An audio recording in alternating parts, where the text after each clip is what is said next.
Good morning, everyone, and welcome to day 2 of our Norms and Behavioral Change Conference. A very warm welcome to each and every one of you, and thank you to those who joined us yesterday to kick us off for the conference. Just a couple of things before we go ahead and get started. I'll just share the program that we have for today. Again, our Norms and Behavioral Change Conference is hosted by the Center for Social Norms and Behavioral Dynamics here at Penn. I'll just be a facilitator through the conference. My name is Samira Sayed. I'm the Managing Director of the Center for Social Norms.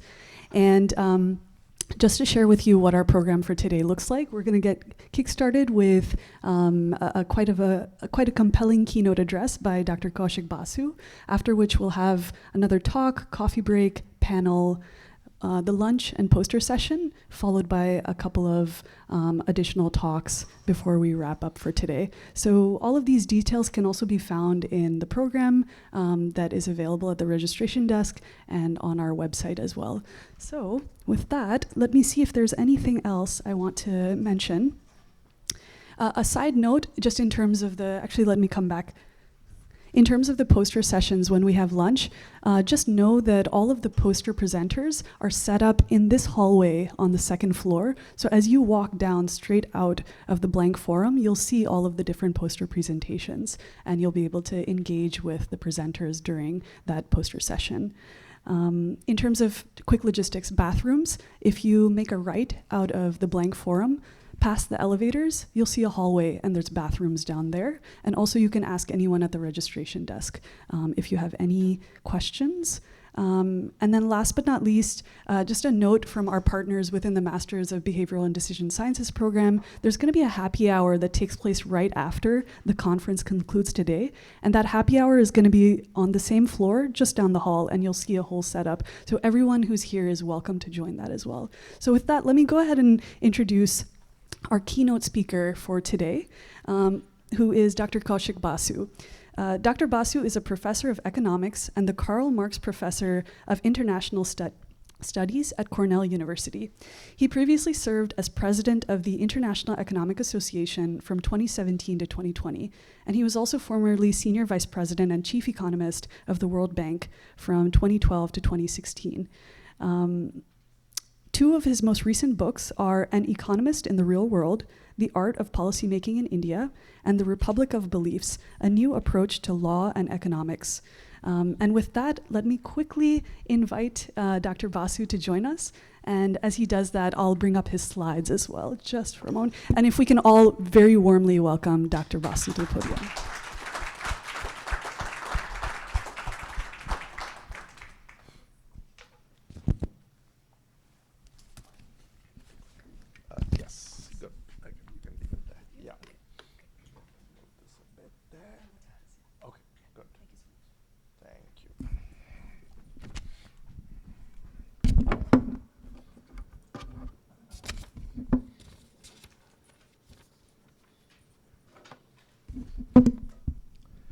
Thank you very much, Samira. Thank you, all of you.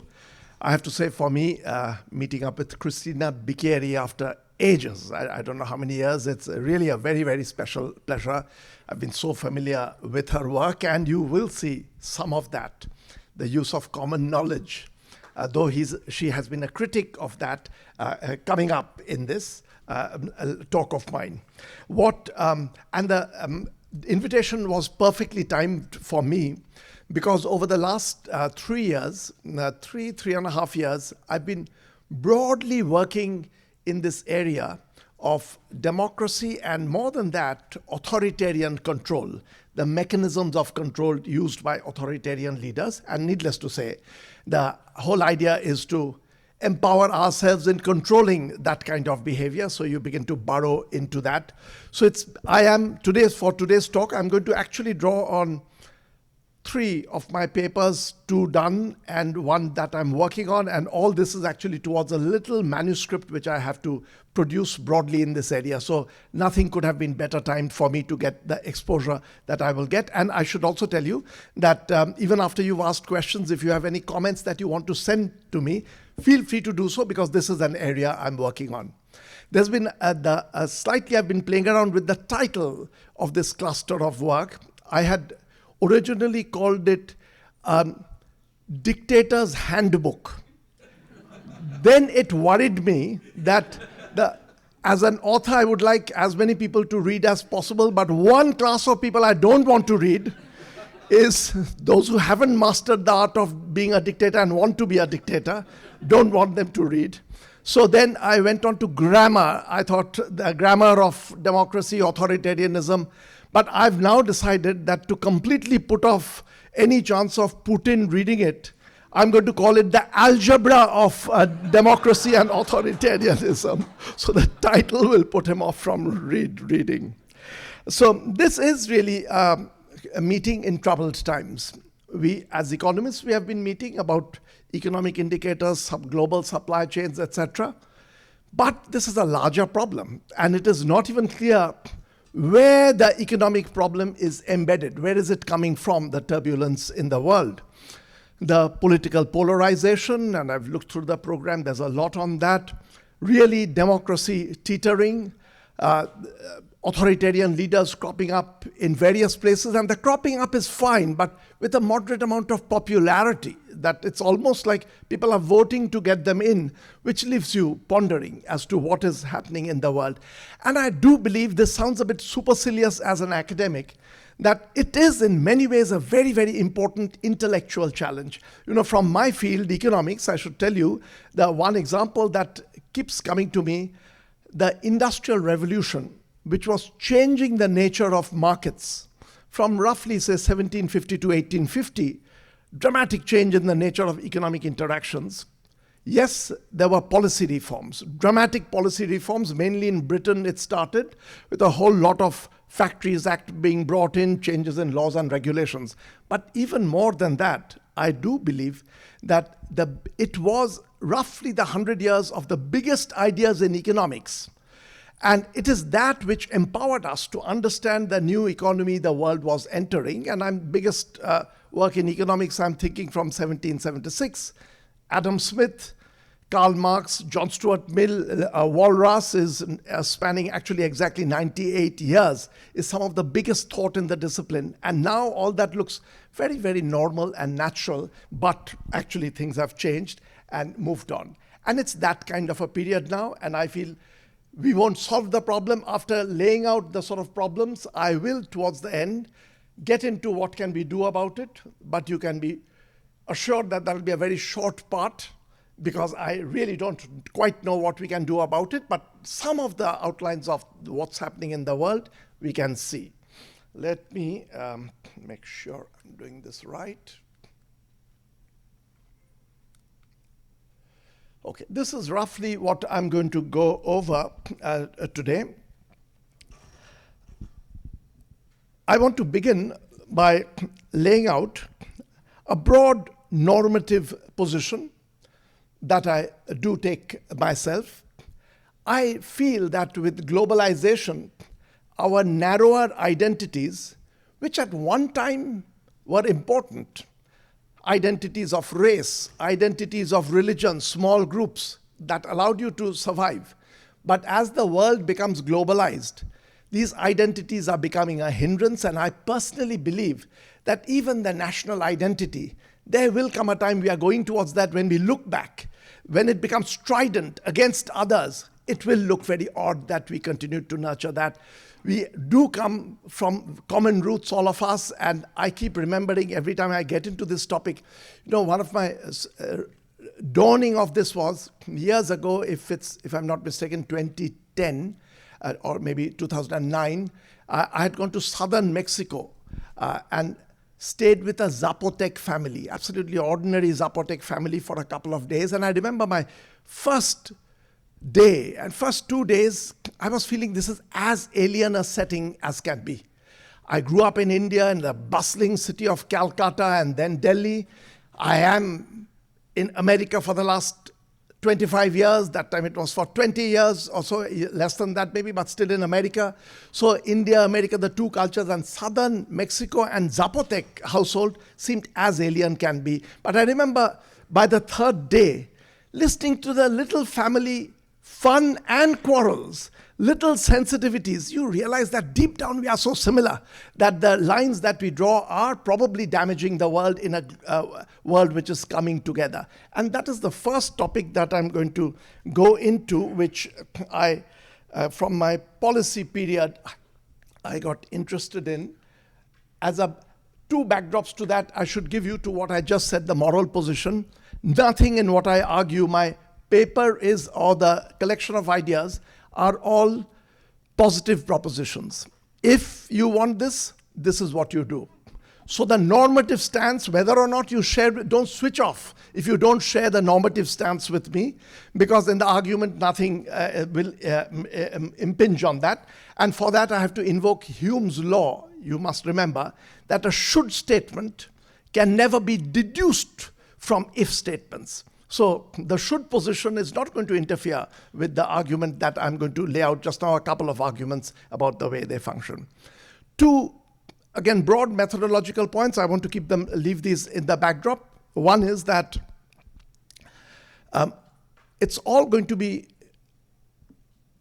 a methodology where we are looking at group behavior starting from individuals. And I do worry that we too often, too easily attribute to groups motivations that is not right. When you dissect their the granularity of their decision making, the group's behavior can be very different from what individuals are aspiring to. I mean, in economics, the biggest reminder, which is all over now, is the prisoner's dilemma. If from that you say that these are unselfish people, you are wrong. It is their selfishness which is making them behave collectively in a way that hurts themselves. And of late, one class of my work has been in the moral domain, a similar thing. A group of moral people can behave very immorally, again, because of group dynamics. It's there in my PowerPoint. If I get a chance, I will get into that, but I may not be able to get into that. So given that I'm going from individual motivation, individual aspirations to group behavior, the two big figures over here are, for us, it's Adam Smith, 1776, the invisible hand, which now it looks like so natural and normal, but you have to, if you go back to the 18th century and just imagine someone, a group of people, Adam Smith, David Hume, they were very good friends, staring at the world, at the reasonable amount of order that there is. And you wonder, is there an order coming from the heaven? Is there an order coming from the king's office that people are behaving, that producing things that others will consume? It gradually dawned on Adam Smith that the invisible hand can do this coordination. The mistake that we've made, and I don't think Adam Smith would make that mistake, because if you read him extensively, you realize that he understood the richness of this idea. And one thing he did not understand is that future generations would forget everything else about Adam Smith and just remember the invisible hand. We have hard evidence of that, because when the first edition came out, for which the index was prepared by Adam Smith, invisible hand was not there. So he did not guess that that will be the thing that people will search for most in the book. So that's Adam Smith, where goodness comes out of individual behavior. The stark reminder, the other way around, that the individuals and the group, there can be break visually, apparently, but of course, as you understand, you realize the totality. The other one is Kafka in The Trial. In The Trial, there is, in the air, there is evil, but you can't quite pin down where it is coming from. And in fact, every individual is a minion going about their daily chores, creating an invisible hand, not of benevolence and goodness that Adam Smith talked about, which is many ways the world, but one where you can't quite pin down where this is coming from. Little bits of both these I will touch on, and I will leave these pictures on instead of anything else, because I don't like people trying to read when I have nothing to say with what is there, whereas the pictures you can look at as I'm speaking. When I get into little bits of modeling, I will come back to the write-up. Let me now get in, and the two topics, maybe I should get quickly into this, but one, I'm continuing a little bit more with priors.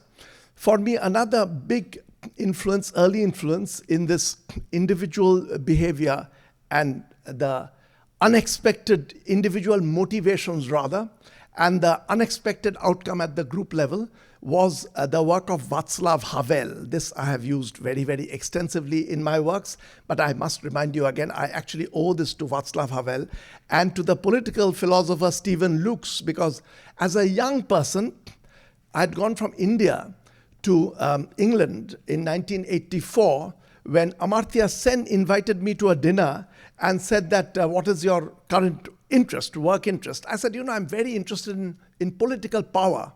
And it frustrates me that we write economics with no reference to it. Everything works, there's no need for power, as if power is just a dressing. Sen said that then it's perfect.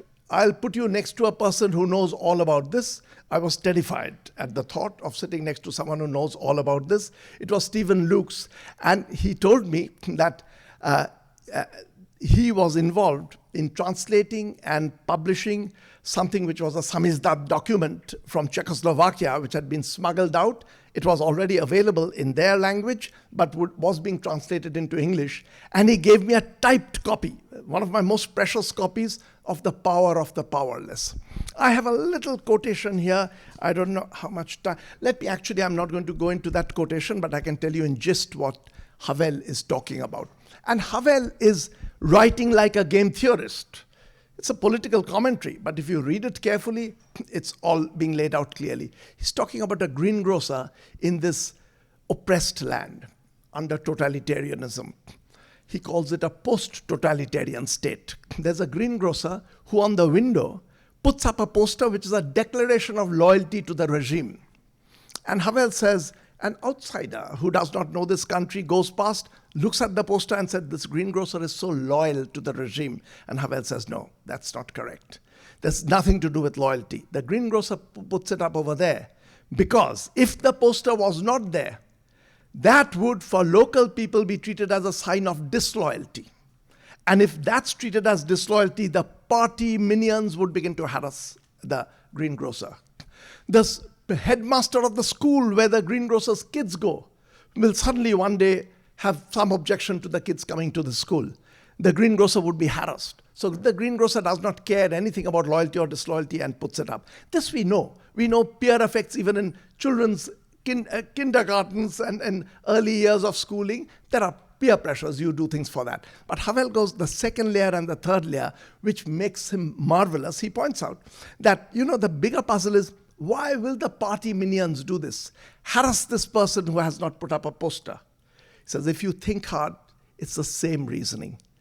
If someone there's a symbol of disloyalty, did not put up a poster, and a party worker does not harass this person, then fingers will be pointed at the party worker that you are disloyal. And it is this collective, and he says it can be from the top to everyone, caught in this collective of fear from one another behaving in a particular way. That is a work which is very Kafkaesque in many ways. It's from the same country and reminding us of that. The earliest writer that I've seen who talks about this I'm going to show you, is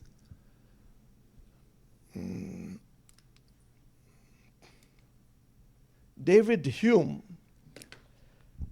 in 1742, writing, nothing appears more surprising to those who consider human affairs with a philosophical eye than the easiness with which the many are governed by the few. And it's talking about the same thing. When we inquire by what means this wonder is affected, we find the governors have nothing to support them but opinion. It is therefore on opinion that government is founded, and this maxim extends to the most despotic and most military governments, as well as to the most free and most popular. Okay. Now, I want to get in a little bit into modeling and interest. My early interest arose from my years in policy making about democracy and one particular kind of erosion of democracy that was taking place, but we were living with it almost unwittingly. Do a mental experiment. Suppose that the United States decides on a different voting system for the election of its president.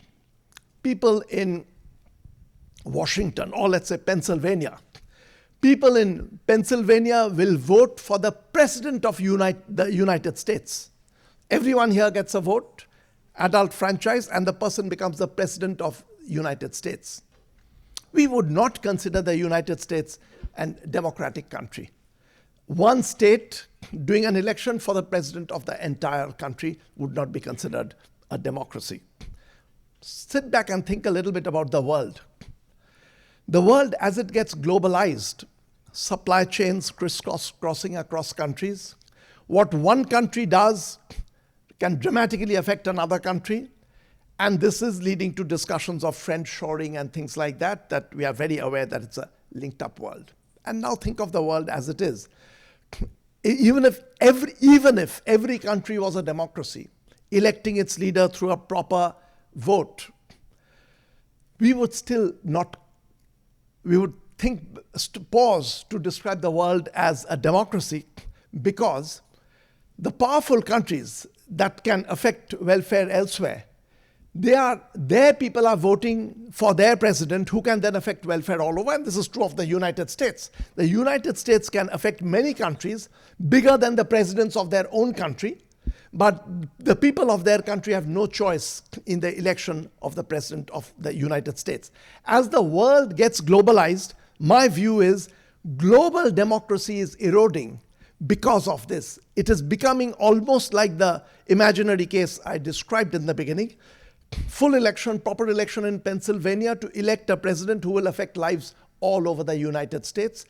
We are inching towards that world, not because we are changing our political system, but because the economic model of the world is changing. And as the global economy becomes interlinked, we are gradually drifting into that imaginary world. And this is causing a problem. I will, right at the end, want to get into a little bit that we can't today jump to a global president. It's not going to happen.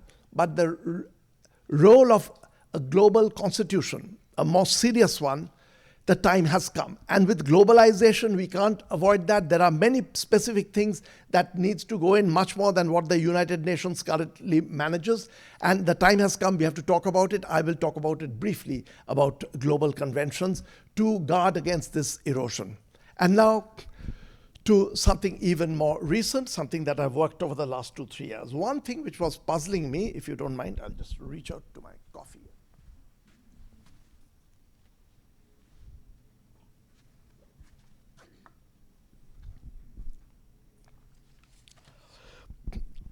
Dictators, let's turn directly to them. Oppression by dictators leaves you with a puzzle, and that some dictators are very, very successful in oppression, and they continue with that beyond what you would expect. And some dictators collapse just when they were looking completely stable.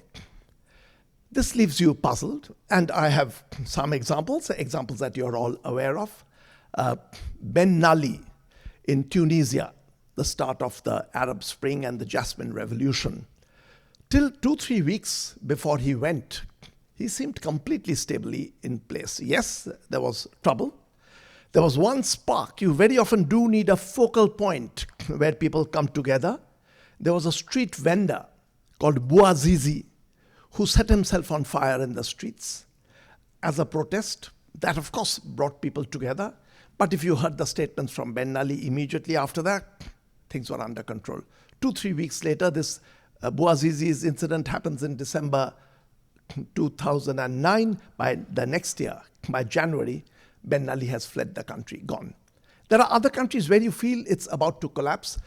Example is actually Lukashenko in Belarus. I personally felt at one point it's going to go. There's the people, the vast majority have turned against him, but he never did. He stayed on. What is it? Is there a structure of control that one manages to impose on society that gives them the power to suppress revolt even when it is virtually across the board, is indeed a puzzle. What causes this? What is the structure of authoritarian control? I call this the incarceration game. And I want to explain this to you, that the game that dictators play to suppress control, I don't think they do it deliberately but unwittingly, some stumble upon it, and intuition very often takes us very close to what we do by sitting in our office and thinking. So many of them have intuitively come close to this, but there is a very clear structure where you can stem virtually all revolt, even if the majority of the country wants to revolt. And this is called the incarceration game. I'm going to present this to you with, let me just see, I will do it without writing anything.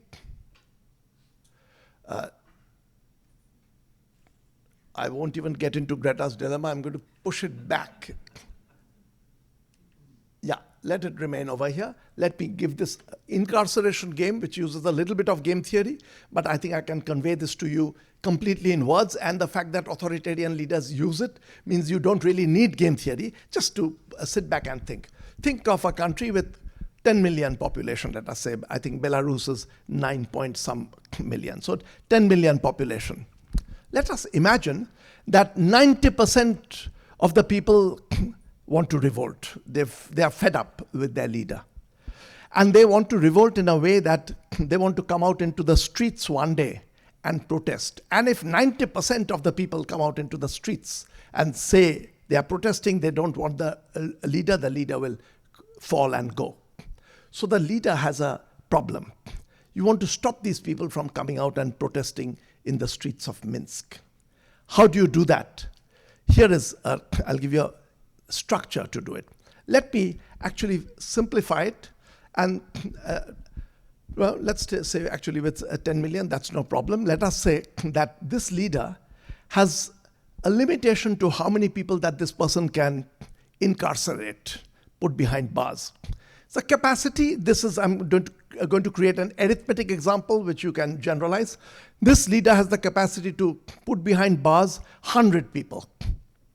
And people are so upset with the regime that if they are sure they are going to be, if the probability is more than half they'll be arrested if they go out to protest, they won't, because they are terrified of being in a jail.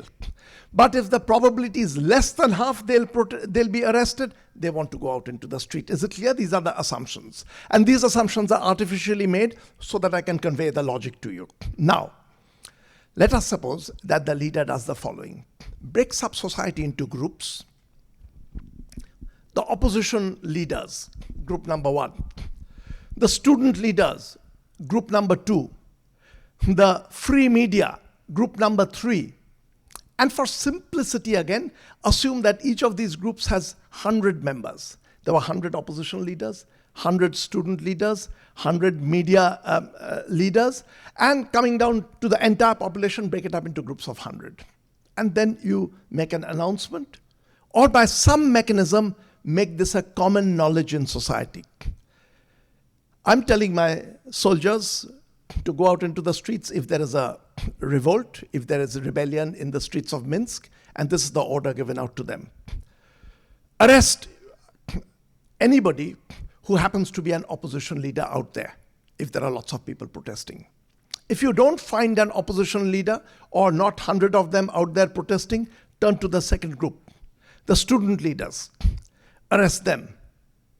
If you don't find enough student leaders and we've got a capacity of 100 in our jail, then turn to the third group, pick them up, and break it up into groups of 1, 2, 3, 4, all the way to the entire population, partitioned, and arrest in that order. This is possible to generalize in many ways, so if it's appearing very artificial, I should just tell you, you will later on, as you think, you'll realize it's very generalizable. If this setting is clear now, I'll show you what will happen in this game. If this becomes common knowledge, and remember people's preference, I'm very angry. Less than half probability of being arrested, even if it's 0.49, I will go out and protest. More than half, no, I don't want to go to jail. Now, the opposition leaders, if this is common knowledge, by this logic, will decide, no, it's not worth going out. We will be arrested for sure. There are 100 of us. The jail has space for 100. And the leader made it clear that we are the ones he's going to go after first. We won't go. If this is common knowledge, then the student leaders know that the opposition leaders know that the leader has given out this order. So the students will be able to deduce that the opposition leaders are not going to come out to protest that morning. So the student leaders know that all of us will be arrested. Probability 100%. Not worth going out. So they will reach that conclusion and they will stay back. If that is common knowledge, then the media leaders, the editors and television broadcasters will know that the students know, that the opposition leaders know, and this is common knowledge layers coming on, and the students will not go out. Therefore, by the same logic, we'll be the ones in the front line. Therefore, we should not go out. And by this logic, you go all the way down, the streets of Minsk will be empty. No one has come out to protest. It'll look like no one wants to protest, but that is not the case. It's a structure of oppression has been done in a way that fear spreads in a way that cascades through society and no one comes out. There is an analog of this in pure philosophy. Some of you may be able to see this, which goes back to 1948, O'Connor's work on the surprise test paradox.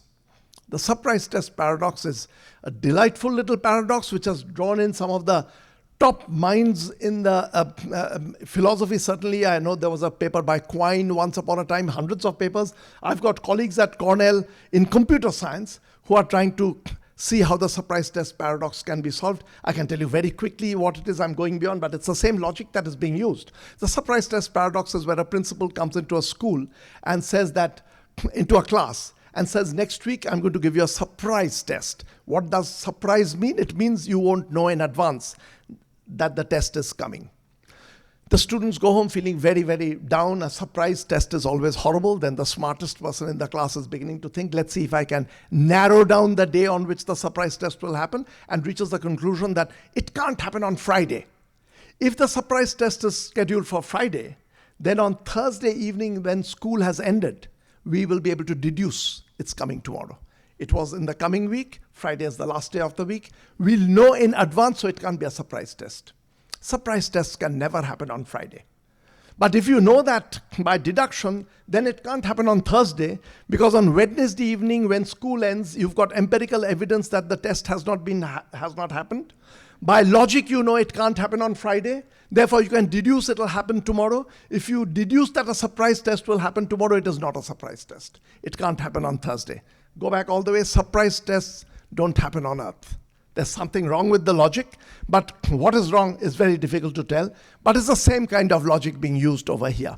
And I do believe that this is there, and you have to think in terms of what do you do to fuse the possibility of leaders from using this one very big domain where differentiation across protesters is used. And again, this is something I'm writing on. It is the morphing of corruption with cronyism. That was not my plan to go into it, but I can just give you a glimpse of what the problem is. You know, many leaders, I can think of even Xi Jinping coming to power in China. There are many leaders who, when they are coming into power, they make statements against corruption. There's just too much corruption in the country. I will go after corruption. I don't think necessarily it's a lie. It's a long-term plan that I will never do that. But you can see what happens. In a country with myriad laws, where virtually everyone ends up breaking some law because there are so many laws. I can think of India. India, because of the long history of the British period, the pre-British period, it's loaded with laws, the Indian laws. Many of them are gathering dust. You don't even know that that law is there. And I have specific examples of authoritarian leaders pulling out laws which are there and then going after people. Now think of a leader who says that I'm going to cut down on corruption and go after anyone, go after a large number of people who are corrupt. If you want to carry that out once you've come to power, and there are lots of people who are corrupt, you can choose who you go after. And it's a part of your self-interest. You're not going to go after your friends. There's enough corruption in the country. You can stick to your promise of 1 million searches and do it entirely on opposition leaders and opposition voices. Once you begin to do that, your friends become comforted and become even more corrupt because they know that they are protected. and there is fear in the opposition. So corruption control gradually becomes cronyism, where the people clustering around you are feeling comforted. And this, again, is in the structure of the problem. So throughout, what I want to emphasize is it's an intellectual problem that we have to take on. Let me get into one more topic of interest to me. This is the last one, which I'm going to do a bit formally and then touch a bit on constitutional matters. This is the morphing of dictators or authoritarian leaders. Over time, it's not a flawless, the empirical observation, but close to that.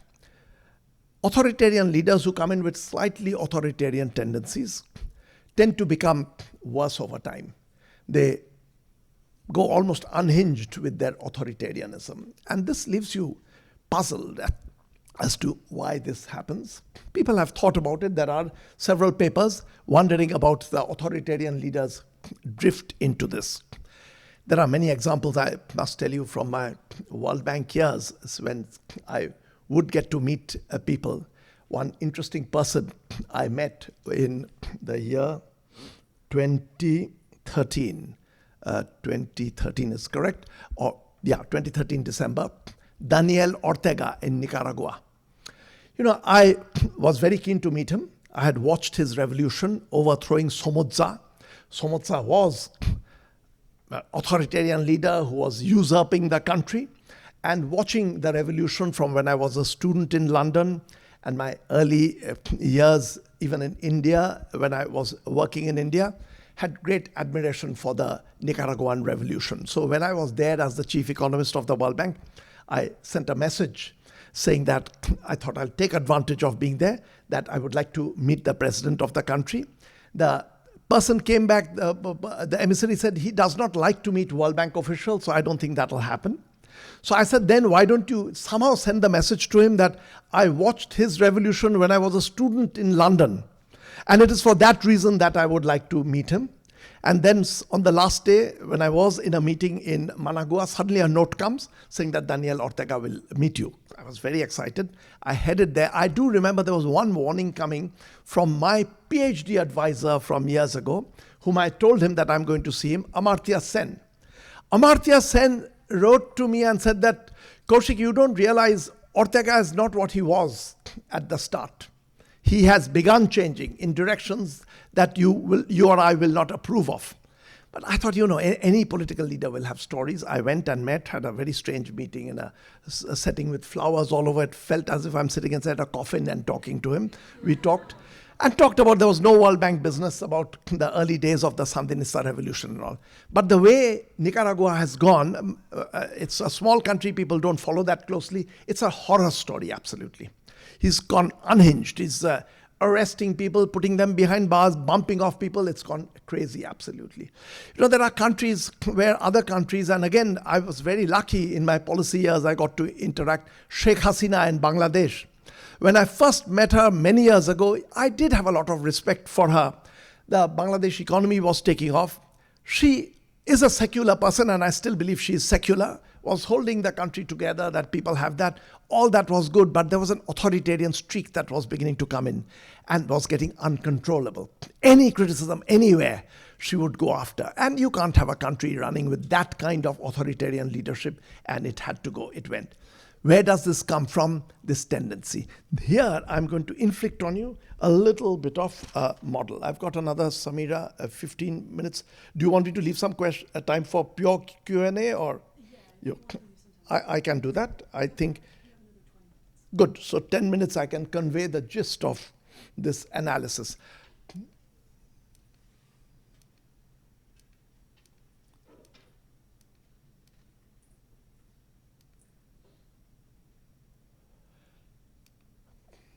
Yes, I'm going to virtually verbally give the argument to you. So this is where I am and want to take you into. What could be the logic? Now, there are many things. An authoritarian leader, a dictator, even an ordinary leader for many years in office, you do wonder what it does to the brain. So quite apart from the pure logic, I mean, it's a very, very stressful situation you're living in. It's another world, a world that we are unaware of, that they are living cocooned inside. They say that Mao Zedong would not get to hear anything about what's happening in the countryside because he was surrounded by people who would tell Mao Zedong exactly what Mao Zedong wanted to hear. And who knows, maybe that was just right for them, because if he heard something which he did not like to hear, that person would be punished for giving that kind of news. So it's a cocooned world, but there is something else going on. Something else which I feel does play a role. And at one level, this is the reason why the intellectual enterprise is so important. The logic is very simple to trivial things in life, which can make dictators go wild in the end. The logic was spelt out in different papers in economics, but there's a delightful one by George Akerlof.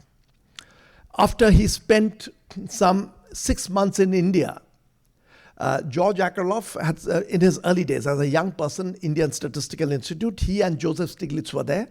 And I don't know, for economists, this is a familiar paper, but I can tell you in a gist very quickly. And it's the same logic I'm going to take over to the dictators. And I've told George Akerlof that I'm going to use his model for what dictators do. So this is what happened to George Akerlof. This is in his American Economic Review paper. 3 months before he was to leave India and come back to United States, his friend, very close friend, Joe Stiglitz, goes to George Akerlof and says, here's a parcel which I just don't have space in my baggage to take with me. Can you tomorrow go to the Delhi post office and mail it to me? And Akerlof says that, I said, sure. And as he says that a parcel received by my friend is like a person received by me. So there's no less importance being given by the fact that it's going to go to Joe Stiglitz. So he said he takes the parcel, and Akerlof says next morning he gets up, maybe somewhere near the Indian Statistical Institute, if there are Indians over here. And he says in the morning he feels that the cost of sending a parcel seems very big. In Indian post offices, there are queues, it's bureaucratic, it's slow, the money part is small, negligible, that's not important, but he felt lazy about it. He said 1 day's delay in sending this parcel is not going to do big damage to Joe Stiglitz's needs. So he did not send it that day. He said, I'll send it tomorrow. His miscalculation was, he should have thought that tomorrow it'll be him waking up again. So next morning he woke up and he went through the same logic that it's seeming huge, the cost of going into the post office queue and waiting. 1 day's delay cannot make a problem, so I'll send it the next day. And I forget now exactly how long. I think he took 3 months to mail that parcel. 1 day's decision at a time. And he says that if on day one he knew it's either today or 3 months later, he would have sent it that day. But having the option of a daily decision caused this massive delay. Come back to dictators now. Authoritarian leader, begin with someone, just an authoritarian leader in power, first term in office. You are doing a little calculation about how much effort, evil effort, I will say, you want to put in order to stay in office for one more term.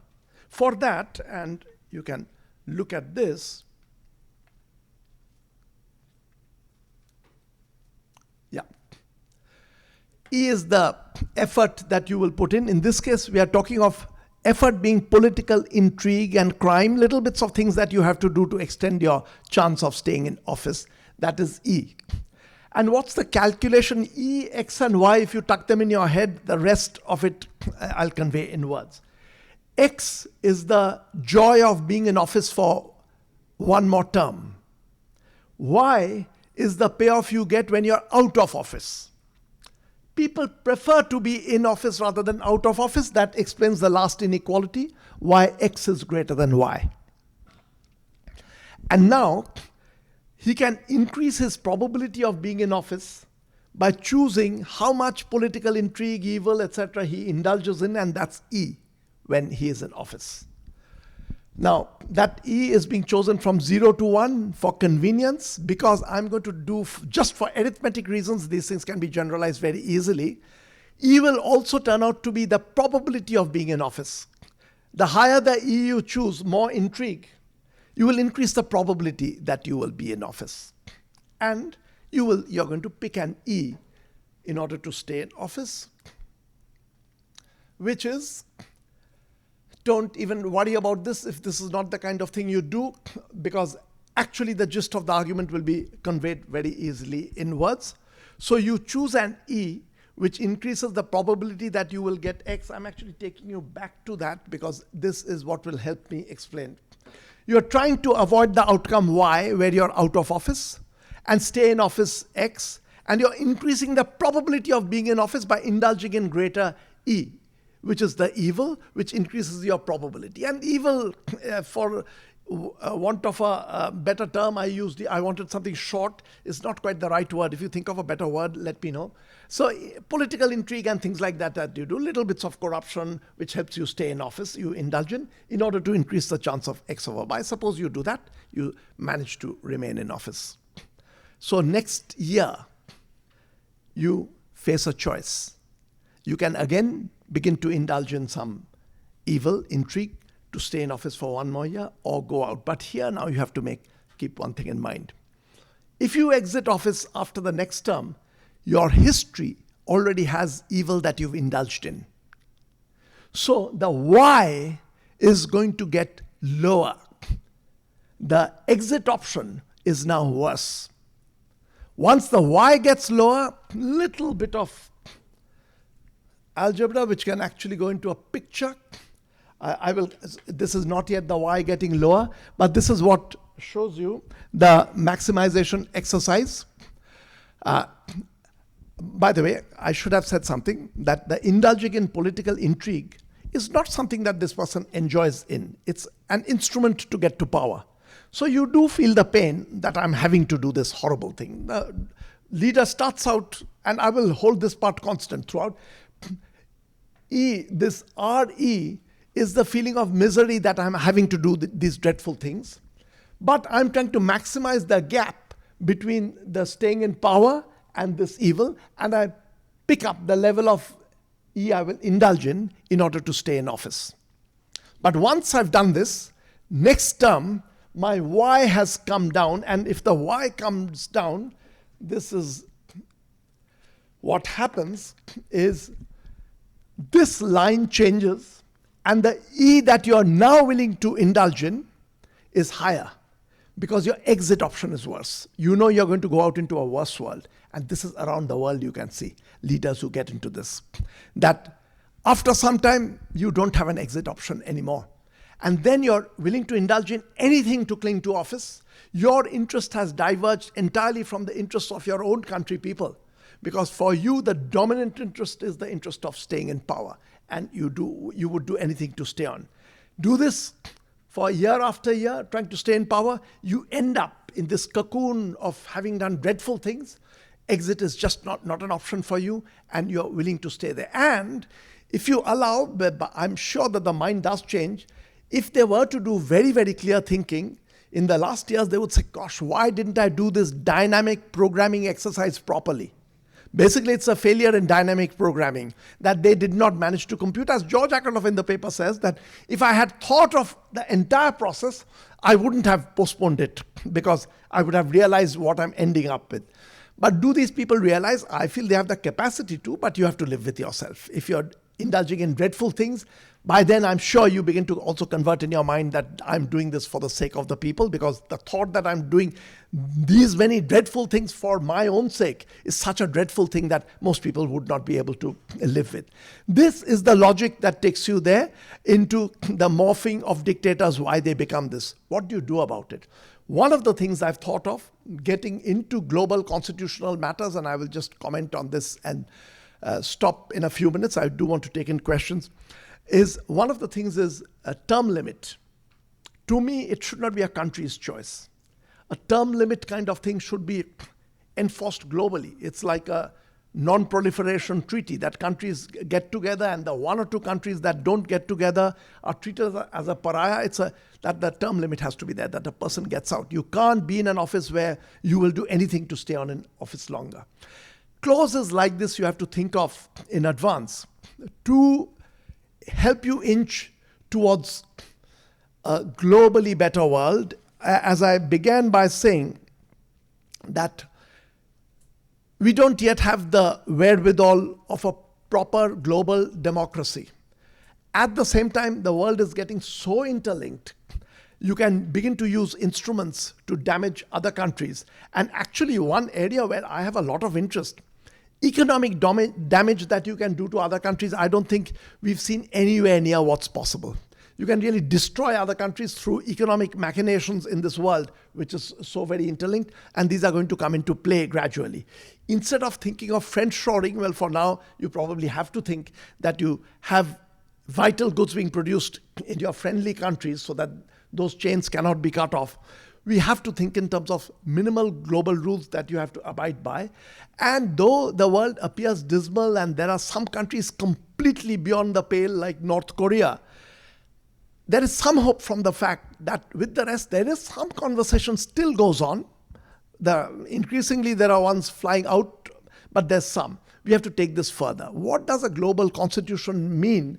There is a lot of, again, I think there's a reason to go into analytics over here. I know there has been a lot of work done by people in this room. For me, one basic idea, which I won't have time to go into, which we need to, is, Nash equilibrium, since all of you work in similar fields, is the idea that I'll choose an action, that Samira chooses an action from her set, Christina chooses something, which together has the property that if she's choosing that, I have no interest in deviating. Christina feels the same way. If I'm choosing that and she's choosing that, she doesn't have the interest in deviating. That constitutes a Nash equilibrium. Now, if we take this idea to a different thing, there are certain actions which I say I will never undertake. So I'm not saying I will do this. I just say that there are these 3-4 actions I will never undertake. Nuclear war, blah, blah, blah.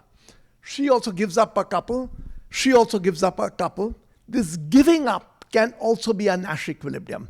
If I know they will not indulge in certain actions, I'm happy to give up the ones I'm giving up. And if she knows that we will give up some, she will be happy to give up some. So what remains in the end is a set of actions. We have all given up some more.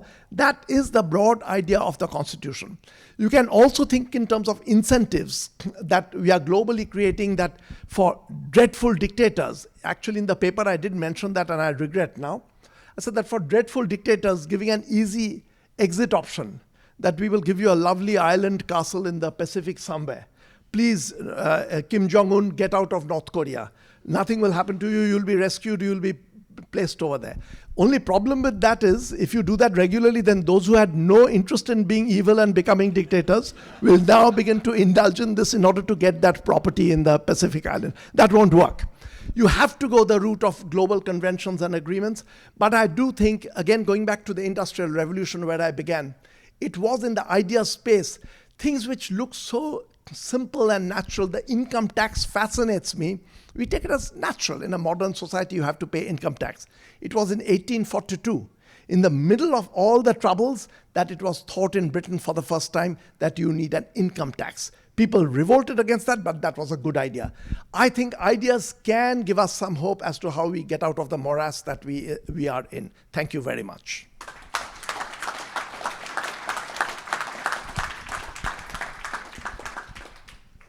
We have about 10 minutes for Q&A, and we have 2 mics roving. Do you have a question?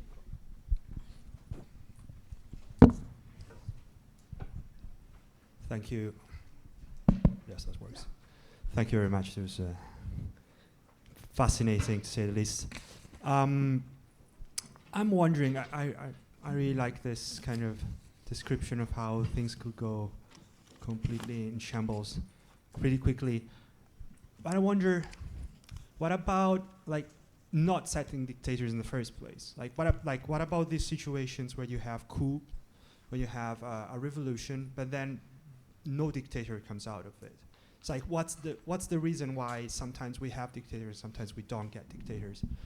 And second thing I wanted to ask, well, no, let's save it to that. Let me tell you, I don't have a clear answer, but there are these differences. For instance, to take on practical examples which are in public space. Right now, Bangladesh, where you get a glimmer of hope, because the 2 groups that led the revolt, the military and the student leaders, did not themselves grab power. They created an interim body of people. Give some hope. But scrambling goes on. And once things have been shaken up, even after the Arab Spring, initially there was a lot of hope But then gradually someone comes into power who wrests this out.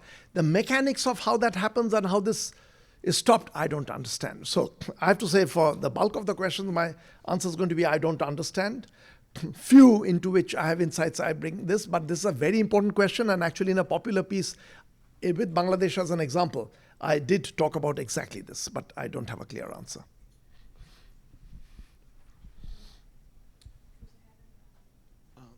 Thank you so much. My question concerns your strategies of combating the corrosion of democracy at global scale. And I was wondering if you could share your thoughts on the undemocratic nature of the United Nations itself. Because the Security Council is the world's most supreme rule-making and rule-adjudicating entity that we have in the world. And 5 member states, permanent member states, can actively harm the rest of the world just because they have this privilege to undo things that could have been democratically decided upon. What are your thoughts on that entity and the power that powerful states can wield to harm the rest of the world? Thank you. Yeah, thank you. Though I have to say, you do hear occasional statements from the UN which does give you some hope. But you're right, at the top is a control by a small group. The one very similar matter, analytically the same, that has been of concern to me, is multilateral organizations like the World Bank and the IMF. I don't know if you know about their voting system. On critical matters, when they take a vote, countries have different percentage of the vote. So, if I'm not mistaken, the United States in the World Bank's decision making, 18% of the vote, US casts, and 18% is in that direction. Japan is very high, 10%. European countries, Japan, USA, if they go together, it's about 50%. They've got decision made for the world. And then you begin to wonder that what does this mean in terms of global democracy? And this is indeed troubling to me. It is a bit like if you bring this up, the immediate reaction is, US puts in more money into the World Bank and the IMF, so it will have a bigger say. But if you take that logic over to a country and say, by that logic, should Elon Musk, by casting one vote, collect what percentage of votes? 10% of American vote is done. Bill Gates, another block, and 10 of them will probably take away all decisions made. We'll be shocked. That's a travesty of a democracy if it's the money that you're contributing through your taxes that they don't even often contribute as much as they should, but if by that you do it. But the world goes on by that. So I do think it's very, very unfortunate. But again, what do? You have to come up with ideas, think of ideas, keep pushing that into public space and hope that that will be taken before we destroy ourselves because we are mismanaging the world. And this sounds very pessimistic, but it is true that creatures have come on Earth and have vanished. And we always assume that it's going to be a natural process through which it will go, like the dinosaur. But it could also be that the mechanics by which we are running the world, and here one broader topic that does touch on, we write down models of economics where we write down the axioms of individual behavior, all to do with rationality and maximization. But the number of values and norms that make markets possible, the fact that I don't go into a marketplace and immediately punch the person selling some goods and take away the goods, purely through no calculation, but it's programmed into me, programmed into us, makes it possible. So a lot of the normative underlying features make society possible. And the hope is that as the world is changing, we will get on top of changing some of these structures and changing some of these norms. Thank you. Let's take 2 more questions in the back, please. Yeah, thanks so much. I guess this is kind of a normative question, but how do we think about immunity for dictators so that the Y doesn't go down? How does this fit into this kind of model and logic? And the immunity for dictators. Yeah, so that the that is virtually, what I was saying initially, is that I really think of North Korea as an example, that we take it to be the evil country far away. But there are times when I feel, who knows what is in Kim Jong-un's head? There may be times when he's desperate to get out, but he can't even give a whiff of that intention, so he stays there. So now, what do you do about it is that if you can make sure that the Y is not going to be that dreadful. But here is the trouble with that, which I said earlier. that also changes the long-run calculation. Here, at least a few very far-thinking evil people will not get into this queue because they know where they end up. But once they know that the world has made a system whereby the exit is not going to be dreadful, more people will get into this. So that opens up another problem, and I don't know how to solve. I wanted to go back to your prisoner's dilemma example you gave earlier related to protesters, and I was wondering how that prisoner's dilemma would change with the additional kind of innovative incentives that dictators are kind of implementing to control protesters. And my mind kind of goes back to the protests in Venezuela recently, where Maduro had implemented kind of, I guess it would be like a snitch line, or was it either an email address or like a phone number. And what we were hearing is that family members were turning on family members because there was a financial incentive.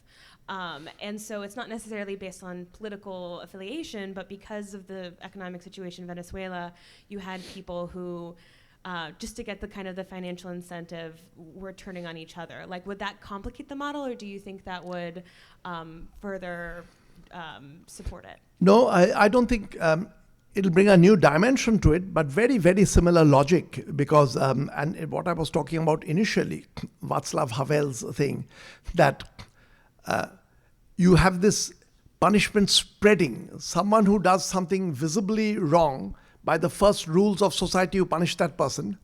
But even if someone does not snitch on you, you punish that person. And it goes, and you know, the tales of witches, the Salem witch trials, is again an example of exactly this, that it goes cascading through society, and we've known countries which have done that. In fact, North Korea, again, it punishes several generations, not just you. If you do something which the leadership does not like, the next 3 generations will become pariahs.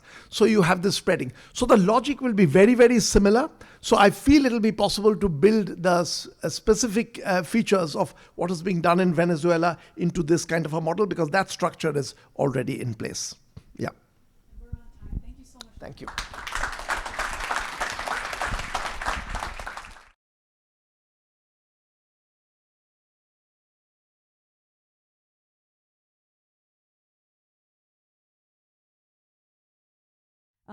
We are moving swiftly along because we have quite a tight schedule today and tomorrow. So I'll go ahead and introduce our next speaker, who is Dr. Eric Groenendyk. So Dr. Groenendyk is a professor of political science at Stony Brook University. He received his PhD in political science from the University of Michigan, and his research examines the motivations that underlie opinions, beliefs, communication, and behavior in politics. His book, Competing Motives in the Partisan Mind, was published by Oxford University Press. And without further ado, I would like to invite Eric to take through this next talk today. Please welcome him with a round of applause.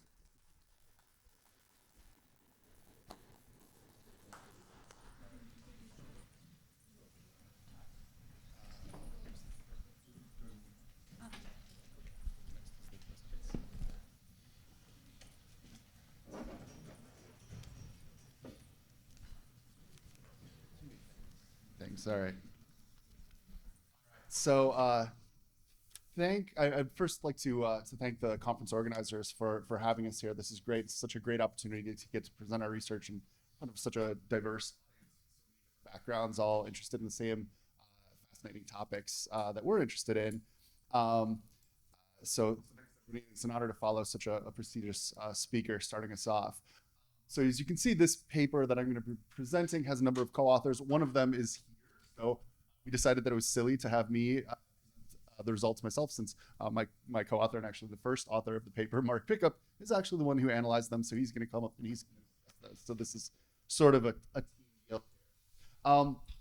So I don't think that I have to tell anybody here that since about 2016, there's been a huge explosion in research on democratic erosion. And it's really impressive individually fantastic works have been done in this area in such a short time. And I think it speaks to the importance of the problem. But we're running into this situation where so many people are taking so many different creative approaches to answering this problem that we're in a place where we're using a lot of different terminology. And I think we end up talking past one another quite a bit. So there have been increasingly more calls for a more unified framework, particularly in terms of measurement, so that we don't talk past one another. Because we're reaching this point where we have different people using different terminology, different conclusions about the magnitude of the problem, about the source of the problem. We don't necessarily disagree as much as we're using different terminology and thinking about things a little bit differently. So what we want to do to contribute to this endeavor with a more unified framework for thinking about this is to start off with asking a few questions that we think are center of this democratic erosion problem. So the first one, the big question, right, that we're all interested in is, how do we know if democracy is eroding? This seems probably like a pretty straightforward question, but there are actually a couple really tricky questions underlying it. The first one is, how do we define democracy in the first place? This might seem, obvious if you took, 6th grade social studies, but it's really not so obvious. It's something that really smart people have been debating for a really long time. And if we can't decide what's most central to democracy versus what's more peripheral to democracy, what we really need in order to draw the line between what counts as a democracy versus what doesn't. In other words, how free does the press have to be? How free do elections have to be? What are our priorities, right? Does democracy have to be a liberal democracy, or does it, how much do we have to protect minority rights, right? So there are all these really tricky questions underlying this question of what is democracy. And if we don't really know what democracy is for sure, it's very hard to draw the line between what is a really significant concern when we see it eroding versus what's a more peripheral concern. So that's the first challenge, is actually figuring out what this thing is that is eroding, that we call democracy. The second thing is, what exactly is eroding? And I think this is the one where we really have probably the most to contribute, and I think is most relevant in the room here, because when we talk about democratic erosion, a lot of times what people end up measuring is individuals' beliefs in democratic principles, right? They're actually asking, do individuals still believe in democratic principles, or are they giving up on these things? Oftentimes when we talk about it, we use the language of norms. In particular, when we talk about elites, we talk about norm erosion, but then sometimes this sort of spreads the literature on mass publics and norm erosion. So again, this is where the terminology gets a little tricky. But there is this question, right? Whether in mass publics, these democratic norms still remain strong, right? So there's an important distinction that usually I have to labor at this point in the talk, but I think here I probably don't. There's a very strong and important distinction between individual beliefs and social norms that we want to draw. So we want to figure out what is actually that's eroding. Is it one? Is it the other? Is it both? So our approach is going to be really straightforward. We're going to build on the shoulders of giants here. So if you're a political scientist, you definitely know this reference, maybe not from other fields. But Philip Converse, 1964, is perhaps the most famous piece ever written in public opinion research. It's on belief systems, and he's investigating the degree to which Americans hold constrained ideological systems. In other words, he's interested in this notion of whether people have an idea of what goes with what, right? They are able to understand that these certain things go together because they're conservative, or these certain things go together, whether there's a logic to these, whether they all hang together in a set. And interestingly enough, despite the fact that this is maybe the most famous paper ever written in public opinion research, we really don't apply it very often when we're thinking about democratic erosion and the erosion of democratic belief systems, which is really what we're talking about is belief systems, right? Oftentimes what happens is we think about democracy as a singular construct, and people will create like an additive index of these different sorts of beliefs and call them a measure of democracy, right? But we actually think that democracy is really more like a belief system, right? In fact, we have a whole education system built around instilling these sorts of belief systems in people and helping them to realize how all of these principles hang together in a singular belief system, and that we need a free press along with elections, along with protection of minority rights, etc. And this is how we really probably should be thinking about this topic if we want to understand what's really happening, because this helps us to get over this question of, well, what is democracy? Where do we draw the line? Because we can start to gain sort of empirical this, right? We can say, instead of positing as researchers, like, this is the most central thing, this is more peripheral to democracy, we can look empirically at this and see what the public believes to be most central to democracy versus more peripheral. So we can kind of dodge that often gets in our way, using a framework that is already out there and we think has a lot of face validity. So what we're going to do is we're going to use the methods that come directly from this literature. We're going to measure the centrality of democratic beliefs, various democratic beliefs. We're then going to look to see if these beliefs that we find to be more central are more stable over time, as they should be. In other words, do they serve as foundations to build a democracy on? And we're going to measure at the individual belief level how ambivalent are people toward these beliefs. In other words, are they willing to say contradictory things about the same principle, which suggests that that's not really a firmly held belief after all, that they're just maybe being agreeable or they're giving an answer, but they don't necessarily understand the implications of what they're saying very clearly. So that's the first way we're going to build on Converse, is that we're going to use his belief systems approach to think about this question, particularly the belief side. The second thing that we're going to do is we're going to take this idea of very seriously, that democratic belief systems are socially constrained, which is a part of his argument that people don't always remember, but is a really important thing. We just wrote a paper on this in 2022, Journal of Political Science, where we really take this up and we examine this notion of social constraints. So the point is, there's this notion that things go together, right? That, like, to believe in X means I should also believe in Y, which means I should also believe in Z, because they're all held together by a certain set of principles, whether they're conservative, liberal, democratic, whatever. In some sort of belief system, these things are constrained, they're held together by something. And if they're socially constrained, it means that we don't all have these individual idiosyncratic belief systems that are our own. These exist at the social level. And what we find is that what actually drives this, that at least part of this, a big part of this, we think, is that people feel pressure to conform to the norms of their group. And so we test this in the ideology in our paper. That's sort of people that it's not about principles so much as it's about people feeling the need to conform to the norms of their group in order to call themselves a good conservative or a good liberal. But this is actually already, we talk about things in the democracy literature, right? We talk about people feeling social pressure and a feeling of sense of civic duty in order to conform to democratic norms. And this is how we think that they should work. And we think that we should measure them this way. So if you follow this logic, then if we're separating the concept of personal beliefs from social norms, then if we're able to change people's normative expectations, in other words, the expectations about society, about whether other people believe in these norms still, this should lead to a change in their own democratic beliefs, right? Because this is what's constraining them. This is why they hold these beliefs, because they have a sense that this is the thing you ought to do as a democratic citizen. So our second contribution empirically is that we're just going to separately measure and directly measure norms and their effects on beliefs, particularly central to belief systems. So we're going to distinguish this thing that often gets conflated in the literature. So getting down to brass tacks, we're going to focus on Canada. We think this, we've got to choose a case. They give us some money, so that worked out well. But we think this is a really good case because a lot of people say the US, it's not the US. It gives us a little variability. It's a long time stable democracy, and perhaps it's not as far along in the process of erosion because they haven't had Trump there, but they have been from the neighborhood. So we think it's a really interesting and useful case to study.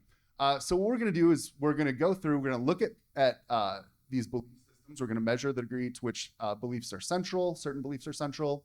We're going to look at the stability of these beliefs. So we're going to map the belief systems basically of Canadians and see if there exists something to erode in the first place, except that a lot of the literature actually kind of skips over and just assumes we must have these stable beliefs. Then we're going to measure social norms and see if social norms exist in addition to individual beliefs and belief systems. Then we're going to compare, and then we're going to look at an experiment where we manipulate people's normative expectations and see what happens to their beliefs. So I'm going to try to move through this quickly. Actually have time for Mark to present all these results. So we're going to run a two-wave survey of Canadians. In our recontact, it's pretty good, about 83%. And in the second wave, we're going to run this experiment. So this allows us to track changes over time. That's the main benefit, obviously, of having a two-wave survey. So in wave one, these are our democratic principles. I'm not going to go through all these, but I think the important thing is that we have a variety of democratic principles, so we can sort of look to see what's more central and less central, more peripheral in belief systems. And we word these things in a pro and anti manner so that we can look to see if people are ambivalent about each of these principles, right? So if you endorse both of these contradictory ideas, we say, you know what, we don't really think you're very committed to that principle. You don't quite understand how this works. So that's not as stable a foundation for democracy as it otherwise would be.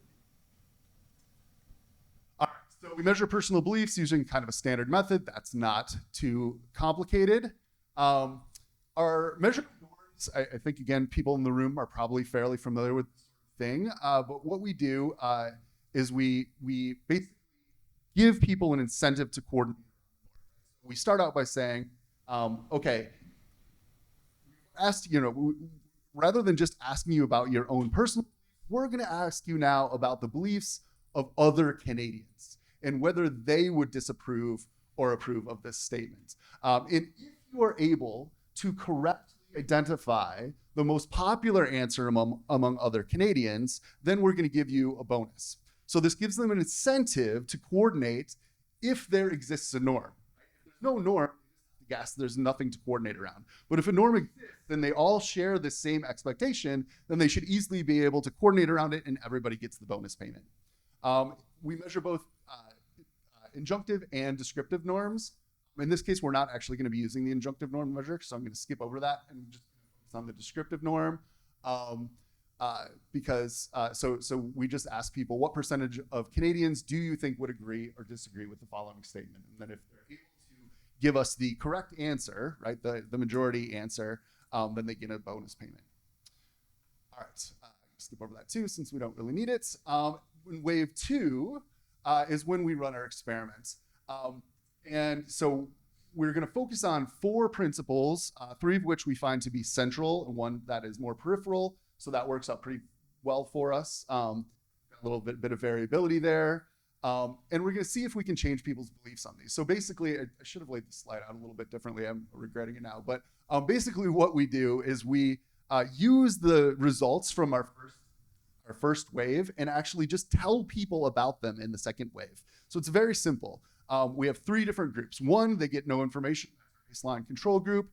In the second group, we give people that the treatment groups, we positively frame this information in terms of democracy. So we'll say like 80% of people supported this idea. So it's showing them, it's emphasizing the idea that a large majority of other Canadians support this. Or in the negative frame, we give them exactly the same substantive information, but we focus on the negative side and say 20% of Canadians oppose this idea. In other words, that they go against democracy. So we're going to give them this information, essentially reveal what's actually happening in society as opposed to just relying on their expectations, and see then how that affects their personal beliefs. And now I'll turn it over to Mark. Good question.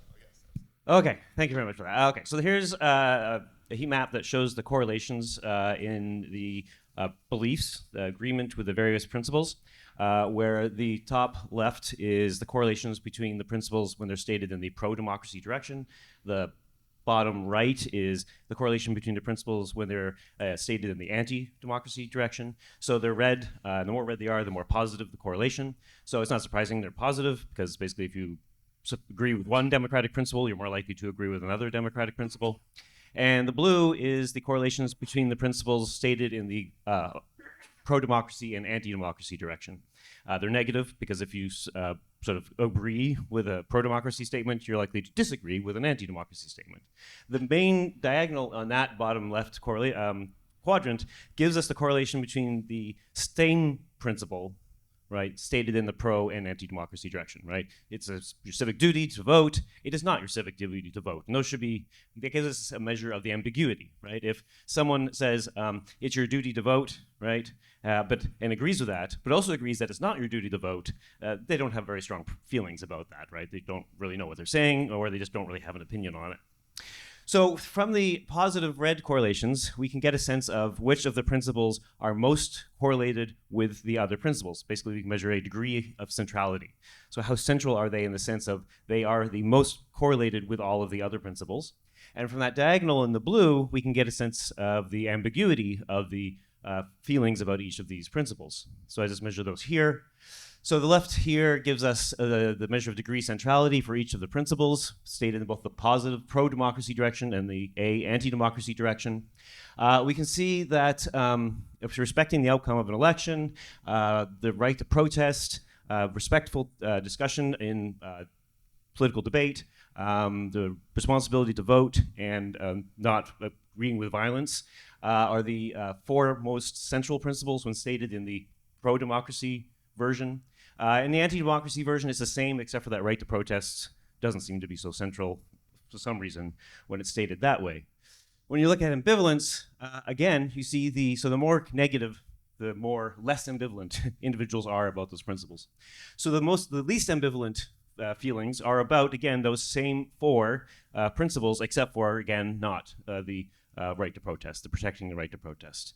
So we end up with these four very central principles, which is respecting the outcome of the election, even when your party loses, respectful the tone in debate, the responsibility to vote, and not agreeing with violence. So those are the four most central, and those central principles, there's a very low ambivalence around those, right? So people do truly seem to have strong feelings about them. By looking at how people's opinions change from wave 1 to wave 2 of the survey, which were done 1 month apart, same individuals, we can see how stable people's opinions are about those. We took 3 of them. We took 3 of the central principles, not the voting one, just because there's so much written about the responsibility to vote. We moved away from that one. So we took 3 of the most central principles and then also added this very not central principle, protecting the rights of the minority. And what we can see is that stability is quite high. To the extent to which there isn't stability, it's moving in the direction from not agreeing with these positively stated principles to agreeing with them. So there might be some sort of pressure. We've now asked them twice, do you agree with this principle? They're saying, well, maybe this time I do. But the extent to which there is movement, it's small, right? So there's 70 to 80% of individuals give the same answer in both waves, which, if you know much about public opinion, is actually quite stable. So we see that these central principles, not only is there low ambivalence, but they're actually quite stable. This is hard to read, so I'll just summarize it for you. But here we're looking at, we're plotting people's beliefs, so what percentage of people agree with the various principles, and then we look at the normative expectations in terms of percentage, so the average percent of other Canadians that agree with or disagree with the principle. Percentage agreement. And what we see is that, and so that's broken up, that normative expectations and average percent of other Canadians that agree with the principle is split between the people who themselves don't agree with the principle, that's the downward pointing triangle, and those who themselves agree with the principle, that's the upward pointing triangle. So again, yeah, I could stare at this for a while and it's not going to be very helpful, but what I can tell you is that for the most part, those who are supportive of the principles overestimate how many other Canadians also support those principles. They're overly optimistic about support for democracy in Canada. Those who disagree with the principles themselves are about right? They actually have the best understanding of what other Canadians feel, that they know what percentage of other Canadians agree with these principles. Oh.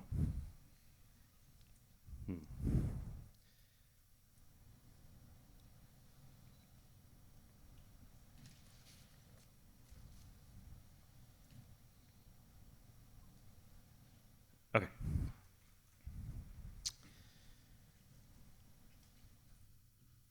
Right, so that just summarizes that and just shows that that difference is statistically significant, and the difference in the difference is statistically significant. So that is to say is that the greater accuracy of those who disagree with the principles compared to those who agree with these democratic principles is statistically significant.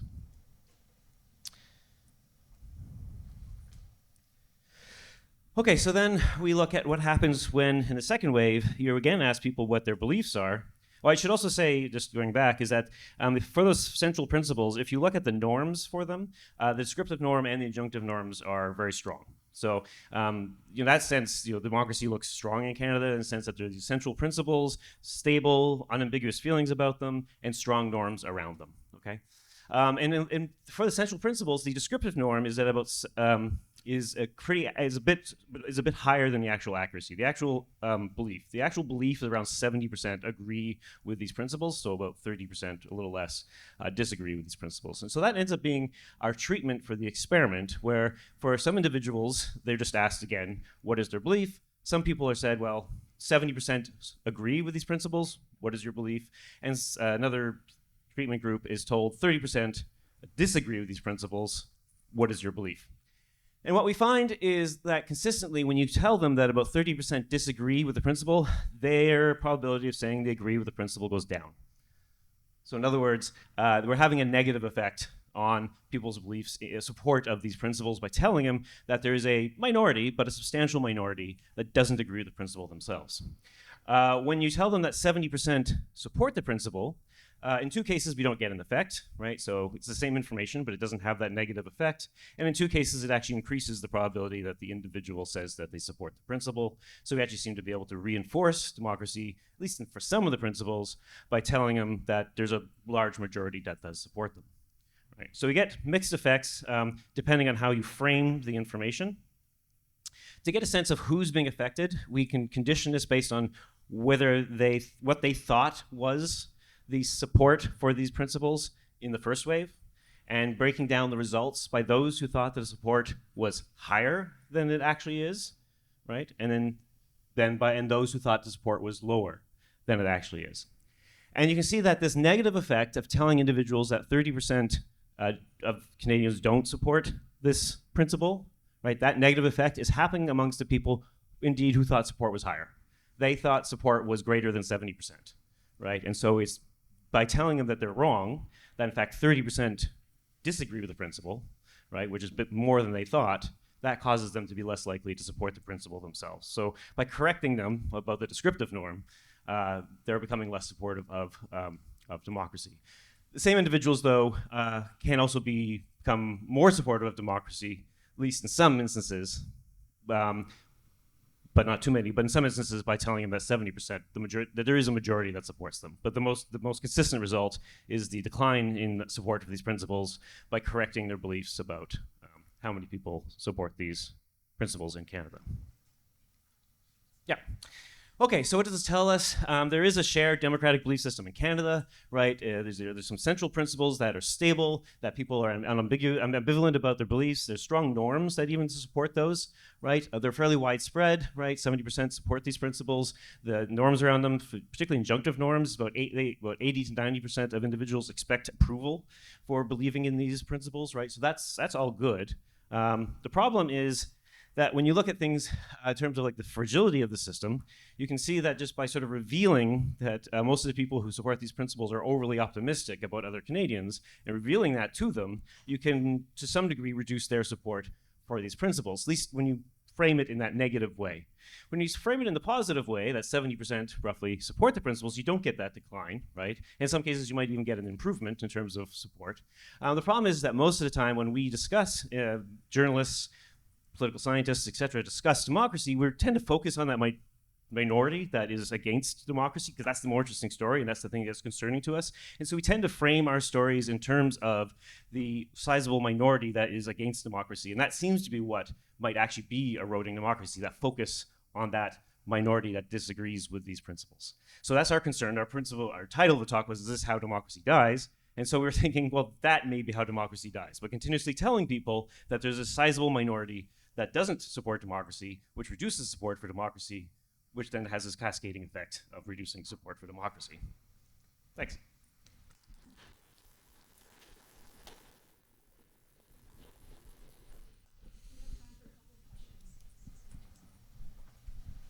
Thank you so much. This is super interesting. I'm going to do the annoying audience thing where I fixate on one weird finding. The fact that you didn't find support for protest behavior That was one of it, right? Was like that was not central and it was not what you expected? Right. Okay. Was this by any chance collected around the same time as those like truck protests that were happening in Canada? Not far off. Not far off. Because it makes me wonder, this is kind of related to Caesar's talk from yesterday about how if you think that somebody disagrees with you, you don't want them in your country, even if it goes against what you would normally think. And I was just wondering if you had like ideology, could you check and see if that effect is mostly driven by Democrats? Or liberals, I guess, sorry, liberals, yeah. That's fine. I think, I think we could probably look at that, Yeah. I haven't, so I'll let you know. Cool, thanks. Thank you. Great presentation. For future research, would you suggest that researchers keep more space in terms of time between the two waves? Because I think you had only a 1 month time difference when you collected data. Would you think that perhaps a longer time period would reinforce stability of belief? And additionally, how would this change if an election cycle was ongoing, and how would that change people's belief, especially with regards to the framing effect that comes into play with your experiment? I mean, so the month, you might expect a less stability if you look at a longer period of time. It comes down to a longer period of time, you get greater attrition in terms of responses. So you have to start with a bigger N, and also the type of people who will continue to answer the same survey 2 months, 3 months, 4 months later is sort of a particular type of person. So there's some trade-offs to be made there, but so there's some reasons to do it and some reasons not to. I'll let you answer the other question. So I was going to say that that's one of the reasons we measure both stability and ambivalence, because the ambivalence is measured all in the first wave, so we can get an idea. So we have two different measures basically of whether the most central beliefs are actually the most strongly held beliefs.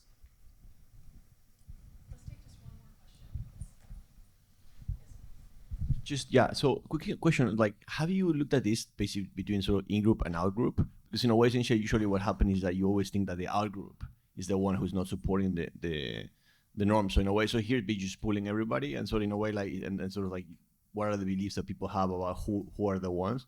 Because it might be actually there's a greater, dislike for democracy, but these are the other folks. So I do restrain things as per my belief. So in a way, like, it matters like who are the ones who don't hold these beliefs.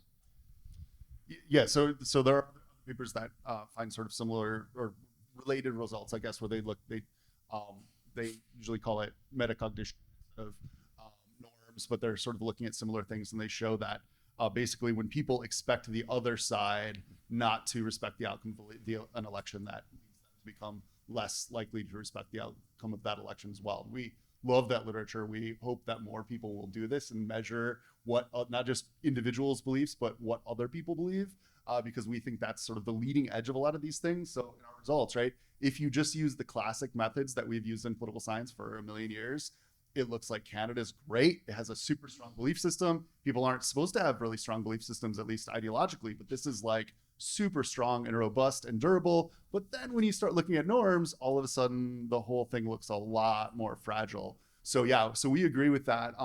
I think one thing that's a little bit different with our results is what we're asking about Canadians as a whole. And sometimes people think that asking those things sort of brings people together and focuses them on a common in-group identity. And we might get happier results than focusing on the out-group. And they're not necessarily so happy either. So. We're at time, so we'll wrap up here. Thank you so much. I think we can go ahead and get started. So this is the start to the first panel that we have during the conference. This panel is on democratic norms and backsliding in developing democracies, and it's going to be moderated by my colleague Diego Aycinena. I'll introduce Diego, and then Diego will be able to go forward and introduce each of our panelists here today. So Diego is an experimental and behavioral economist. His research relies on experimental methods to understand institutions, human behavior, and decision-making, with a focus on exploring the role of social norms on behavior. In addition to his academic research, he has advised policymakers and regulators in different countries and served on the board of the largest multilateral development funder for Latin America and the Caribbean. Diego is currently a senior scholar at Penn's Center for Social Norms and Behavioral Dynamics and a faculty member of the Masters of Behavioral and Decision Sciences. And I could have gone through and introduced each of the panelists, but let me leave that to Diego. And let's welcome this panel with a round of applause, please. Thank you very much, Samira. Thank you, everyone, for being here, especially the panelists. As you can tell, I'm not a political scientist, but I will give some introductory remarks, as many of you in the audience are also not political scientists, and this is quite an interdisciplinary audience. So some political scientists have pointed out that the ways democratic institutions are attacked have changed. Election fraud and classic coup d'etats and executive coups or autogolpes have been replaced by strategic manipulation of elections, exclusion of candidates, promissory coups, and executive aggrandizement or subverting other powers to the executive. Now, there has been a discussion on the extent to which there is a general trend of backsliding, focused on measurement, how we measure backsliding, the use of objective versus subjective indicator measures. But here, what we're going to do in this panel is we're going to explore backsliding at the intersection with polarization, meaning extreme divergence in beliefs, ideology, or affect, with democratic norms, both social and personal norms that support the proper functioning of democratic institutions, with democratic backsliding or the weakening or erosion of democratic institutions, which may eventually lead to democratic breakdown or ambiguous democratic or hybrid regimes. Our focus is going to be on emerging or developing democracies, where perhaps democratic institutions are still young and have not fully taken root. We can think, for simplicity, of non-weird but still democratic countries. To discuss these questions, we have some experts in our panel, starting with Gretchen Helmke. I'm hoping I'm pronouncing that correctly. Gretchen is the Thomas Jackson Distinguished University Professor in the Department of Political Science at the University of Rochester. Her research spans political institutions, judicial politics and the rule of law, informal institutions and norms, and democratic erosion in Latin America and the US. She's also a founding member of Brightline Watch, a nonpartisan group of scholars that monitors threats to democracy in the United States. We also have Michael Sweigart. I'm also not sure if I'm pronouncing it correctly.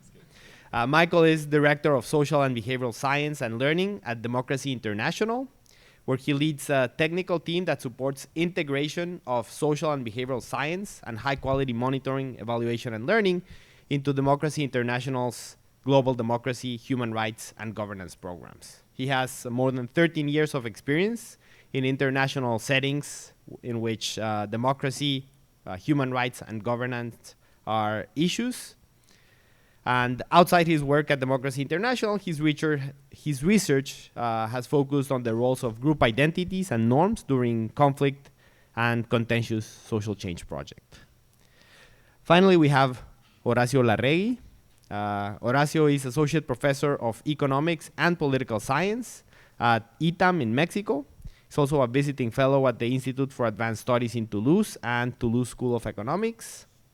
He's affiliated with multiple institutions, JPAL, CESIFO, and EGAP, and his research focuses on political economy and development, mostly in Latin America and Sub-Saharan Africa. Now, you're not here to hear me talk about the panelists. You're here to hear them talk about the issues. So we'll start with some questions, perhaps starting with Horacio. And starting with polarization, in assessing government performance, voters must process information on outcomes and attribute the causes of those outcomes. how does polarization influence the way the general public processes disinformation? Specifically, how does polarization affect voters' perceptions of outcomes and their attribution of responsibility of those outcomes? Perfect. Okay, thanks so much for the invitation and the question. So before thinking about that question in the context of polarization, let's think about how the world was prior to polarization. Essentially, how is that, what do we know in terms of how voters sort of used information, updated their beliefs, and sort of and decided like what to do, and sort of and things worked pretty well sort of before these times. So I think the literature is quite consistent. Like prior to a polarized world, voters would take information from the radio, media, newspapers, and sort of update their beliefs and decide basically like who to vote for. There was some contentious work. Essentially, if you look at the observational studies, kind of like just studies showing like, if there's like an audit randomly just before the election, and there's radio availability, things like, voters would use that information and punish corrupt incumbents. We did a bunch of experimental work that, was not as consistent, but then, we managed to kind of, I think, bridge the observational literature and experimental literature, pretty much like difference in beliefs, difference in the extent of how much saturation information there was. One thing is having a radio, like broadcasting information to everybody, and the other thing is basically just having like someone like me handing over leaflets. People like in isolation, they react very differently when compared to when everybody gets the information. So essentially, we managed to kind of bridge those two literatures, and I think that we reached a pretty good consensus that like information really matters for accountability and sort of and the way democracy operated. And then we got hit by tons of polarization, right? And kind of what happens. And sort of theoretically, like the three possible things that can happen. First, actually nothing. People continue to be Bayesian updaters. And actually, like if you have ideological polarization but not affective polarization, maybe the role of information is even stronger because people are so far away that if they just continue to update normally, like actually they should update even more because they're in very extremes. Then essentially we can have like sort of what I would like to call like moderated kind of motivated reasoning. And essentially in a way like people just they kind of like they because of affective polarization they kind of distrust things that the sources of information that do not fit their priors and they just tend to discard it. And then the more extreme version of that is basically like something that can lead to backfire. And pretty much just take the case of abortion sort of in the U.S.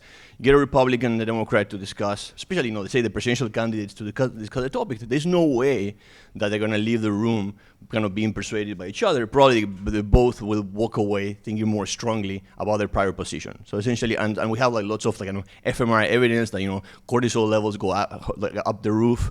Essentially, when we're put against like arguing against that something that we disagree with, and actually just putting the topic on the debate.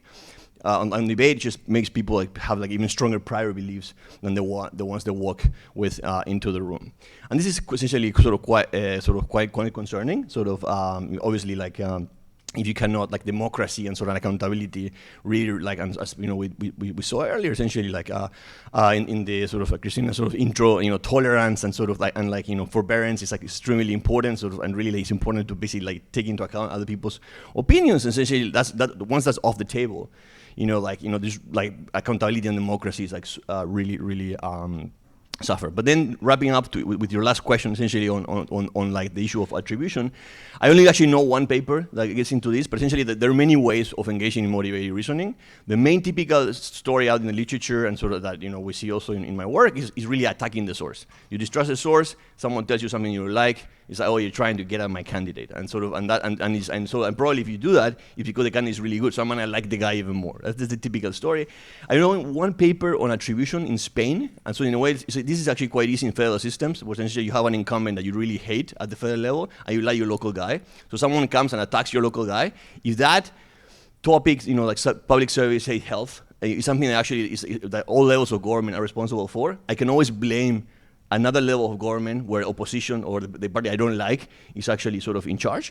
And we have evidence from this paper, a very nice paper by Mónica Martínez Bravo in Spain that actually shows that that's the case. Essentially, whenever someone would show that in Catalonia, I think that they had poor service delivery. It's central government in Madrid who is responsible for that. That's pretty much the story. So in a way, but it's just one way through which motivated reasoning can take place, and so we should definitely look for that. And following up on how people perceive and process information. In a polarized environment, the public may overestimate the stakes of an electoral outcome, perhaps perceiving it as extreme or existential. And Gretchen, how does such perception of the stakes impact democratic norms? Sure.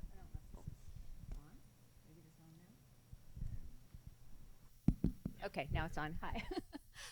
First of all, thank you so much to the organizers and to Christina Vicchieri for inviting me. I'm actually a huge fan of your work, and it's really nice to be here and to get a chance to listen to all of you today. So I guess the place that I'll start is just with what voters are thinking about the stakes of the election. And a lot of my work traditionally has been on Latin America, but in the last few years, I've really pivoted and focused a lot on the United States as well. We actually just had a Bright Line Watch report come out 2 days ago that was really trying to be a little bit more precise about what the stakes of the election were for people and just how polarized people's beliefs were on different things. And so I think 3 sort of sets of questions are really relevant here. One was confidence in the elections. And there's huge polarization over that, and it's pretty asymmetric. So Democrats continue to have a fair amount of confidence that their votes are going to be counted as intended. At the national level, they're sort of least confident. They're most confident at the local level. Since the 2016 election, we've seen the Republicans' beliefs in the confidence that their votes are going to be counted as intended plummet. So there's a huge gap in that. There's also a huge gap, which I thought was really interesting, in estimates over whether people think their own candidate is going to win. So we've all been following the polls. We've all seen that it is, virtually indistinguishable in terms of which candidate is likely to win. But if you ask Republicans whether they think Trump is going to win, something like 80% of them think that Trump is going to win. And Democrats, the same way, right? So you put those two things together where you don't trust elections, particularly Republicans, and you think your candidate is going to win. If they don't win, right, that's sort of setting things up for another very, very contentious outcome where people don't have any confidence in the results if their candidate doesn't win. We've also tried to operationalize this idea of the stakes of the election for people. And we just ask a very simple question. We sort of ask, what do you think, sort of how would you rate the quality of democracy now? And how would you rate the quality of democracy in, let's say, 2 years, 3 years under your candidate winning and under the opposition candidate winning? And for both Democrats and Republicans, if the opposition candidate wins, you see something like a 30 percentage point drop for both of those. So the stakes, not surprisingly for anyone in this room, but at least we have some numbers around it, are really, really high, right? So that's sort of where things stand right now in the United States. The question, though, I think that we all want to know is, well, then how does that sort of a context set up things for people respecting norms of democracy? And I think what we've seen in a lot of the literature is that, voters profess that they care about democracy a lot, but when push comes to shove and when there's a trade-off, the more polarized they are, the higher the stakes of the election, the more willing they are to trade off punishing candidates who violate democratic norms the candidate of their party. So that goes, to Sfolik and Graham have a very influential article where they show this using conjoint experiments that voters are willing to make that trade-off, and a lot of people have really confirmed that finding. So the sort of short answer is norms, at least cooperative democratic norms like mutual toleration, forbearance, willingness of citizens to punish candidates who refuse to concede elections, all of those things are really put in jeopardy the more polarized the environment is. One thing I would add from some of my earlier research on Latin America is that it's not just the polarization of the electorate, but it's also the institutional context. And when you have institutions where it's a winner-take-all situation, where, say, a lot of power is concentrated in the presidency, if you lose the presidency, it tends to sort of create this very destabilizing effect because the costs of being out of power are so much higher. And that, again, puts a lot of pressure on these cooperative norms. Can I ask a follow-up question? So do we think that those polarized beliefs? So in general, we know because of echo chambers, like filter bubbles, that attitudes are very polarized. Yeah. But when it comes to these beliefs, where the poles are super clear, like do we know what that correlates with? Is these people just don't read anything and they just talk to each other, or like, because in a way this is like it's very easy to. Yeah, this is actually the first time that we've asked that kind of question, and we are basically just reporting the descriptive statistics here. I think it's I was actually really surprised by it. I don't know. I mean, yeah, it's fascinating. I actually have a thought. Yeah. As I was listening to that, sorry. There we go. Okay. I had a thought about the same thing while you were talking, and I think it might be, what we're hearing a lot is, of course, people are in these silos, right? There, where a lot of these same views are being exchanged, and also you're not getting very much exposure to people who think differently from you. And a lot of what you hear is a lot of moral outrage, right? And so what you hear a lot of people say is, you'll hear people say, I cannot believe that people would possibly vote for that other candidate, right? And so I think that underlies, I think that's underlying a lot of hope. That there's no way that people, if they're decent people, if people are decent, there's no way they could vote for this other candidate. I guess I'm thinking about our context in the U.S. And so that might be part of what explains that difference. But it would be interesting to explore it further. Thank you. And in polarized context, and international actors are often perceived with suspicion.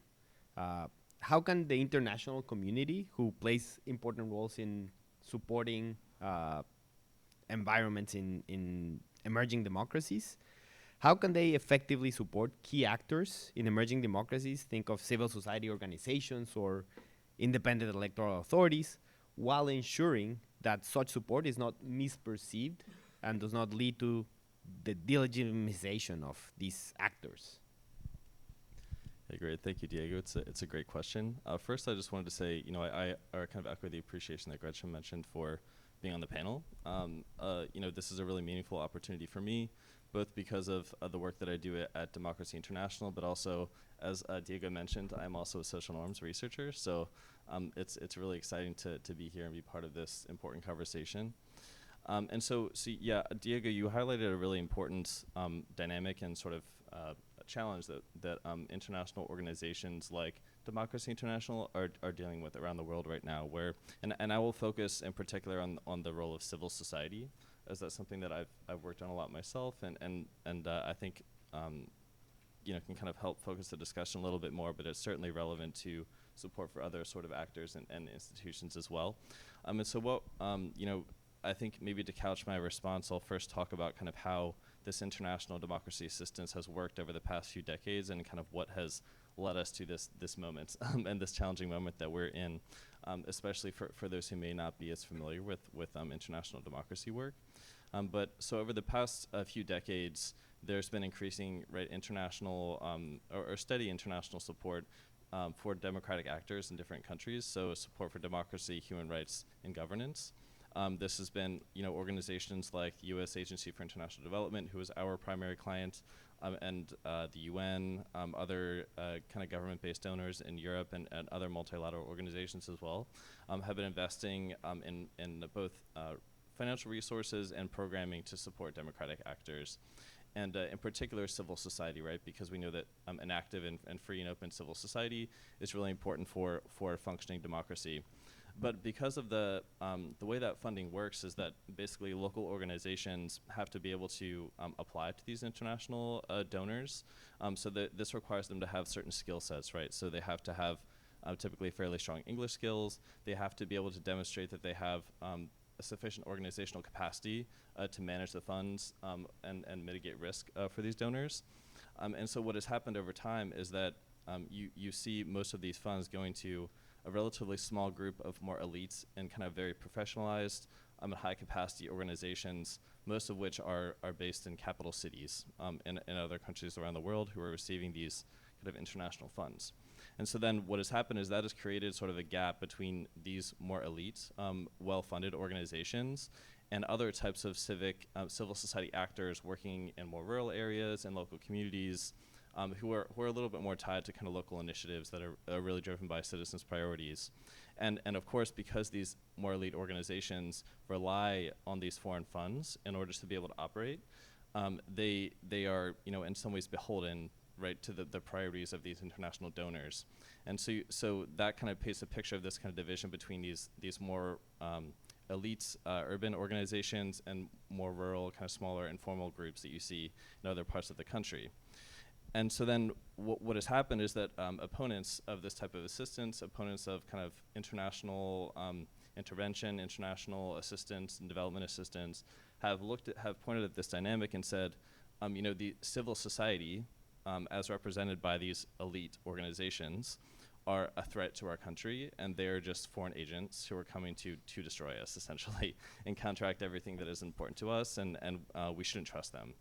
And so this has led to these narratives are really circulating everywhere, and it's a big problem that has really led to civil society being delegitimized, right? And the whole point of civil society is that these organizations are supposed to be sort of a conduit for citizens' concerns, right? So they're supposed to be a place where citizens can go to, they're supposed to basically understand citizen priorities, help and help to kind of insert them into political deliberations and decision-making to inform policy.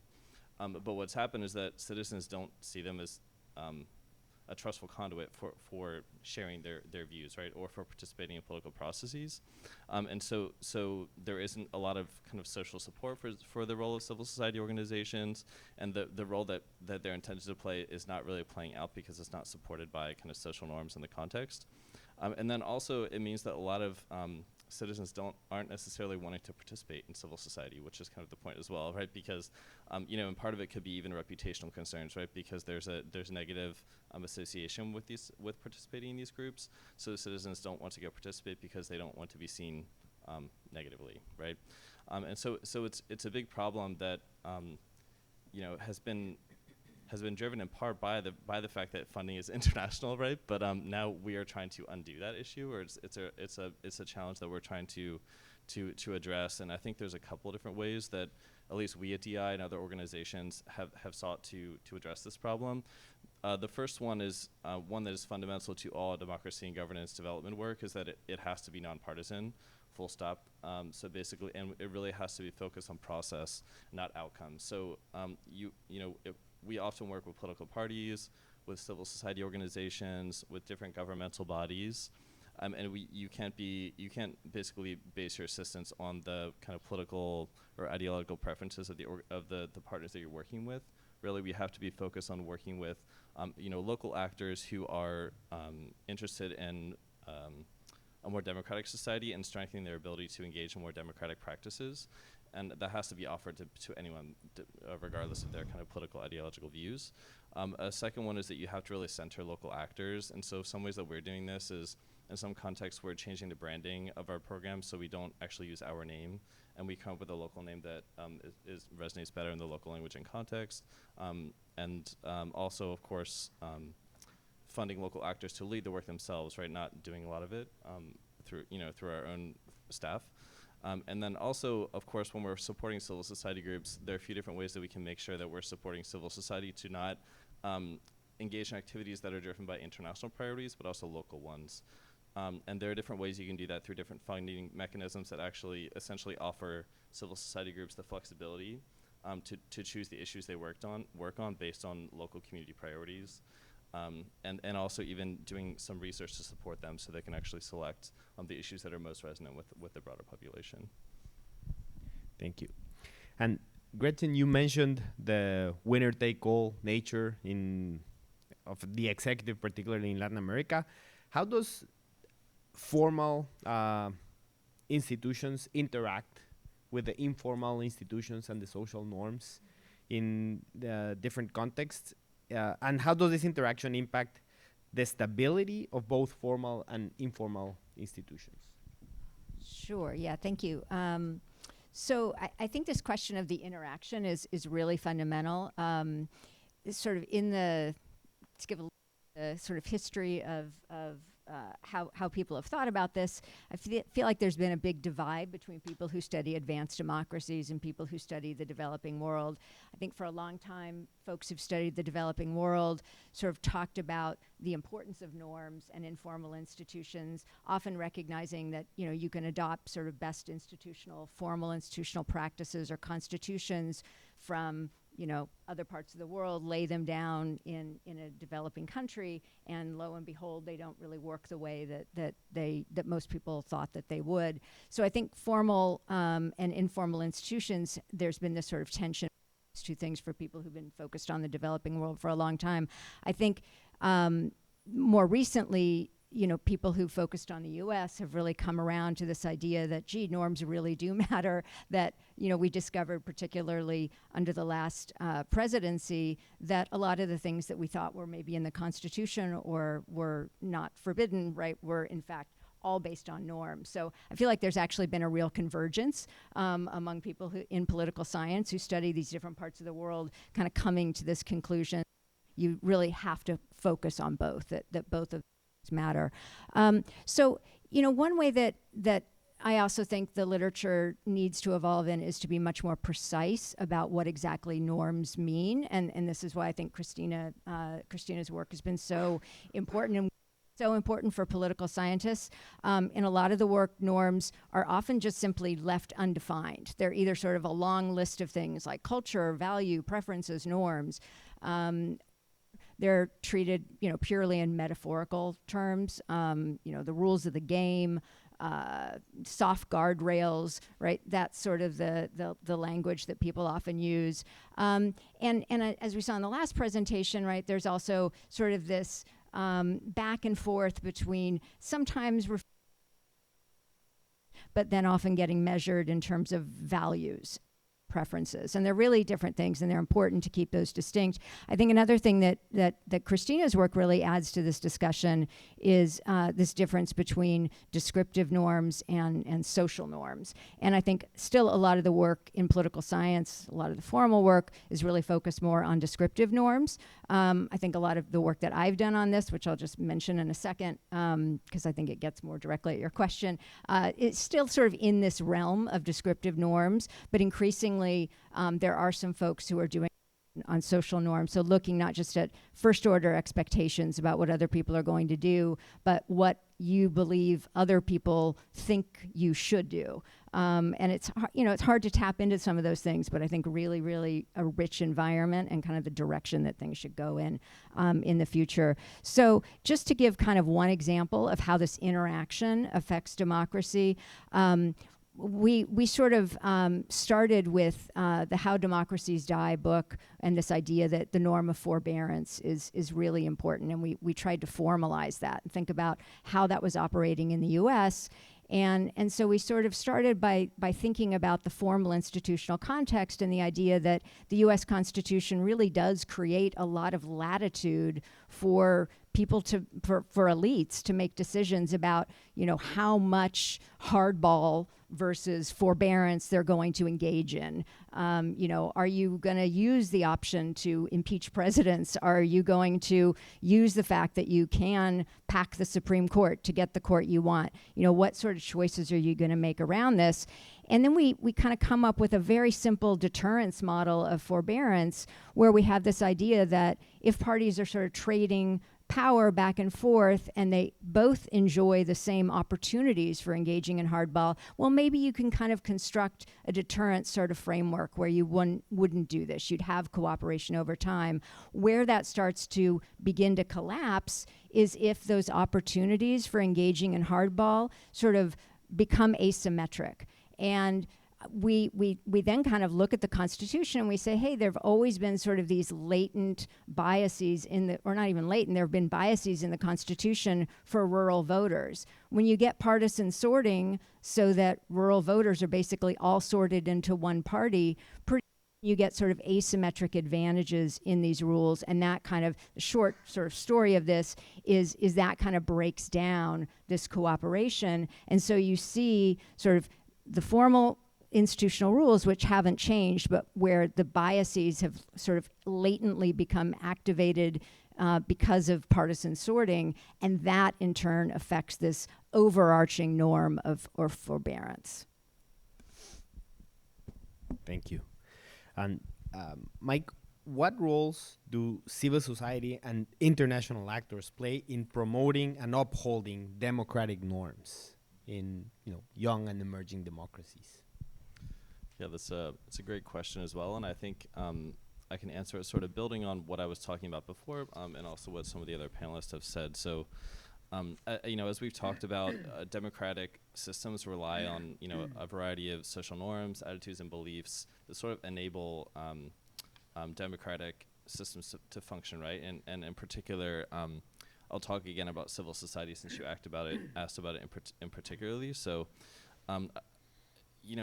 in countries that are transitioning from authoritarianism to democracy, a lot of those norms, attitudes, and beliefs don't exist to support, for example, an active civil society and a functioning democratic system, right? So some of the things I'm talking about are, right, the willingness to criticize authority, right? In a lot of countries that DI works in, a lot of transitioning democracies, there's a high power distance, so people are not really open to criticizing authority, and social norms don't support it.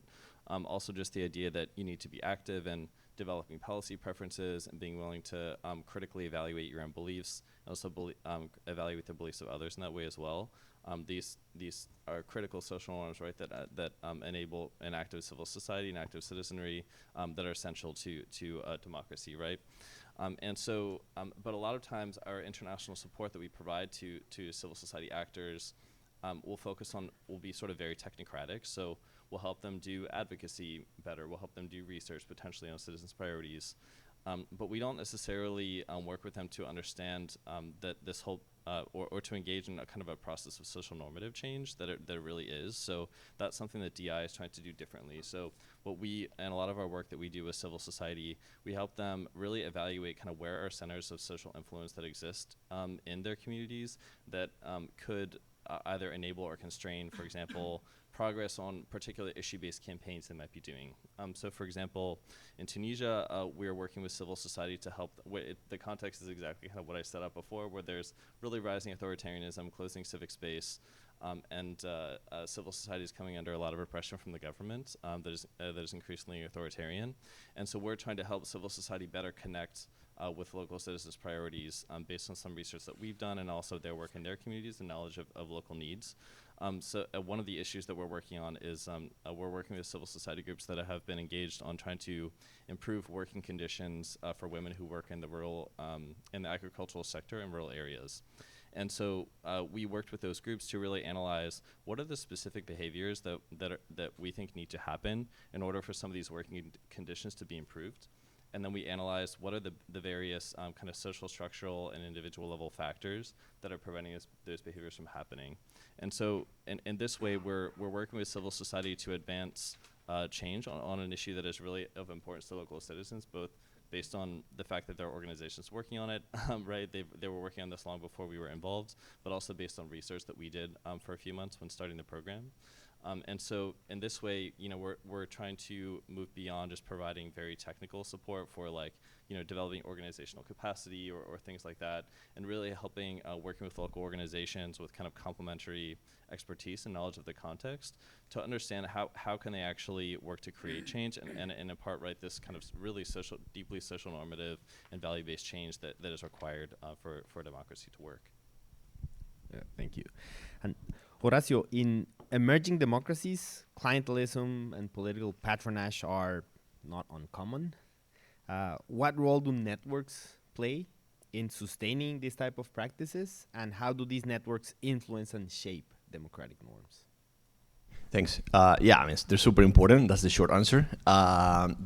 Just stepping back a little bit for the people who are not that familiar with that context, but essentially, like in a lot of the developing world, elections do not work in the programmatic way that we see in advanced democracies, and pretty much most of what happens is that candidates through local intermediaries just exchange money for votes, and that's kind of like the way basically politics are conceived by the voters, and for these networks are super important. Essentially, if you're exchanging money for votes, you have to make sure that like they vote for you, and sort of and there's a big thing in the literature on how you do it in the presence of the secret ballot. And pretty much what has been shown, and I've done a lot of work on this, is that you have these local intermediaries who are very embedded in the local networks and get information that is important to enforce those transactions. And actually an interesting norm that is very, very important is the one of reciprocity. Essentially, a lot of what we show is that these guys are really good at identifying who are the voters who just respond to favors. So essentially, all I have to do is basically is use my networks, identify these folks, and just give them money. I know they're gonna go vote for me. And actually, we actually show that. We actually show that like whenever like they find out who these people are, and then they just give them money. Like if they go and vote for those candidates. So essentially, they're very, very important. And more broadly, I think just in context of the conference, essentially like for these voters, democracy is a very different thing. So essentially, for them, elections is a time to actually get paid. So it's not about the time of actually like picking a candidate who's gonna like provide them with public services or implement some program. And actually, so for example, I've done this very cool experiment sort of in Uganda. We were working with 16 local CSOs. There was a lot of work sort of covering like 10% of the polling stations from the whole country, trying to basically combat vote buying. And whenever you call people to this sort of like a village meeting, so like they wanted to be paid. Essentially, in ways, it's like the only way I'm gonna not vote for, like, not take the money, and the way you're teaching me is like if you pay me now instead. I'm like, you're like, well, you're just not getting the whole point here. And so essentially, like the argument of like you should really renounce vote buying and like push these candidates to give you something, an actual service delivery, just doesn't work. It just basically just not fit like their concept of elections or what democracy is. So essentially, you really kind of have to understand these so the best we actually managed to do is to actually break the norm of reciprocity. So once you understand really how they operate, you realize that basically they think these guys actually are making them a favor. So we show them they're not. Essentially, that once they get elected, they steal all the money in order to repay the people that funded them to give them the money. And sort of like you change the narrative, you move away from this Western mentality of how democracy should be, and you teach them, and actually you manage to break the reciprocity. What they end up doing is that they end up taking money from all candidates. Sort of, and that's pretty much what you see. Actually, you don't reduce vote buying, you actually increase vote buying, and sort of, and like, you're laughing, but it's like this like massively happened in Uganda a couple of elections ago, and sort of, but in a way, this is kind of like short-term effects, and so this teaches a lot about how can you break the long-term equilibrium. But in a way, sort of like just like stepping back, in a way, like these networks are really, really important. If you, and also we have evidence that if you erode the networks, you can really implement these type of things. So there's like an interesting interplay between the role of networks, norm enforcement, and like at the local level, and basically and how the concept of democracy at the macro level. And I can keep going on. Essentially, I think that there's a very interesting thing with what's the interaction between this and polarization, and importantly associated to populism. But I'll stop there. So we're running out of time. Thank you. And Gretchen, how does polarization affect democratic norms across different actors or stakeholders? And if you want, you can take judicial manipulation, and how do different norms or from different actors or different stakeholders affect democratic norms in that context? Sure. So judicial manipulation is a really huge problem all over the world, but particularly it has been in Latin America, which is where I've done a lot of my field research. And so, the basic sort of playbook, I think now is pretty familiar to people, where you get a situation that's really polarized. It raises the stakes for leaders, and they kind of seize the moment, particularly when they have popularity, and you see them manipulating the court usually as soon as they can, right? It's sort of this idea of capturing the referees early, and the way that I've kind of viewed it in some of my research is almost like a preemptive strike. If you think that you're likely to be thrown out of power, if you think that what happens to leaders who get thrown out of power is pretty awful in those contexts, then you have a lot of incentives to try to destroy any institutions that could check you, and a lot of the time this is really successful, right? Because I think this came up in the first lecture, in anti-corruption campaigns and campaigns to go after courts, there are really legitimate grievances that underlie a lot of this. So we're seeing this right now, for example, in Mexico with the proposed judicial reforms that are going on there. What? Yeah, exactly. Right. I mean, it passed by huge margins, right? We can talk about the details of the Mexican judicial reform, which are astounding, right? It's basically replacing a professional judiciary, 7,000 judges with elections. In June 2025, half of this will occur at the level of the Supreme Court, at the lower level, and then the other half will take place 2 years later. So it's profoundly changing the courts and the rule of law system in Mexico. But this is all being done with a wildly popular government. And the people really support this. And the logic here is that the courts have really failed, that there's a lot of corruption, that there's a lot of justice delays, and that, this solution is seen as a way of addressing that. The problem, though, is that the only slates of candidates who are going to be running for these are basically going to be put forward by the ruling party itself. So it's simultaneously, framed as a way of cleaning up corruption, addressing real problems, but it's really a grab for power. And once you get a judiciary that's manipulated, it's really a problem going forward for democracy, for obvious reasons. I also think that it creates an interesting set of incentives for judges. So some of my earlier work has really looked at what happens in contexts where, on the one hand, the formal rules protect life tenure, but the norms are such that basically every government that comes in has the prerogative to kind of choose the court that it wants, right? That's, again, getting at kind of a descriptive norm where everybody expects that life tenure doesn't really bind. And you can use legal means, right? You can impeach judges, you can pack the court, right? All the things that are allowed in the US are also allowed in a lot of these constitutions in Latin America. Well, this really, for obvious reasons, distorts the incentives of judges, right? So one thing it might do is it might lead the judges to try to be really loyal to governments that are really popular. But if that government starts losing popularity, the judges might try to strategically defect. Now, there's an interesting sort of situation that kind of gets at the Akerlof thing, where the more judges are seen as captured by the government, maybe it decreases their incentives to strategically defect because they have no hope of signaling their independence. But there are all sorts of interesting dynamics that start to emerge once you have a judiciary that's manipulated, where everyone knows it's manipulated. Thank you. And speaking of popular leaders who pack and switch the courts, we have seen the case of Bukele in El Salvador, whose court essentially reinterpreted the constitutional prohibition for re-election, saying that it's really does not prohibit re-election.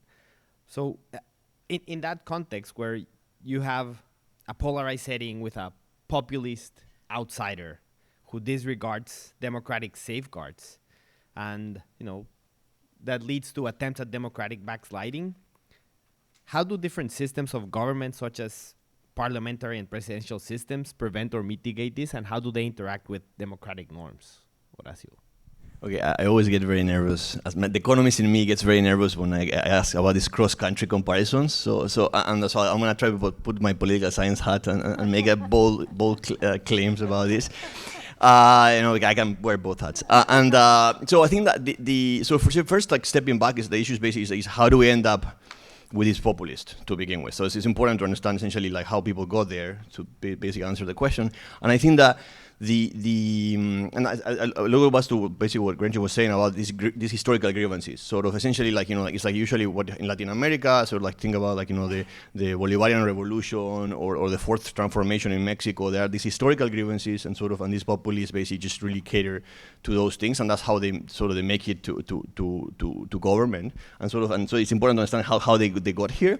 Interestingly though, many of these sort of presidents actually are kind of like minoritarian presidents. So it's actually sort of like look at Milei in Argentina, and Petro. So there are many lots of these people actually got through runoffs, and in power. So actually like they're kind of weak, and somehow like they really like take the opportunity of one particular point in time, right? So that's kind of the presidential side. Let's switch to Europe. The dynamics are very, very different. Essentially, like all these kind of like fringe parties, populist right-wing parties, like they're not new. So in a way, they've been there. They've been kind of growing slowly over time.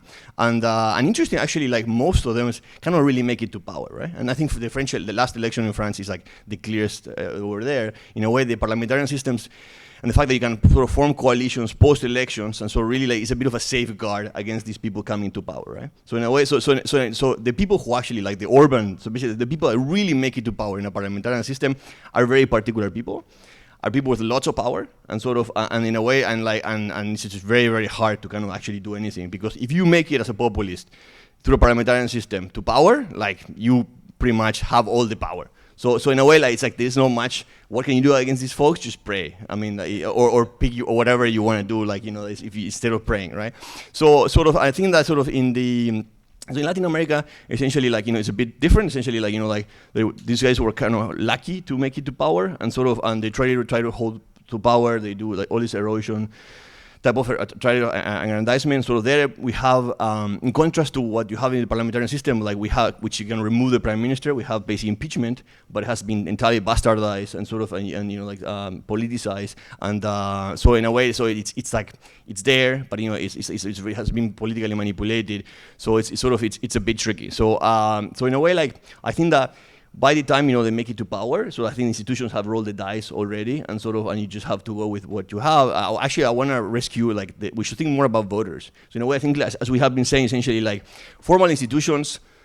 In Latin America, we all copy the U.S. Constitution, and look what happened, right? So and so in a way, I think you have to think more about what can you do within the rules of the game, and I think that we have to think more about kind of voters. And so going back to the Mexican case, this is the second attempt of López Obrador to actually go around the justice, and the previous one, like they really faced an important problem, like trying to defund the Electoral Institute, and voters have basically in their memory, like it's a very important institution. It's like for them, it's essentially transition away from PRI. So in a way, like I think what we should work on is basically trying to convince voters essentially that these institutions are really, really important, and maybe like guys should do that essentially in a way, because in a way, like so even very popular leaders, when they go against these institutions that are heavily regarded by the people, like they can't do it. So in a way, I think that's it. We should focus more on that. That's of course just like hoping the what's written on the Constitution to be a safeguard. So we should really think more about the voters, and that's kind of my view, like from reviewing things and so on. So anyway, so like institutions are important. Like that one otherwise would kill me. But in a way, like but I think we should think more about the voters. And yeah. Thank you. And as democratic institutions eroding during episodes of backsliding, pro-democracy opposition is often discredited or counter-framed as threats to specific values. In this sense, Mike, how can this discrediting or counter-framing be contained or mitigated by pro-democracy opposition? Yeah, that's a great question. Thanks, Diego. So before I was talking about how there are these narratives from anti-democratic actors that are portraying civil society, right, as threats to the nation, right, or threats to the country and to local interests. And a really strong part of those narratives consistently across different contexts is that they will point at the fact that some civil society groups or NGOs are engaging on issues like LGBTQI+ rights, or gender equality, and they're pointing at those as, in particular, as symbolic threats to local values and norms, and as things that might resonate very strongly with the population. We're seeing, so what they're basically saying is that because there are some groups that are working on these issues that might be perceived as very threatening, all of civil society is a threat, right? So they kind of generalize that threat to broader civil society. Actually, I'll talk briefly about my own research, my dissertation research, because it was motivated by this exact question, where I was looking at whether transnational civic activism can influence social norms on LGBTQI+ rights in contexts where that activism is very highly contested, very highly publicly visible and contested.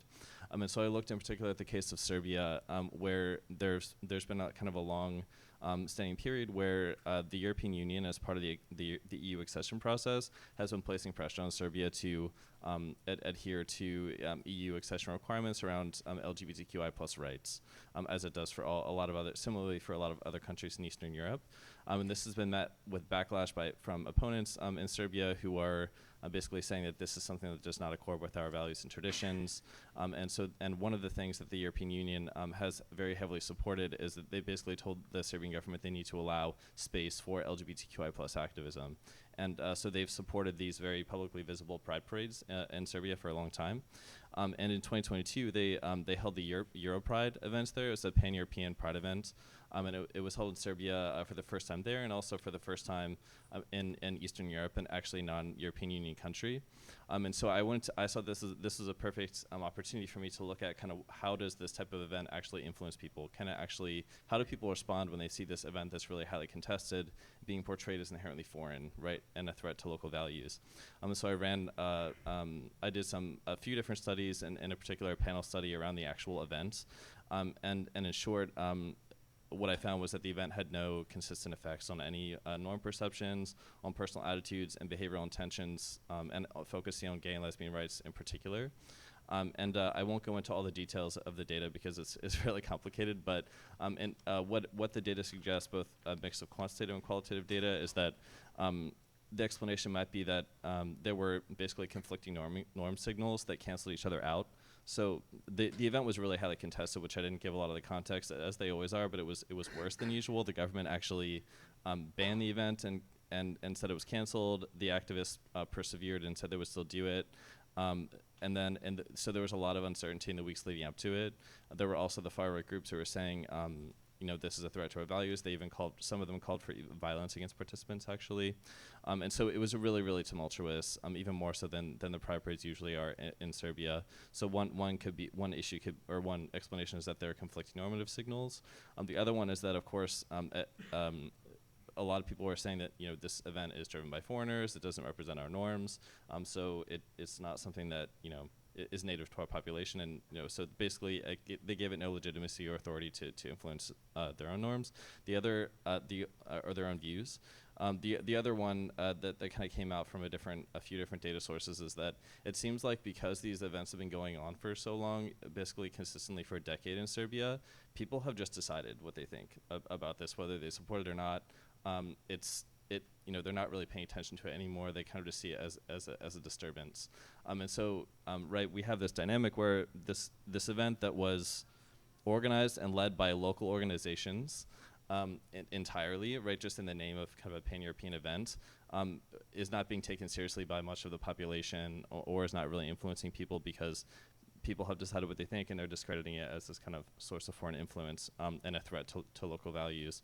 And so this is really important, right? And this is a very specific example about how these kind of threat narratives can play out and how they might affect the potential for civil society to actually achieve change in a lot of these developing countries. And so one tactic that came out of my dissertation, and also that we've been using at DI in some of our programs in similar contexts, is moral reframing, where for those who aren't familiar, essentially you're taking a desired kind of position or behavior and you're aligning it with very deeply held values, often moral values that are really, really undergird people's behaviors. And so, for example, in Serbia, kind of patriotism, loyalty to the nation are very important. So one of my ideas was that maybe instead of saying, for example, gay and lesbian people need rights, you could say, well, gay and lesbian people in Serbia are proud members of the nation and of the Serbian nation, right? And so that could come off differently to people. Another example, we have a program in the Kyrgyz Republic supporting civil society that's starting up. We're doing a multi-stage research process that we're just starting to kind of understand how we can kind of reinvigorate or revitalize the image of civil society. And just an idea that has come up from previous research there, freedom is a really important cultural value in Kyrgyzstan because they're nomadic people traditionally. So, trying to reframe democratic concepts and ideas around freedom could be something that's very powerful there and resonate with populations, and show civil society as a way for citizens to be free, right? Kyrgyz people to be free.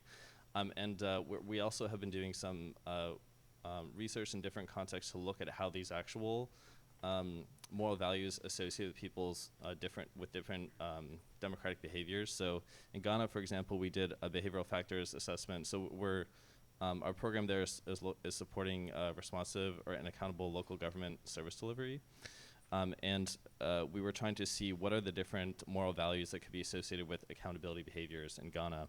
And so we surveyed a bunch of local government officials, and we ran some analyses to see how these different values were associated with their actually the dependent variable was aversion to accountability, and we found a really interesting one that actually fairness was associated with aversion to accountability. So people think that government officials who think that fairness is really important are more averse to being accountable to the public, and we're working actually with a local linguist to try to interpret this finding. We think it might have something to do with some actually clientelistic and corrupt practices that are very normal there. But these are the things that we're trying to grapple with to figure out how we can kind of reframe these democratic behaviors to resonate locally with our desired behaviors. So, great, thank you.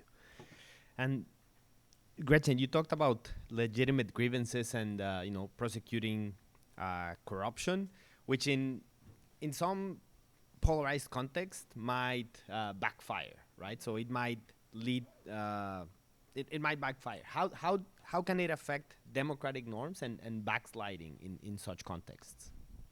Sure. So this is another area where if you've been studying the developing world for a long time, this is something that comes up over and over again, right? Former leaders getting prosecuted after they leave power. In Latin America, even not accounting for the transitional justice prosecutions of former dictators, just looking at elected democratic leaders, about a third of all democratic leaders since the 1980s have ended up being prosecuted after leaving power. So this is a really common issue that comes up at least in Latin America.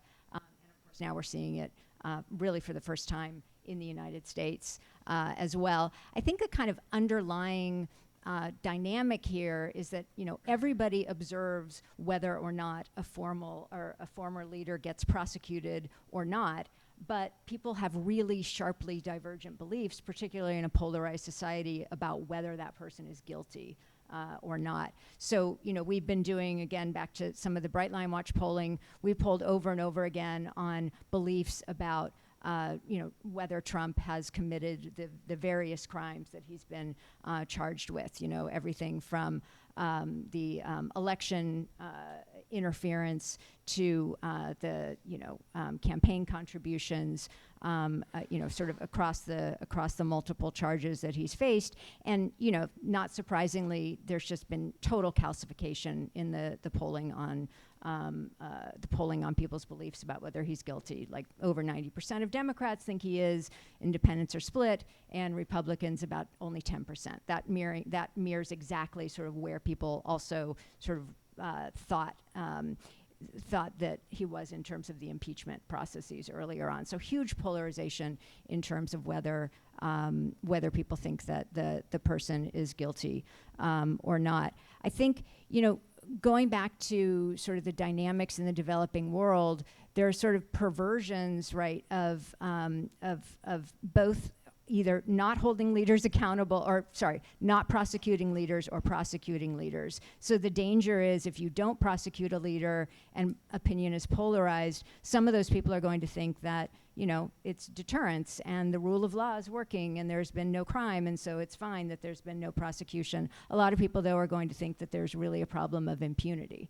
And that this person is, for various political reasons, not being prosecuted, and that's something that I think is actually probably the bigger problem in a lot of the developing world. The other sort of situation is you do see a prosecution. People who think that the person was guilty think that that's accountability in action. Other people think it's a witch hunt, right? And the witch hunt phenomenon is real. It certainly happens. It happens in situations, I think, where you've reached a situation where the judiciary is fully captured, where the person who wants to cling to power is sort of gone over to that side of targeting the opposition. So Venezuela would be an obvious case, but again, the bigger problem is really impunity in Latin America, and we see this because if you look at sort of correlations across nationally, at least, the leaders who are targeted after they leave office are the leaders who leave with very little popularity and very little support. And so the norm of impunity, at least at the elite level, is often sustained by this fear that, if you prosecute somebody, then you're going to get prosecuted in kind. But if you target people who don't have any political power power left, right, that incentive sort of disappears. And so you can get a breakdown of impunity. You can get this kind of selective accountability for leaders who leave office really with very little power. But sort of paradoxically, in situations where parties remain competitive, where party systems remain relatively stable, you actually get this kind of impunity situation where, you know, there's a lot of corruption, but nobody's getting prosecuted. Thank you. And we have some time left. We'd love to have some questions from the audience, if there are any questions. If not, we can continue.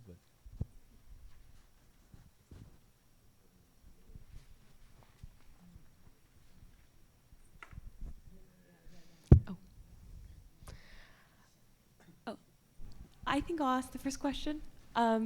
So I was wondering what your thoughts are on kind of the concept of the strongman. I was just in Fiji last week for some work, and they were a country that experienced a democratic opening in 2022. And I was speaking to high-level officials, and they said that, wow, this regime is doing the same exact thing the last regime was doing, but they're just doing it in a sneakier way. Similarly, I was in Bosnia and Herzegovina, more than 20 years after, more than 20 years after their opening, and they also were like, wow, I miss Tito. And across all the three major ethnicities, similarly, I was in Libya, the same thing. They miss Gaddafi. And I was wondering kind of, you know, for a lot of people, the strongman equals order, and then democracy equals chaos. And I was wondering, how do you kind of reframe those when in the everyday lived experiences of people, that's what they see? And so it's kind of hard to just reframe it in terms of, oh, this is what democracy is and everything. So how do you reframe those when, for everyday people, when they think of pre-Bukele, they were thinking chaos, and when they think of Bukele now, they think, wow, we can go out into the street and do our work and live every day. Thank you.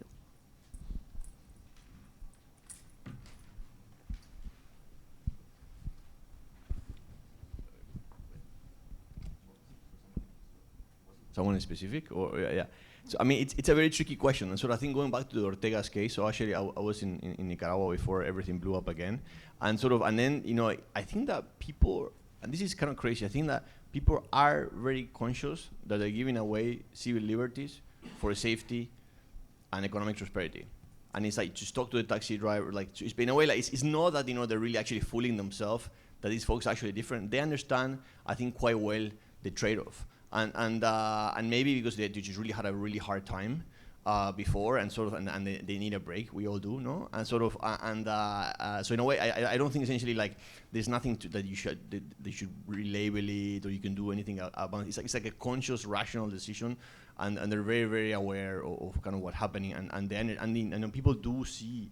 Essentially, executive. I mean, Bukele. I think is like I was very recently there, and like people are very aware. So in Salvador, sort of like what's going on. They understand very, very well, but they finally can have like shops in the middle of the highway, sort of, and prosperity, and they don't have to migrate because of violence, and so I think it's actually quite tricky. So if in a way like if like and maybe they understand they're in the game for like a couple terms and and then everything's gonna blow up again, but they kind of need that. So because essentially like in a way like the democracy quote unquote has not delivered, right? So in a way it's not, and also importantly like I think sometimes there is this misconception that voters just don't like democracy.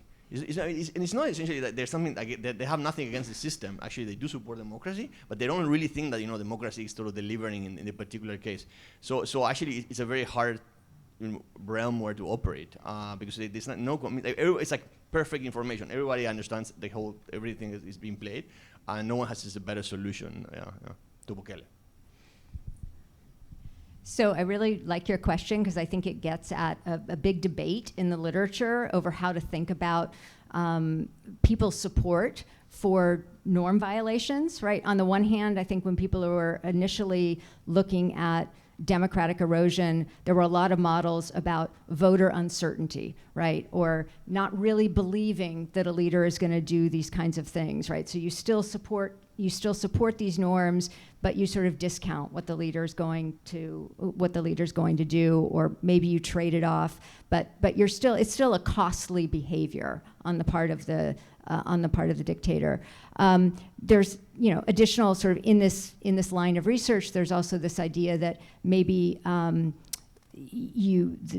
dictator sort of has a kind of discourse where they're threatening things, they create kind of an expectation, a kind of a threat, and then they back down, and it kind of activates this fear and relief mechanism, right? So that's another take on this. A very different sort of view, though, is that people really like the fact that the dictator is flouting norms. It's sort of a finger in the eye to elites. This kind of correlates with the rise of populism and the attractiveness of this, right? And it's not seen as a cost at all. It's sort of what makes the strong man attractive to people is that he's willing to go after institutions. And so I think, there's really a tension in the literature between whether we think of this as something citizens want to protect versus whether that's something that citizens actually actively want a leader who's going to flout these things. I think there's a nuance there because in a way, like, they're okay going against sort of established actors, and somehow in the process of doing that, they justify attacking institutions, right? I don't think that it's really about like, in a way, take AMLO, right? So in a way, like, it's going against basically every other party that existed in Mexico, including the ones he belonged to, and sort of and in the process, he says, like, I have to deal with all the corrupt institutions that supported these people, and that's how. But it's not so much about people liking the attack to institutions themselves.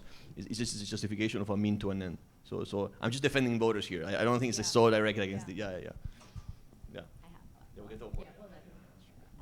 Yeah, no, it's a great point, and so I've been talking about narratives a lot, and so I'll talk about them again. But so I was talking earlier about these kind of narratives delegitimizing civil society as a threat. And what you see is that a lot of these narratives are very securitized, right? So they're basically saying that democracy and civil society are destabilizing our society. They're threatening our values and norms, and therefore it's destructive and it's not good for us, right? And so. And I think, what I think is a little bit unclear, and we don't really know in practice a lot, is how can we actually counter that, and also to what extent. So we see these narratives circulating in society, like in political discourse, but we don't necessarily see the extent to which there's uptake of those ideas and narratives among society and different segments of society, and why. And so we've been trying to kind of piece that puzzle a bit in some of our programs. So, for example, I mentioned that our program in Kyrgyzstan that we're starting up. This is something we're trying to deal with directly. So, we're looking at these different narratives that exist about civil society and democracy, and then we're going to be using. We're building in some existing research on that, and a lot of them are very highly securitized. And then we're going to be using that to inform survey work to understand to what extent are these narratives actually, has there been uptake of these ideas and support and exposure to them among the broader population? And then what are the, using kind of latent profiling techniques, what are the characteristics, psychological characteristics of those people who are kind of supportive of pro and anti-democracy and civil society narratives?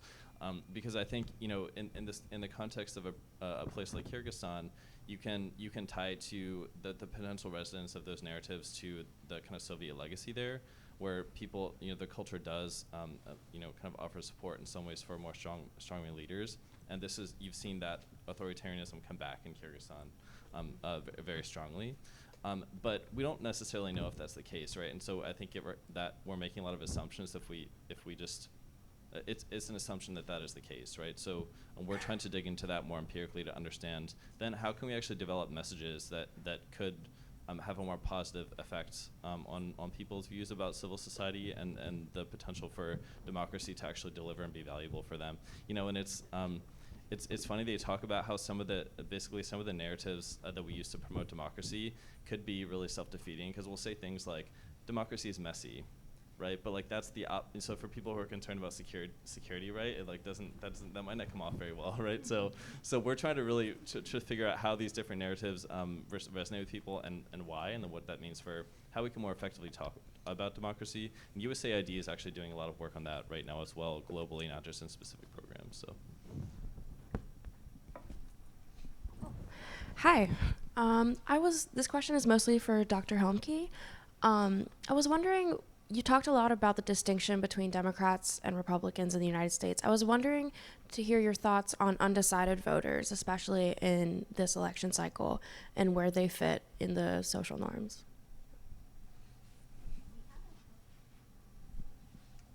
Go on. Okay.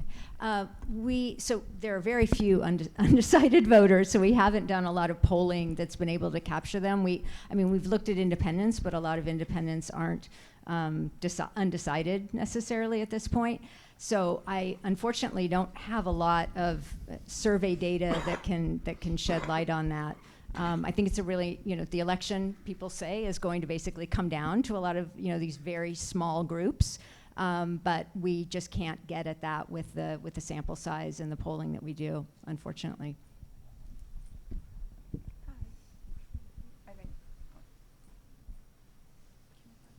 I have a question. Okay. Oh, sorry. Hi. Thank you, everyone. This is more of a general one, but I'm wondering if you can talk a little bit, if anyone has looked at the effects across borders at more of a regional level.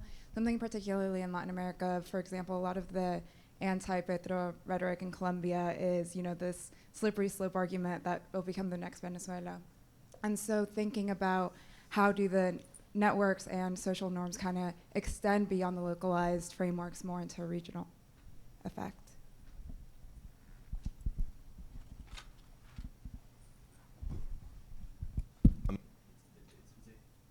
I think that the right in Latin America should really thank Venezuela, right? I think essentially, it's been pulled off. There's a very nice paper, another paper by Daron and Jim Robinson, essentially on pretty much on why we end up, even with extreme candidates, essentially, and it's really about the fear, of what happens on the other side, and sort of, and Venezuela has inflicted a lot of fear on the left, and sort of I think you see that with Milei, it's pretty much everywhere, and Bolsonaro, it's like unfortunately, it's like such a bad example, no, and but yeah, sort of that's the unfortunately, people. Don't look at the specifics of the country and sort of how I think going back to the issue of what opposition can do. I think Venezuela is a particular case where the opposition early on did it pretty bad in a way. Essentially, instead of going back to the democracy, they try to get rid of Chavez because they hated him and it's what the coup did not help in a way. Essentially, in the moment opposition stops playing by the democratic rules, then that's a very slippery slope. I think that's kind of the Venezuelan case, and people just don't think about that. I think that a better example, is Colombia with Uribe, essentially how the opposition really kept playing the long-term democratic game. By the way, it's a great book by Laura Gamboa on what opposition can do, and sort of in Latin America about how to prevent democratic backsliding, and that's kind of really the message. So and anyway, I think there are lots of idiosyncrasies, but unfortunately, the Venezuelan case is something that I think has caused much more damage than the 90% GDP loss that the Venezuela has had, since Chavismo, to the rest of Latin America. Yeah. I can just give one more example that's kind of very different from the Venezuelan one, and that's the El Salvadorian experiment under Bukele, which unfortunately has been successful in terms of bringing crime down. I think El Salvador was, the most crime-ridden country in the Americas, and now it has the least amount of crime in the Americas. And so this model is being looked at across Latin America, in Argentina, in Chile, but it has enormous costs for society. I think 1% of the population now is in prison in El Salvador. So that is a case where, unfortunately, the success of the policies in a very narrow kind of sense is very likely to spill over and affect politics in other countries. Great. So thank you to the panel. And I had a question particularly about something Horacio said, but if anybody else has something to say about it, I'd be very curious, because I find this example of this facade of democracy, at least by the way I conceive it, around buying votes in places like Uganda to be very interesting.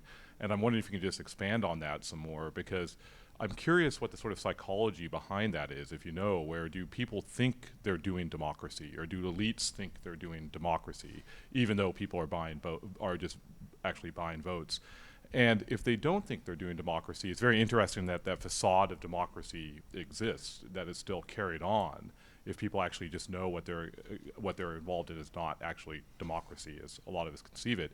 And because the thing that reminds me of somewhat, that I've always thought is a curious feature of what some of us conceive as democratic backsliding in places like the United States, is that it's always wrapped in this language of democracy. If you look at the United States, a lot of people that I think of as doing things that are manifestly anti-democratic are nevertheless saying they're doing it to save democracy.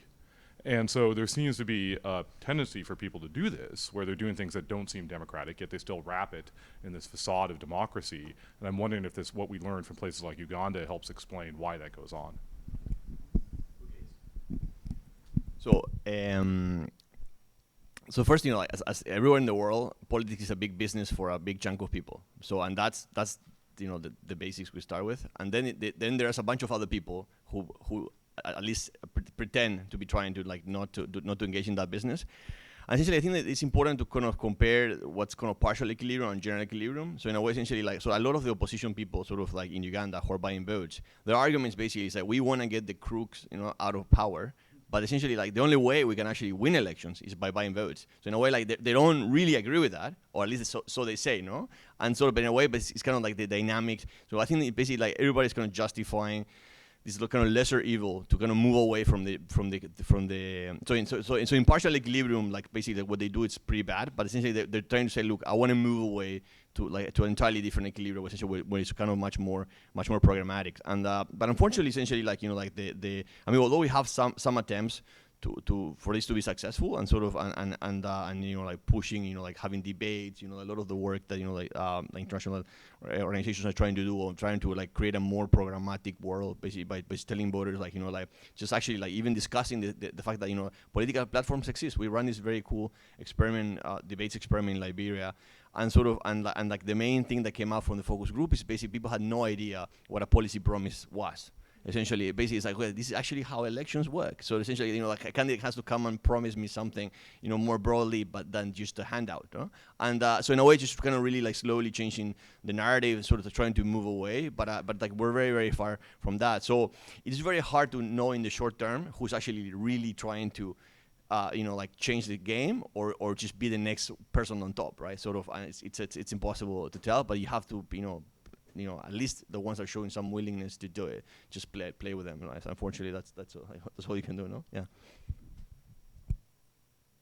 I will add something to that as well. So I mean, I think it's a really interesting question, right? So in these places where corrupt practices are essentially completely normalized, right? Do people think that that's a form of democracy? Like, do people think it's democracy or not? It's a really interesting question, and you know, I'm not sure. I think maybe we need to to examine that more. But I think in terms of, you know, what people are thinking when they're making these choices, whether or not they think it's democratic or not, I think people are thinking about, you know, what their needs are in that moment. And so in a lot of contexts, you know, especially developing countries, people have a priority of needs, right? What a lot of research shows is that although a lot of people say they want to live in a democracy, it's, you know, on a list of 15 items, like, it's maybe number 14 or something. The priorities are always the economic issues. So, and people are struggling to survive, right? So if someone's going to come up, at the end of the day, democracy is nice, but if they're struggling to feed their families and someone comes to them and offers them some money to vote for a certain person, they might at the end of the day say, well, I'm going to take the money, you know? And so I think there's an interesting calculus there. And I'm not saying that's the case for everybody, but I think that's certainly a factor that we have to be aware of in a lot of I'll give you an contexts. extreme case. So you can buy a vote in Uganda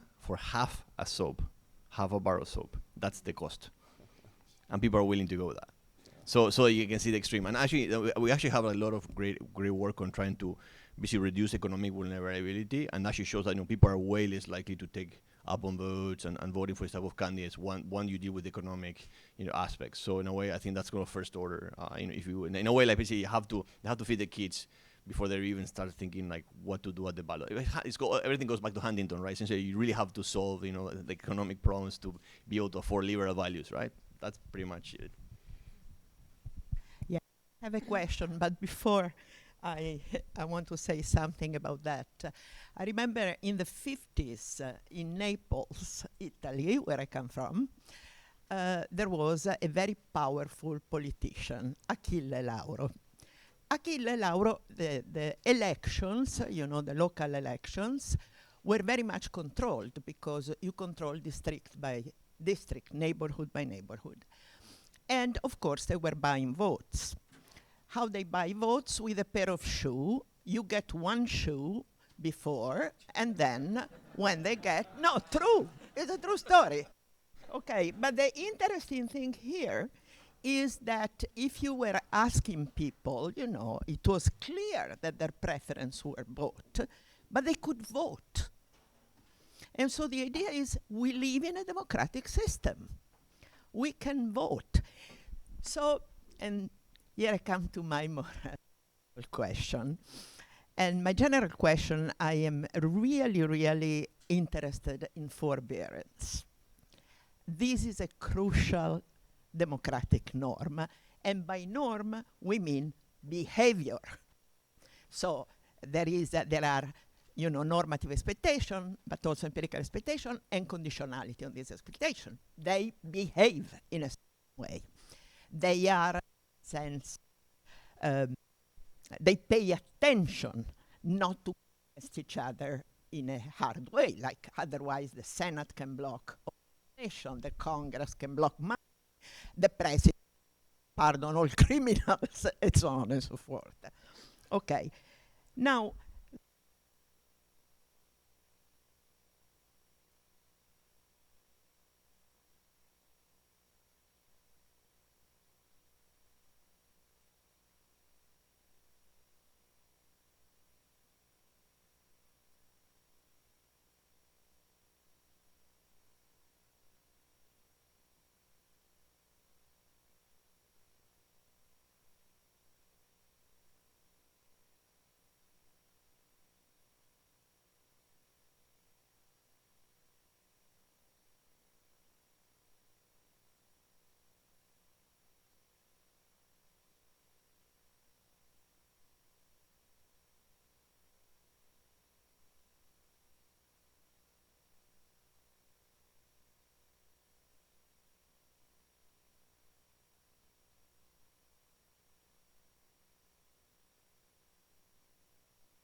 Okay, sorry, I should know this by now. It's only been an hour plus.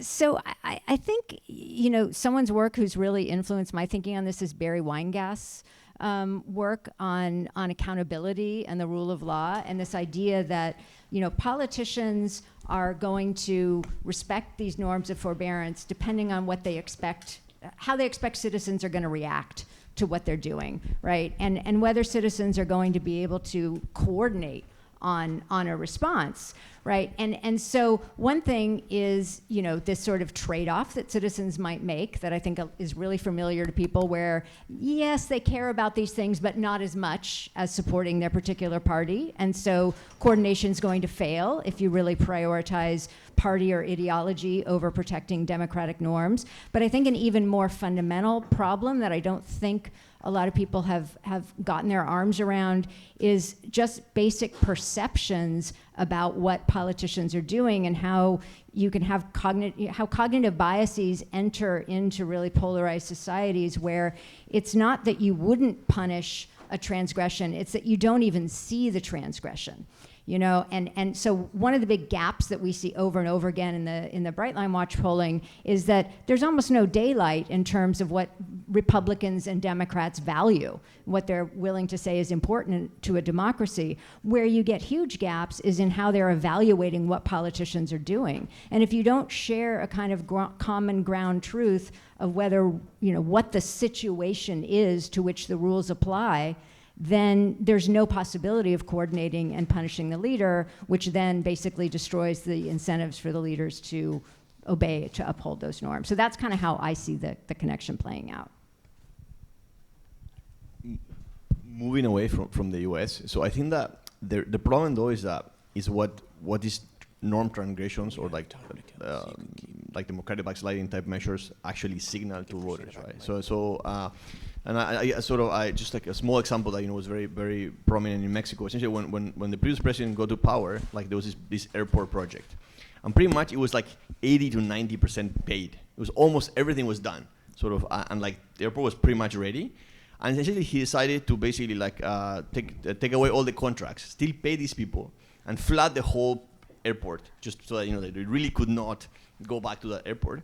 And like obviously from an economic standpoint, like every single person, like no one had a doubt this was a terrible thing. But essentially he was just signaling that he was imposing a cost to the bad opposition that historically has caused all the damages that have been happening in Mexico, right? So in a way, so unfortunately, like what we have come because of polarization, what we have come to is to a world where essentially like, although everybody knows it's costly, essentially like some of these measures are just to costly signal that essentially you have a very strong like a point of view towards, you know, who is us, who is them, and that you're willing to go all the way, even shooting yourself in the foot, so to inflict more damage to the other side, right? So and that's the concerning part, essentially, like because many of these undemocratic moves and sort of and these like stopping forbearance, right? So if you want to see it that way, now actually sort of in a way like there's a rational to that, and although we were playing like this spiral game, sort of like still, you know, yeah, it seems to be the, you know, it's politically beneficial. You know?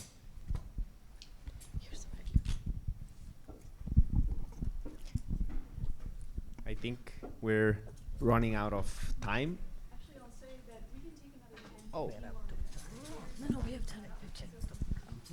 Perfect. Well, so if anyone wants, I will add on top. I will build on Christina's question and think.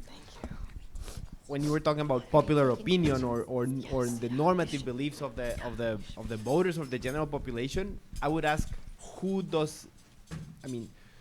are the key stakeholders? Who's the selectorate where the key opinion, values, or norms matter for the you know, politicians or political leaders to act upon those? But my question to when you were saying, you know, will I shoot myself in the foot, you know, to kill you, etc. I shoot myself in the foot if and only if there is, in some sense, a popular response to what I do. And the question is, how do normal citizens learn? Okay, we are here assuming in some quarters that they are sort of perfect Bayesians. Well, we're not. We are confirmation bias people, typically. Me and you, I mean, generally. So the question is, when we try to link the political behavior, institutional behavior, with the phantomatic response of public opinion, do we understand how this public opinion, how the typical citizen is informed? How does he learn? Because to know that I shoot myself in the foot, I have to be able to say, ha, they are seeing what I'm doing, they are punishing me. Are they? This is my question. I don't know. I need, you know, I'm trying to understand the relationship between public opinion and institutional behavior.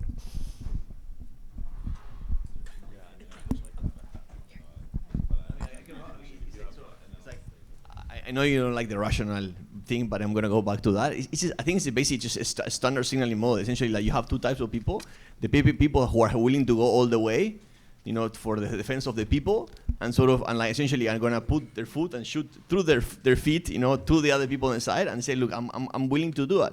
So in a way, I think that, I don't think voters are, like, this not start from the presumption that voters are stupid. Like, they're very, very smart, sort of, and in a way, and there's like, and I think like the popular press also plays an important role in communicating this. So I think that in some instances, they're like very willing to actually all the way. And that's why I brought up this example, because that's the most concerning case, because everything else is a gray, right? Oh, people don't know, etc. This is proof of concept that even if they know that it's like super damaging, they're willing to go all the way, everybody understands, just essentially to separate themselves from the others, right? And I don't think that would happen in a world where we don't have such levels of polarization, where there's so much hatred towards the other.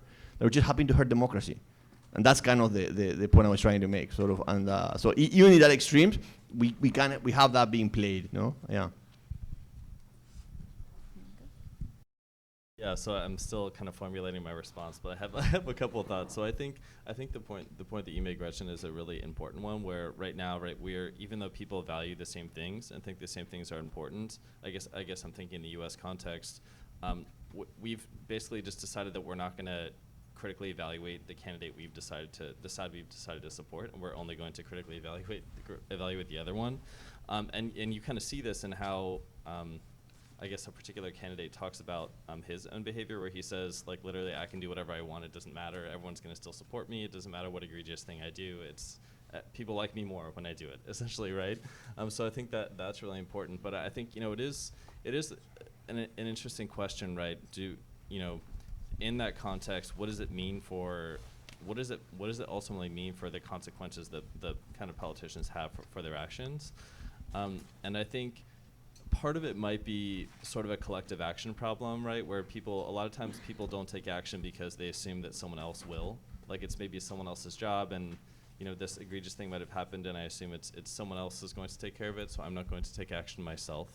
I think that could be part of it. I think some people also just don't really know what to do, right? So I think you hear a lot of people talking about, our deteriorating political situation in the U.S. and how concerning it is, but I hear a lot of people say, I wish there's something I could do about it, but I'm just not really sure what to do, or how I can, have an influence, right? And so I think that, is really important. And this is something we see in our programs, DI's programs in other countries all the time. People, when we try to understand why are you not getting engaged on this certain issue, why are you not participating in civil society, it's often people say, well, I don't really know, I'm really busy, I have a lot of stuff going on.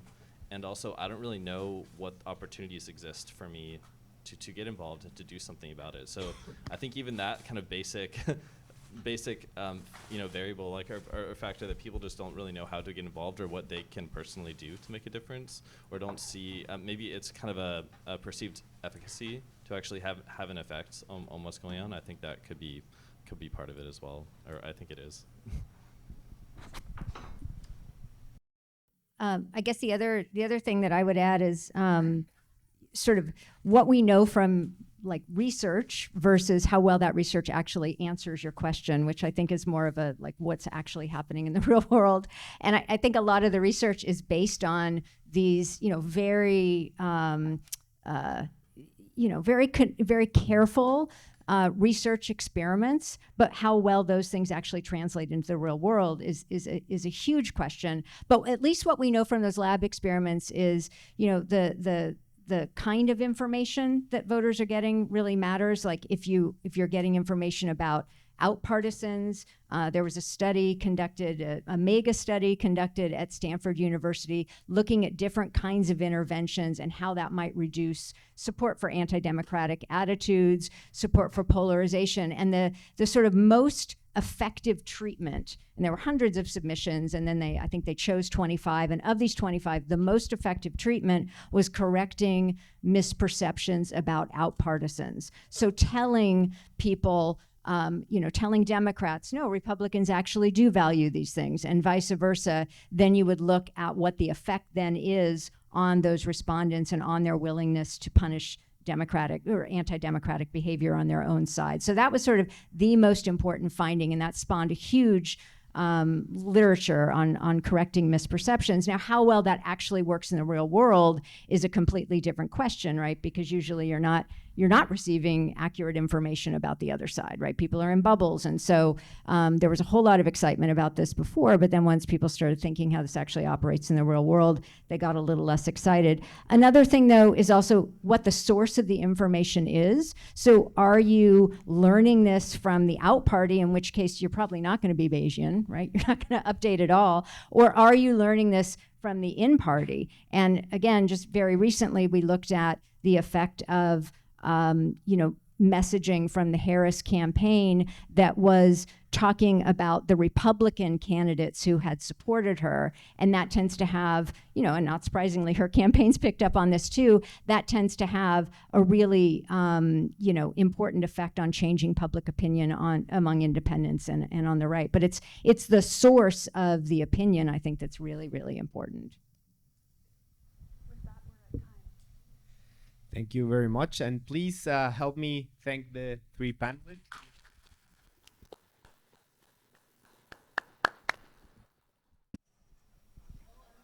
All right, welcome back, everyone. And I know folks are still making their way back into the blank forum.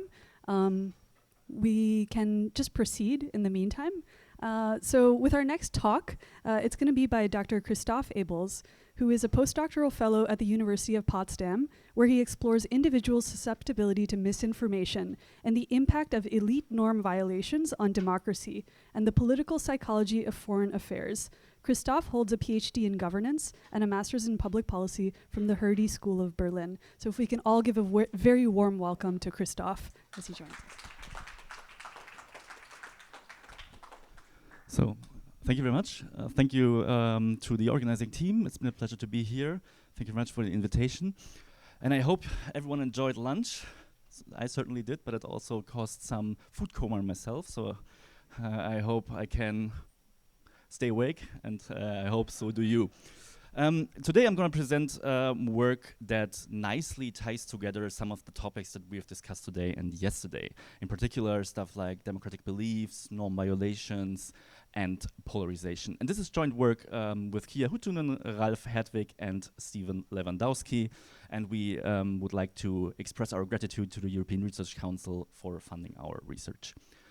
And I'm going to briefly talk about the state of democracy, then provide some definitions, democracy, autocracy, nemesis, look into the drift to danger model, look into some risk factors and behavioral countermeasures, and then end with a conclusion. And I don't need to tell you this, the state of democracy is rather bleak. Since 2003, the number of countries autocratizing has increased substantially from 11 in 2003 to 42 in 2023. And it also means that the share of population, of the world population currently living in autocracies also has substantially increased to now 71% according to recent VDAM data. That means the level of democracy is globally declining. The level of democracy for the average person is back to 1985. During the time the Soviet Union was still in place, so you can imagine a lot of countries already covered just by the Soviet Union, and we are now in a situation that is not much better. So, also meaning 35 years of democratization have been wiped out in the last decade. Across the globe, democracy and democratic countries and autocratic countries are largely even. We have 91 democracies and 88 autocracies. And of course, having that large number of countries, you could easily say, of course, there is some autocratization going on. We have a lot of young democracies, developing democracies, and all those countries, they're just not experienced enough to maintain their level of democracy. Yes, but I might remember.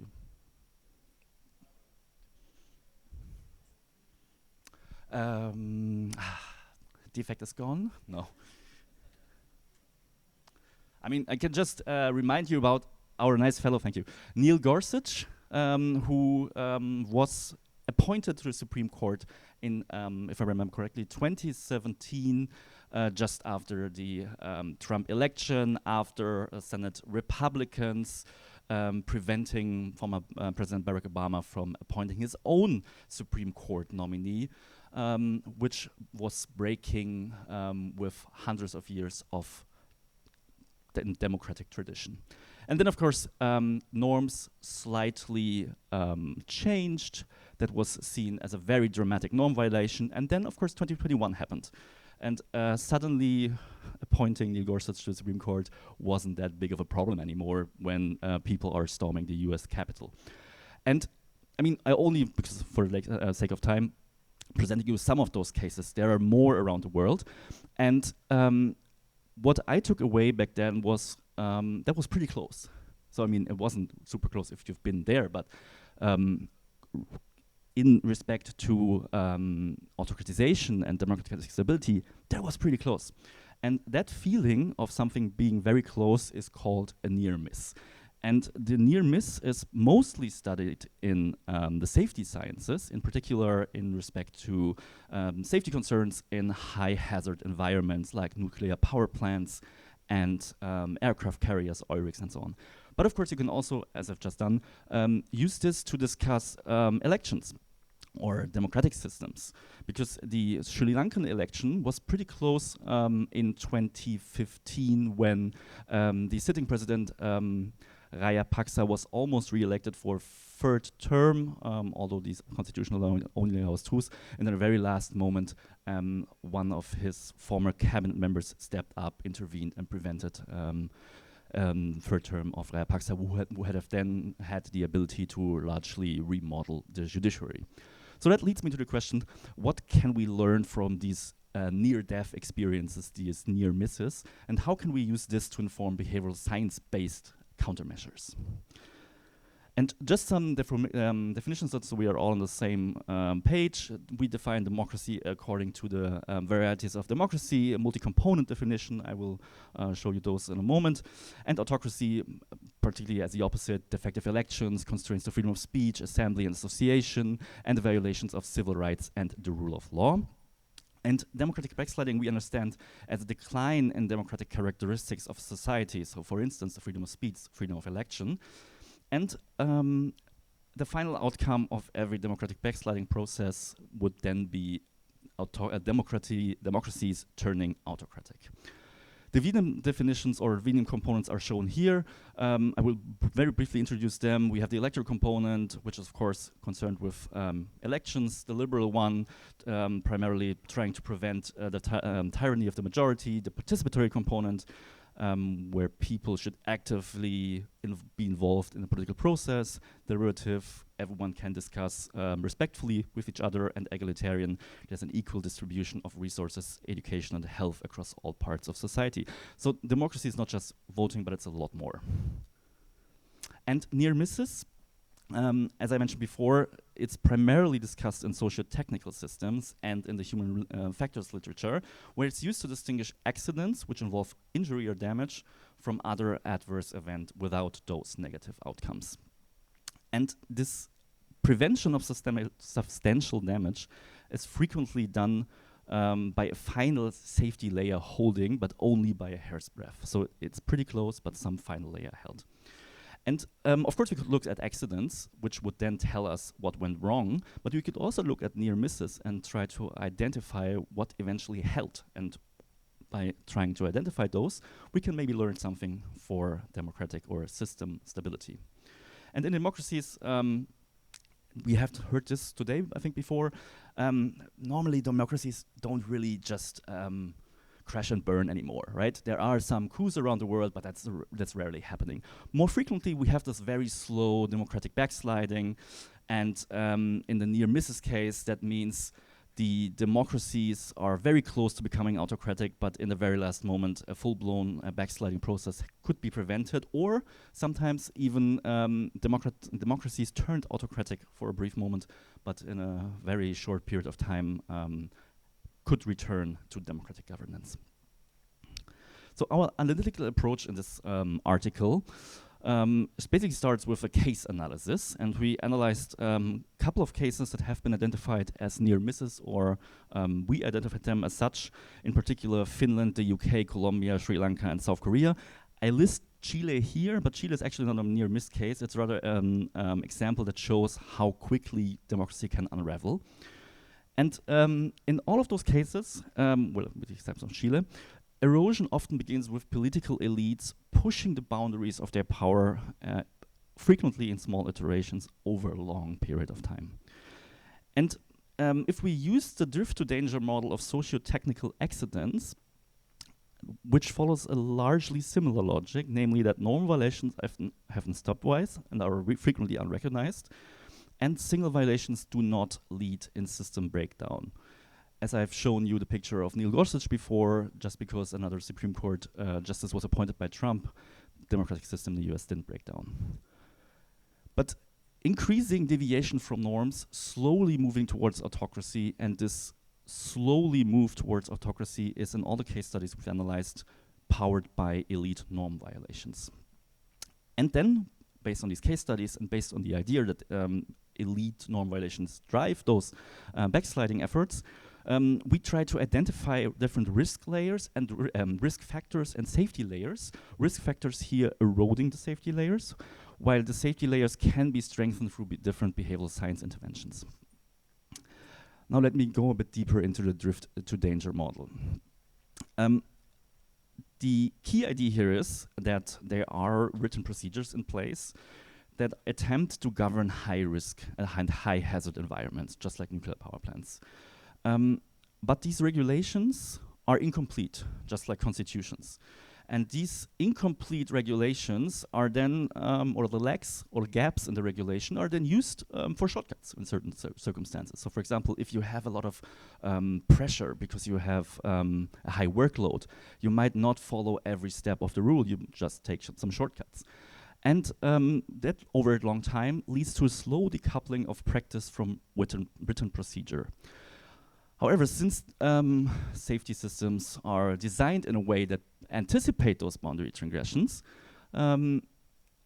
safety layers prevent an initial breakdown. So there is stability even when people deviate from written practice. The problem here is that there is an absence of a feedback signal. So the effects of those norm transgressions are not visible. So you can basically have an accumulation of risks given that the system doesn't provide you with any feedback. And the only feedback signal you have at some point is when the entire system erodes and all safety layers break. So erosion only manifests when the system breaks down. That means that deviations are very difficult to detect. And if we now apply this logic to democracies of course also have various safety layers, better known as checks and balances, and laws as well as norms protect the system against disruptions. But again, in constitutions, in laws, we have gaps and ambiguities, and these leave room for interpretation and of course for exploitation. And normally, these gaps are filled with political norms that ensure a smooth operation of the democratic system. However, the norms are only as strong as the commitment to them, and we have seen that some people are more committed than others. And norm commitment can also weaken over time. Just think about the case of appointing a Supreme Court justice in the US. And what also by implication means that over time, these norm violations are normalized. And given that systems break down as a result of a non-linear pattern of interacting factors, since systems, again, in democracies as well, absorb these violations, a single erosion of a safety layer does not lead to a system-wide breakdown, which also, as a result, means that it's very difficult to predict at what point democracies finally break. And these elite norm violations that are driving our model primarily are present in all the cases we analyzed. And two norms are especially important here, and Christina will like that a lot because those are her favorite norms. Mutual toleration and institutional forbearance. I don't need to tell you that again. We have discussed it already. Just to give you an idea, also here, the institutional forbearance, meaning that you can just don't do everything that is legally possible, plays, of course, an important role as like a key norm that provides a basis for political behavior. But elite norm violations do not happen in a vacuum. Rather, it's an interaction between the public and the elites. And we have heard this earlier today that, of course, the public needs to accept elites violating norms because otherwise they would publish them and ideally vote them out of office by, at the next occasion. But the elites can feel encouraged by the public. They can, norms can change in response to elite behavior. And there's a very nice study, very recently from 2020, showing that if participants think that in their immediate environment, Trump got the most votes, they become, or they show more xenophobic behavior and racism because they think that's the new norm. If Trump is voted into office within my environment, of course, then that seems to be what other people think as well. So interventions must target both political elites as well as the general public. And put putting all of that together, we result at this model. So very briefly, the x-axis is time, the y-axis is the continuum from democracy to autocracy, and we have the slow drift in the middle here, which is powered by elite norm violations and can be slowed down both by of the public suddenly starting to disagree with the elite norm violations or behavioral interventions. And of course, we have safety layers, but the safety layers are they have gaps. And we can now try to use the behavioral sciences to both slow the drift, but also strengthen the safety layers. And I will briefly go into some of the risk factors and the countermeasures. We primarily try to map all the risk factors to the different VDEM components, and this is certainly a non-exhaustive list. These are just those things we are most familiar with, so I'm very happy to receive feedback on that, and if you have any other ideas, please reach out. I will focus on maybe two things that are particularly interesting, or I found particularly interesting here. Populism, which is certainly one of the major factors of elite norm violations, but the literature doesn't give us a lot to work with. So elite norm violations driven by populism are very difficult to handle, at least from a behavioral science perspective. Conspiracy theories, of course, they are primarily annoying, but they also have a very negative impact on the participatory component of the VDEM definition. Because if you think about it, why should I go cast a vote if the deep state pulls all the strings anyway? So it doesn't make sense for me to head to the polls. It's annoying, it's effort, whatever, so it doesn't matter to me. So there's a lot of interaction between different pathologies of current democratic systems and their effect on elite norm violations and the safety layers in democratic systems. Polarization, of course, another important topic, and something that is certainly overlooked and we don't have a good answer for is economic and social inequality. We are currently thinking that this is a major problem which also drives populism, but the behavioral sciences offer very little, at least on our understanding, very little to cope with that. Before I go into polarization, and I think tomorrow's talk by Jan Völker will be a lot better introduction to this. I will briefly share some other risk factor that is a bit of an horizontal, all-encompassing risk. Because we think that a lack of experience with autocracy is certainly something that a lot of people are underestimating. And in particular, we work on, or we build this idea on risk perception. And if you, primarily the description experience gap. And the description experience gap states that if you are lacking personal experience with a situation, you are likely to underestimate the probability of the event. So for example, democratic backsliding. If you are, in contrast, have experience with an adverse event, you are much more risk cautious and risk averse. So you're potentially overestimating the probability of an event happening. Meaning that all the people living in current democracies that have been democracies for quite some time, us telling them, listen, you are living in a democracy now, but you might not live in a democracy tomorrow. Then these people wake up again in their beds tomorrow, still living in a democracy. Then you tell them again, are you sure that this is good behavior? Should you really vote for someone who is potentially autocratic or indeed autocratic? And then they wake up again in a democracy. And then, of course, the threat of democratic backsliding becomes increasingly less powerful. The more we tell people, the less people experience. Meaning that individuals who have not encountered the harm are likely to continue with their current activity, for example, voting for people with potentially autocratic tendencies. So we should make autocracy a bit more tangible, but of course we cannot just throw everyone in a gulag every now and then to just see how it is and how it feels. But we can try to simulate that, because simulations tend to be more promising than just descriptions. And so we need to identify some things that could help people to gather some experience with autocracy to make them more sensitive to risks. And some ideas are here pretty, I think, doable today. For example, you could think about online games, you can think about virtual reality simulations, you can think about museums. So there's a lot out there that could be utilized to at least strengthen or work against this lack of experience with autocracies. You can also think about nostalgia, we had this question about strongmen today, and I think this nicely fits into that. So if you have experienced autocracy in the past and you've actually liked it, why not going back? So there's a lot of things that feed into this experience with autocracy context. And then again, of course, we have polarization, we have social and political polarization, and of course, in a highly polarized society, each side considers their views as the only right one, and the other camp as seen as a threat to the nation. And of course, if the other side is a threat to the nation, you do everything in your power to push through with your policies by all means necessary. And in very few cases, people will put democracy before their partisan identification. And of course, so what we need to do is to make people on a broad scale agree to the importance of different norms.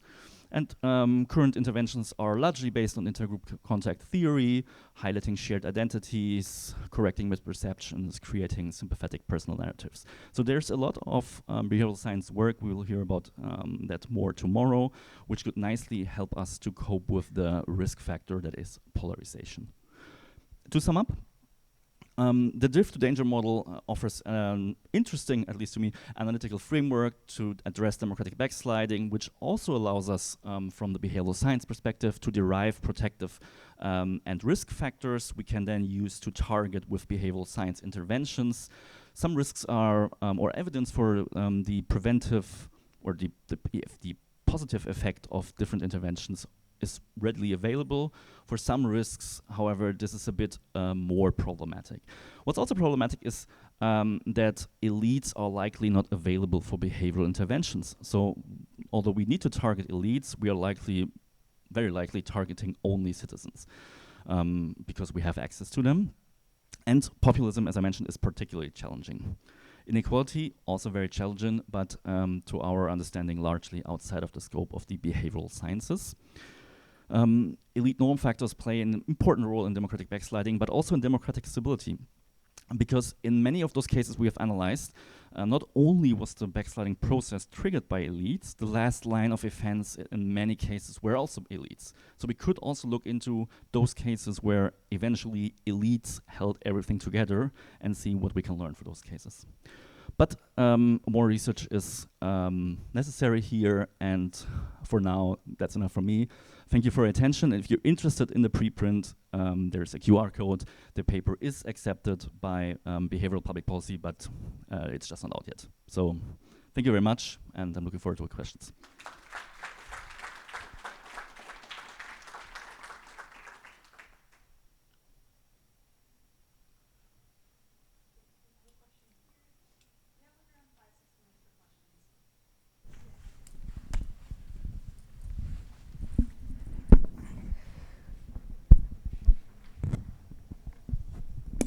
Thanks.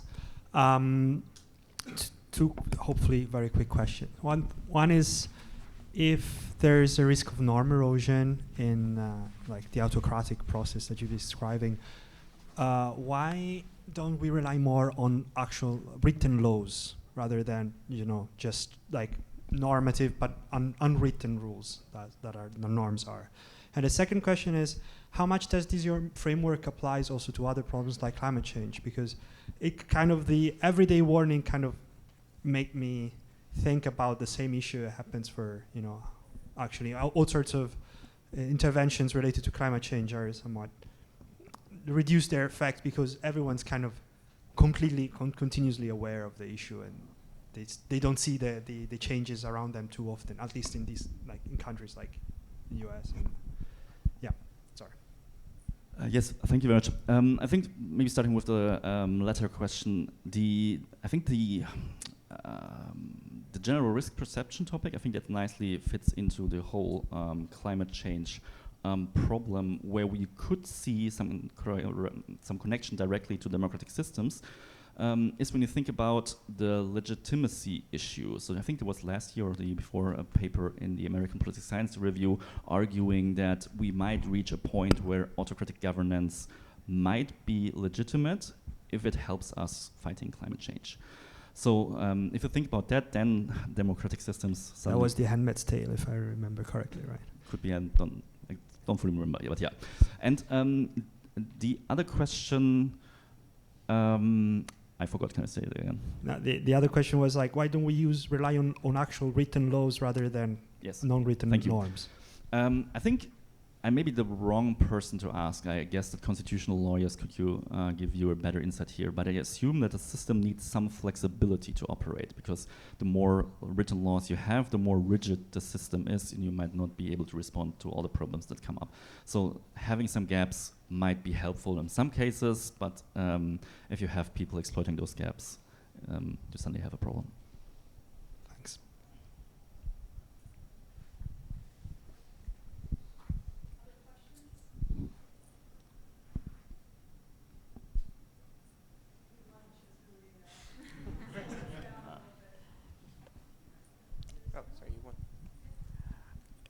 Thanks. This is super interesting. And also, I'm like, the near misses, I'm like, oh no, like, I'm like concerned for the US and everything. But can you talk about, in terms of like what here is theory and what here is findings and how that relates to the near misses? I guess, were there, in addition to January 6th, were there like a pool of countries with these near misses that you could then observe and then like kind of extract the patterns from? Exactly. So that's how we did it. We started with a couple of at least one paper discussing near misses in democratic systems, and then we identified in the literature other cases in which you could classify as a near miss. And in all the cases, 6 or 7, the norm violation was one of the major problems. And then we thought, okay, there's a lot of backsliding literature out there, but the backsliding literature normally comes from the political sciences, and we have, like, it doesn't really offer something to work with in terms of behavioral science interventions. So we looked through the literature and then found that actually there is a lot of literature on norm violations, but just in another field. So we just took the theory to this field and had a, what we think, workable model to incorporate behavioral science. What were the other cases?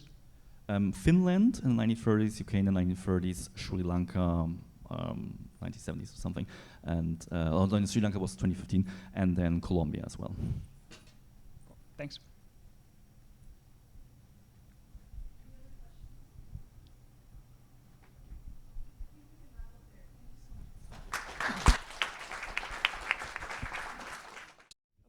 So for our next speaker, as we're moving swiftly along, I want to first say, full disclosure, I am quite unfortunately not a Spanish speaker, so please forgive me for any mispronunciation that's about to take place. I just want to start with that. Yeah. Okay, never mind. Also some in the bio as well. But I'm pleased to welcome to you, or I'm pleased to present to you Dr. Horacio Larreguy, who is an associate professor of economics and political science at the Instituto Tecnológico Autónomo de México in Mexico, perhaps that's how it's pronounced, and a visiting fellow at the Institute for Advanced Study in Toulouse and Toulouse School of Economics. Before, he was an assistant and associate professor of government at Harvard University between 2013 and 2021. He's also an Abdul Latif Jameel Poverty Action Lab, or JPAL, affiliated professor, and he received his PhD in economics from MIT. Horacio's research is on political economy and development, mostly in Latin America and sub-Saharan Africa. And with that, let's please welcome Horacio with a warm round of applause. Great.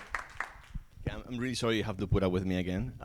So I'm gonna put him throw him under the bus. Jeremy was supposed to present this paper, but he's not since in Zambia or something like that. Something more important came up, and he had to deal with something in the field. So I think it's a good segue to the brief presentation, because this is a project where we really try to, it's a behavioral science sort of, I guess, intervention. So let me jump to it.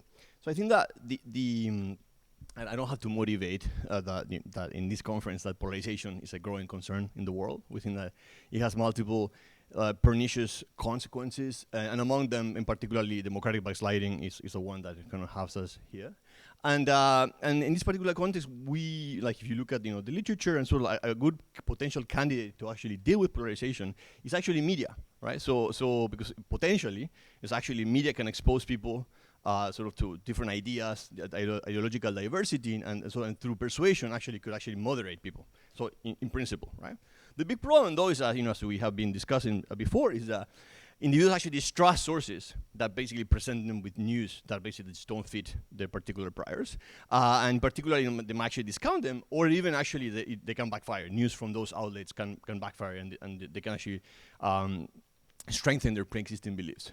So in principle, essentially, so whether actually the consumption or exposure to counter-attitudinal news actually helps reducing polarization or not, it's out there, and we don't quite know.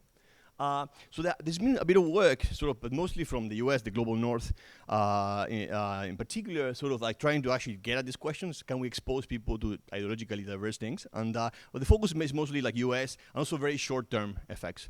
So the question we try to answer in this particular paper is that, can we expose people to counter-attitudinal media over a long period of time, in a non-democracy? It's going to be Turkey, the context. And we think that this is a particularly important context because the stakes are pretty high. I mean, not the U.S. democracy is not an important thing, but essentially in autocratic setups, the government really uses media to manipulate beliefs, right? So in a way, trying to get a hold of that, it's also quite important. And also we think that in this particular context, there are bigger challenges. And on the first hand, it's actually opposition people really distrust anything that comes from government-dominated media, and also people are extremely polarized. So the levels of distrust is quite high. So we're going to try to answer these questions by partnering with international NGO to evaluate what happens if you expose sustainedly people to counter-attitudinal media in the context of Turkey. So what do we do? It's like a field experiment. So we're going to recruit almost 6,000 people through social media for a long-term study on Turkish media. And the way it works is essentially we have a baseline survey. I mean, there are lots of details. Actually, getting this right took us a lot of time and 2 more years than what we actually expected it would take. But so I'm going to be pretty simple. So if you're interested in actually implementing something like that, let me know, because there's a lot of know-how that we painfully acquire over time. But essentially, just in simple terms, you have people basically answering some baseline survey, and then we can get their baseline going to be used towards the government. They're very anti-government, moderate anti-government, moderate pro-government, or very, very, very pro-government. And essentially what we're going to do is we're going to randomly assign them to exposure to one media outlet that pretty much along these 4 different categories as well, from very anti-government to very pro-government. We never assign them to their own views. Essentially, you always get assigned to a view, a news outlet that has a different view than the one you have. And then, of course, we're going to have a pure control. What is exposure? Well, to begin with, actually what they have to do is they have to follow that particular outlet, either on Twitter or on Facebook. And I'm going to show you that actually that exposes them organically to news from those outlets. On top of that, we develop an app, and essentially every week we send them a curated set of headlines. We fix the type of information across outlets, and we pick relevant topics, and so every week they're gonna get they have pop-up notifications with the important headlines for the outlet. And importantly, we also financially incentivize them to actually consume this type of information. So every month they get a quiz. That if they get the answers right, they get paid for actually getting correctly information from the news pieces that we actually send to them. There's gonna be a midline. I won't discuss much on today. I'm gonna mostly focus on the endline survey that pretty much happens 7 months after intervention. So these people actually are exposed from 6 to 7 months to this type of information. So a very long exposure compared to any other study that you might think of.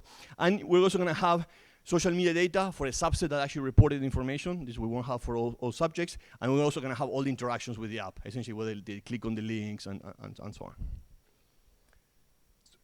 So before actually jumping to the results and and specifics of the intervention, let me motivate a little bit some parts of the context that are quite important to understand basically our results. And maybe this is not news to many people, but pretty much since AKP came to power in 2002, by the way, I'm not the Turkish expert here, so if you have very specific questions about Turkey, I'm gonna call Ahmet to respond to those.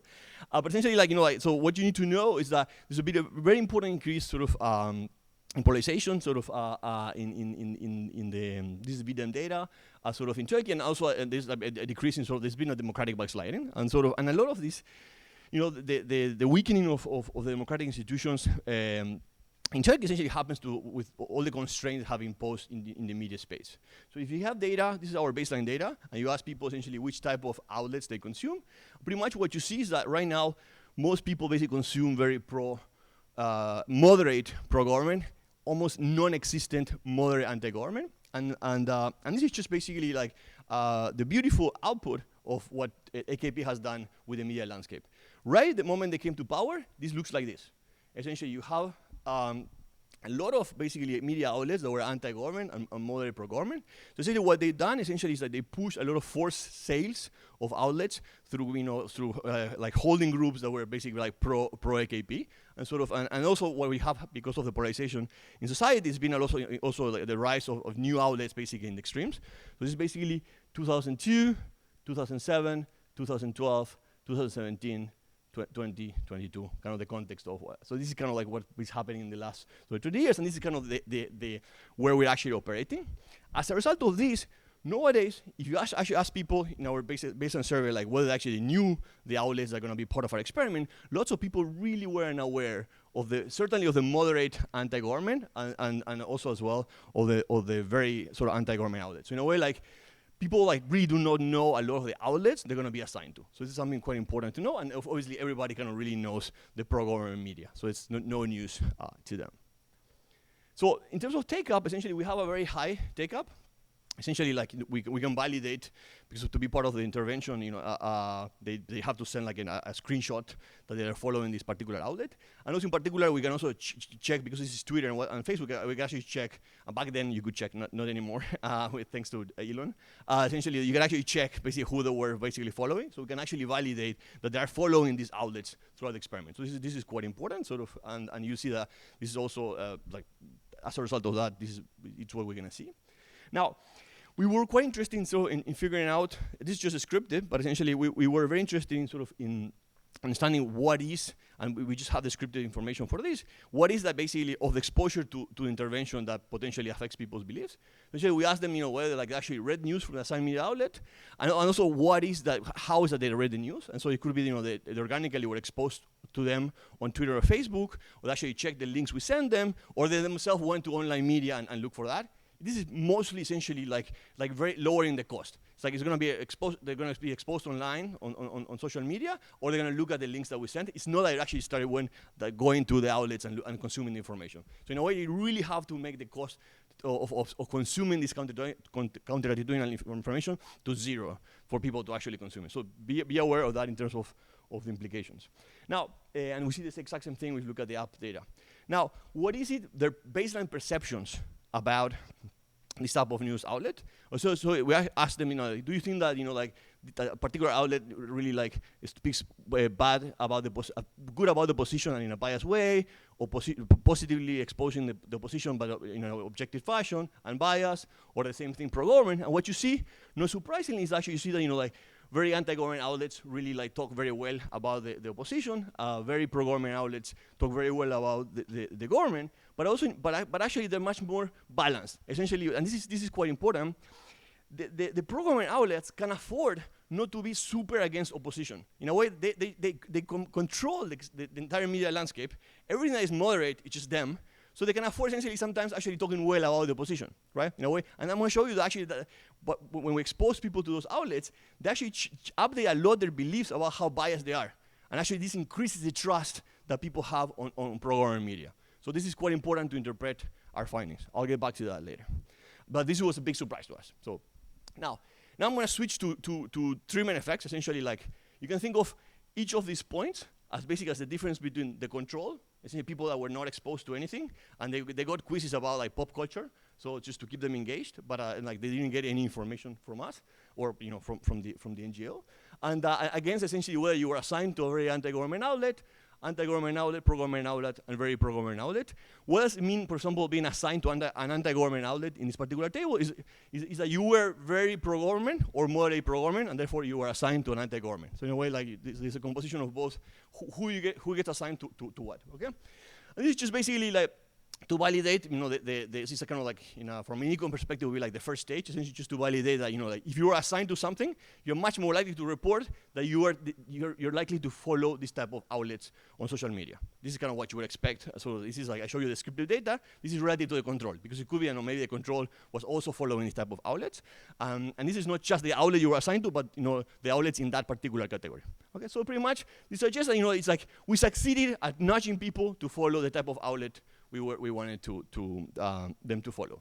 Now, very importantly, this also increases the exposure the reports of seen online to this type of outlets. So in a way, like, social media actually works, right? In a way, like, like we are very concerned, that the social media really like caters people to whatever they want to follow. That's fantastic for us, because that's exactly what we wanted to do. It just happens to be that I chose an outlet that's opposite to the one they were following to begin with. So I can really change their consumption diet, right? And importantly, they click on these things, and eventually they also consume more news from this type of outlets. So in a way, like I can really, so we managed, this by the way, this is like 6 months after the experiment, so in a way, we managed to really change people's diet towards a more counterattitudinal type of news. Now, what does the actual effect this has on people? So first, we actually focus on whether they support the incumbent or opposition. So we have the plot for the incumbent on the left, the one for opposition on the right, and pretty much, as you would hope to get, it's like everything works the same way. Essentially, if you expose people to pro-government ideas, they become more pro-government. If you expose them to more pro-opposition news, they become more pro-opposition and against the government and so on, right? So in a way, like in the long term, we actually see like no backfiring. So essentially, like, as long as you expose people in a sustained way, you can actually change their attitude. I'm going to show you later on where this is coming from.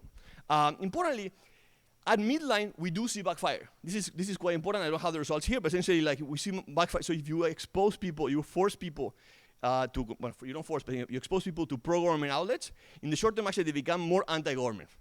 But this is just like 2-3 months after. If you continue to do that, eventually they actually change their mind and you can persuade them. So essentially, sustained exposure to this particular type of news eventually get people to change their views.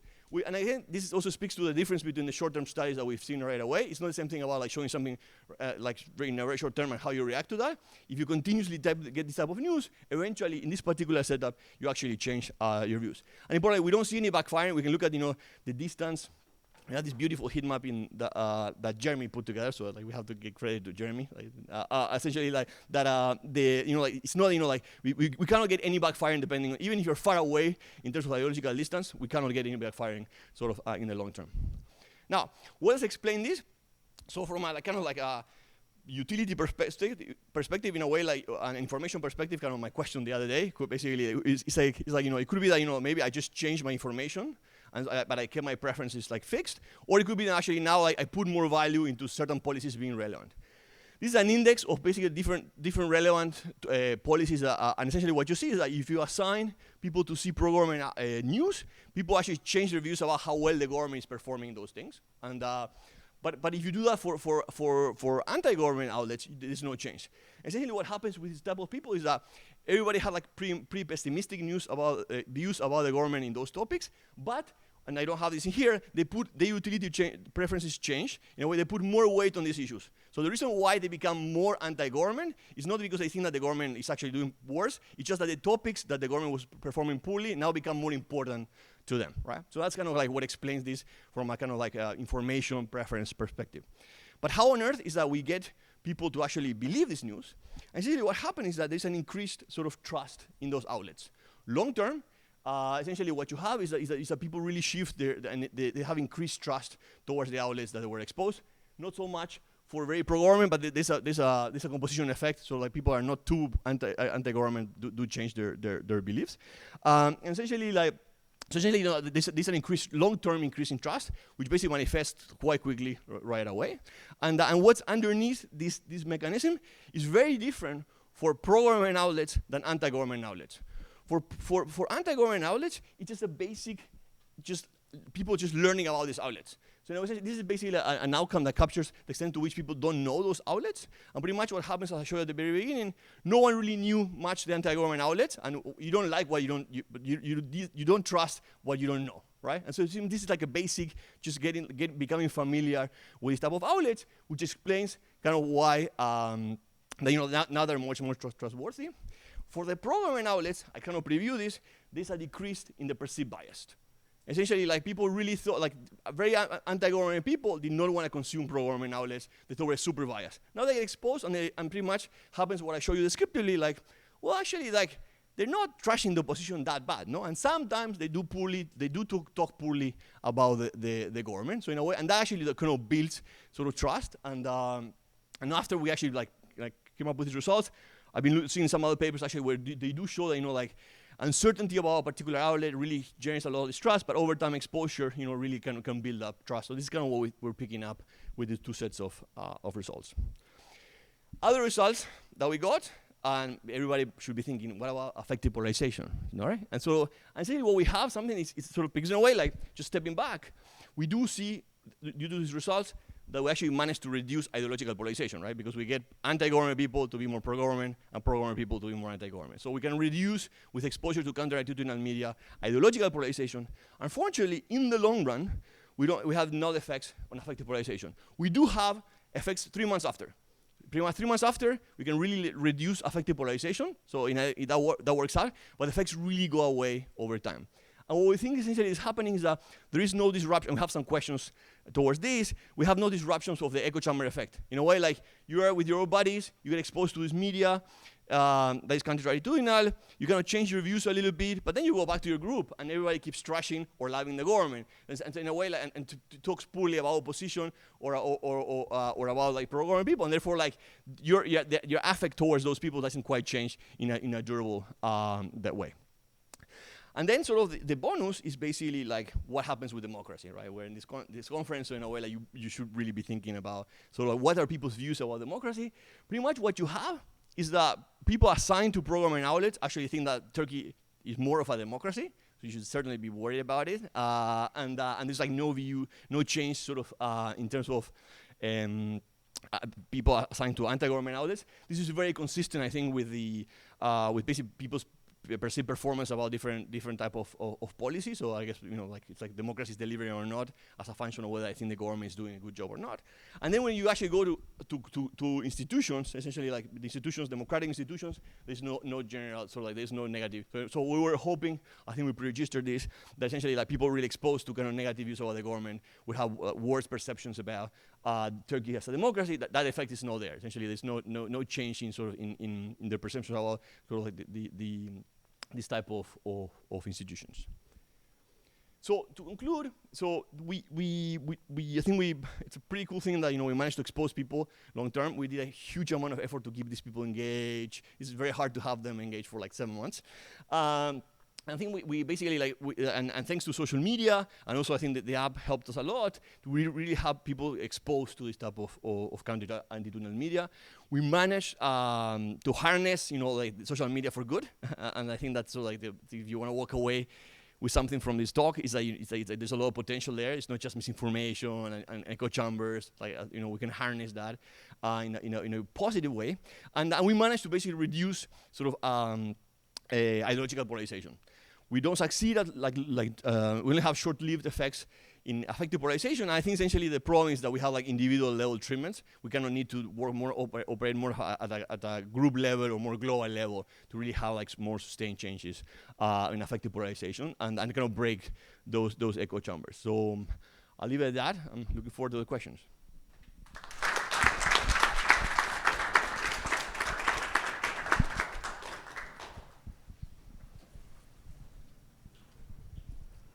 Thank you so much.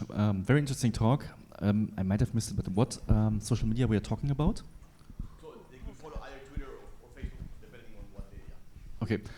Do you think this is also applicable to maybe more social media outlets that tend to be particularly polarizing, stuff like TikTok, for example? Or do you think that like Twitter and Facebook might be an outlier here?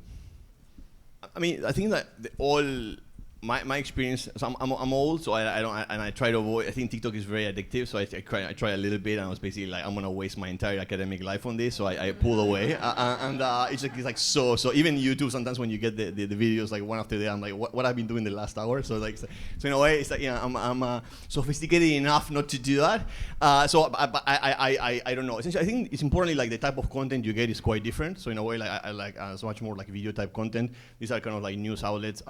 We do have one. So if anyone knows Turkey, so one of our kind of weak anti-government outlets is Mediascope. I don't know if this resonates to anyone. It's mostly like video content, but they have a lot of news things. We try to keep, the format and everything quite fixed. These are mostly text-based outlets, and also which is catering like to a very particular population. We don't have like this like very young. I don't have the distribution here, but essentially they're not that young. So in a way, it's sort of an appropriate thing. And most, like they're actually most of the sample is Facebook. You have like, I think, a third of those that follow them on Twitter, and yeah. But so I mean, I think it's like it could be that on the one hand it could be much more addictive, right? And sort of the videos like do it, and at the same time, like you also have to think about the opportunity cost, and maybe like news are boring, and sort of if you're on TikTok, you definitely don't want to consume like political information. You want to do something fun. So like yeah, so it's hard to know how the trade-off would go. Thank you. Okay. So thanks.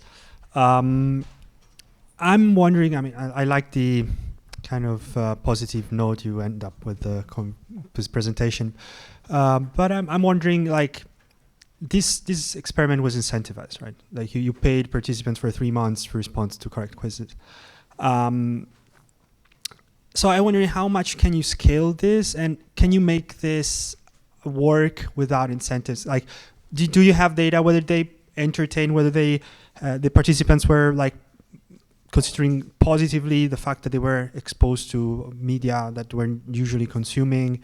Yeah, maybe is that an avenue? Yeah. So this is like, thanks for the question. This is like super first order. So something that I think that I didn't emphasize enough is that we, before Twitter shut down everything, so actually we managed to check whether they continue to follow these outlets once that we stop incentivize them, and the answer is yes. So I think that's a positive thing, and actually like there's a lot of background on the context that I can't quite communicate, but essentially like I'm actually quite in contact with the independent media outlets. So in a way we have discussed essentially how they can actually harness this type of things. And essentially what you need to do is just find cheap ways to get people to follow you, like any influencer does on YouTube, like any influencer does in any media outlet, and just basically people just can keep following you, and you get organically exposed. So in a way, I do think that's sort of quite scalable. We haven't done it, so it's actually like it's very costly to get all this information. It's like very expensive. If this looks exciting, like just I can tell you how much it costs, and you will stop being excited. In a way, it's not like can I replicate it? Like from a policy perspective, sure. I would need another big donor to take care of that, but certainly that's the way to go essentially. And I tell you, I've done another similar intervention with basically like with a fact checker in Sub-Saharan Africa, and actually there we did both ways, basically incentivizing people versus not. And essentially what you get is conditioning of consumption. You get all these beautiful results. Getting people to start consuming things for free to begin with is very hard. That step is quite hard. So essentially, like you need some sort of lottery. You need something that basically gets people into the machine. Then they get organically exposed. Yeah. Thanks. Right. So first, I just wanted to thank you for a really interesting and nice presentation. Hope it was clear this time. So my question was really very similar, but maybe slightly different yet. So I find these ideas really fascinating. So my question is, if you really want to do this on a large scale, not only for research purposes to some groups, but as you are saying, to actually make a difference in polarization, you probably need to target more or less everyone. So is there any way that could happen? Okay, so now I'll give you the background story. So essentially, like behind this is that it's some institutions close this program, so we can't quite reveal who the donor is and who is like the actual implementing partner. But essentially, like behind this, essentially is a lot of work you're trying to develop what they call independent media, which is opposition media in my view. They don't like it, but it's in Turkey. So in a way, like that's what they're trying to do. So we were not willing to just evaluate the effect of independent media. Essentially, we said, look, we have to be entirely sort of unbiased, and that's why we can basically speak to both sides. Certainly, I can tell you that they're investing on trying to promote sort of independent media in a context that it makes sense, because in a way, like you clearly have a bunch of people that are already consuming the pro-government outlets, right? So in a way, like if you want to depolarize basically people, you really have to, build on this part, no? And sort of like they're already exposed. Everybody's consuming moderate pro-government. So in a way, this has been done. The big problem that these partners have is essentially that it's just financial viability. So they have so in a way, like, right, they cannot need the money. Also, like, the government makes their life miserable. They have, like, taxes over, like, paper, it's very, very hard to do any independent journalism nowadays. So essentially that's kind of what they're really investing on. And essentially, kind of the way, what some of the lessons here that they took is that first is that you really have to diversify your type of news. So you cannot just be politically and alienating people and just talking poorly about the government. A diverse set of news is actually quite important to build trust and just gain kind of the other part of the opposition. So that's one of the big lessons that they took away. And then essentially you have to create the cheap ways with raffles and ways essentially like try to minimize, sort of like create engagement with your content. They were going through an entirely different model. They actually wanted to like have a paywall, and it's basically like no. Like that's the last thing you have to you want to do if you really want to grow in this space. The other thing is basically also moving to a more like video type content that's more sexy for yeah. So in a way, like so the answer is yes, and there are investments from international donors in basically just trying to develop this part of things. And then the key part is kind of the engagement. And I think that some small nudges, small incentives to get people to be organically exposed to this. And I think, again, social media is a great way to do it. And so I think that this is kind of the positive spin that I was mentioning earlier. Yeah. So I'm very positive. Yeah. Hi, I have a question about the media part. Do you know? It's all about media. So which part? Yeah. So like for the anti-government and pro-government medias, are they all posting facts, or it's more like opinions? And among those facts, are there misinformation? Great. So this one part I did not mention about this. So we have actually 6 outlets. So some 4 are news, and actually 2 are fact checkers. So we can, everything I show you, which is basically about news outlets. So there's going to be another paper eventually, about for basically comparing fact checkers with news, and sort of and we done. So we actually have I did not mention it, but we took all the news that we sent to people, and we have like expert coders, basically like in a blind way or a non-blind way, sort of calling things up, and sort of like the extent to which it's informative or biased, and certainly like there's informational content. It's not blunt. Type of lies. The fact checkers, those are quite biased in terms of what they fact check. So I think that's going to be something that we need to. And that's also in a way why we end up excluding them. So we have a quite easy comparison in terms of being informative for the 4 news outlet. Fact checkers, like many variables cannot change at the same time. I can tell you though that the effects are very similar. But there are some nuances that we need to digest. Yeah. Thank you. I think that's how much time we have. Sure. Thank you so much.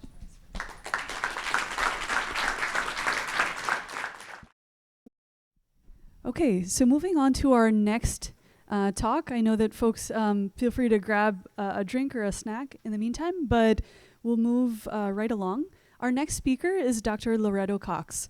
Loreto is an assistant professor at the School of Government at Pontificia Universidad Católica de Chile. She obtained her PhD in political science at MIT, and previously she graduated as a commercial engineer majoring in economics and a sociologist at UC.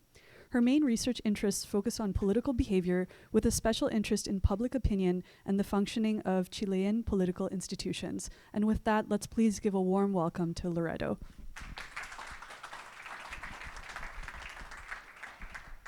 Thank you so much, and special thanks to the organizers for this great opportunity to be talking about these very important things. So today I'm going to present this work. It's titled Easier Said Than Done, a panel survey and a self-coup in Peru, which is with Hernán Carvajal and Natalia Garbiras Diaz, who is not here.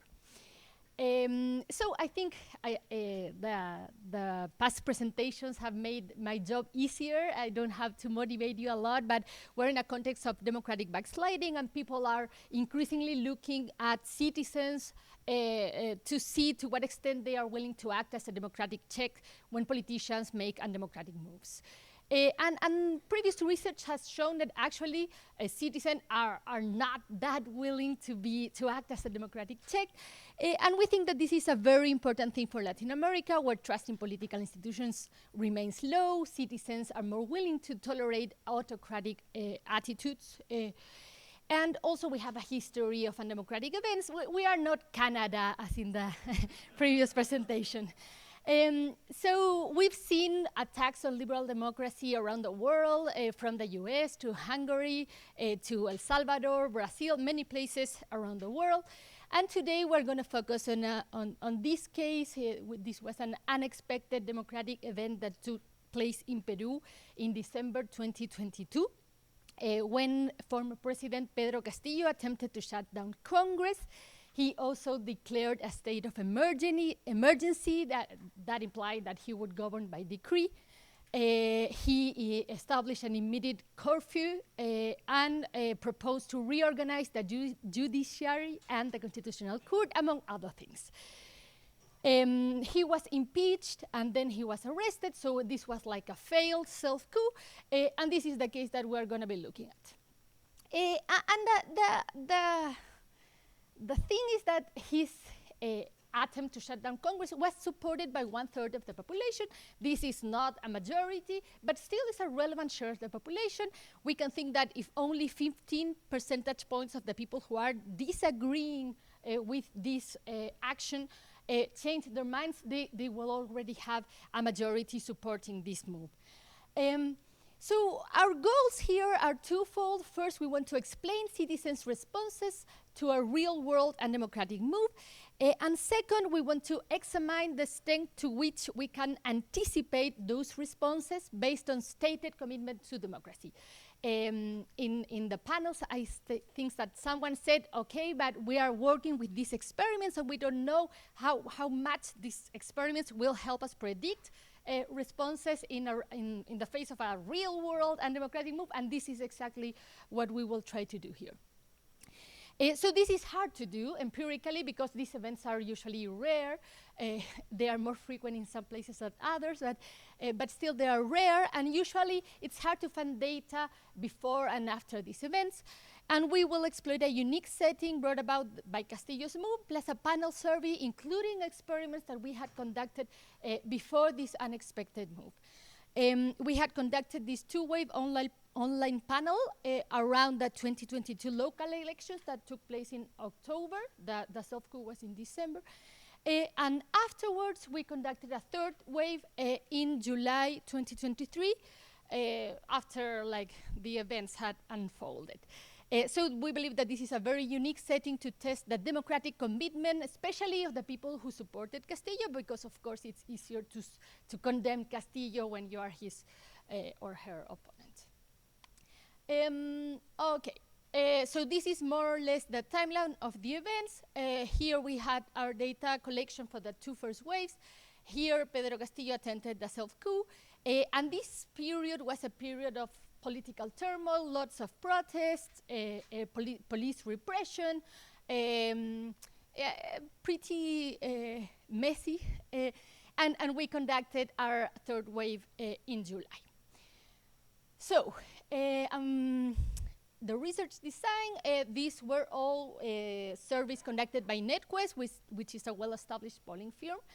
The two waves had around 1,500 respondents participated in both waves.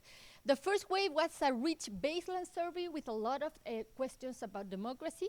And the second wave was a follow-up that included a candidate choice experiment inspired by Graham and Zwolik's paper, in which one candidate took a clear stance against liberal democracy.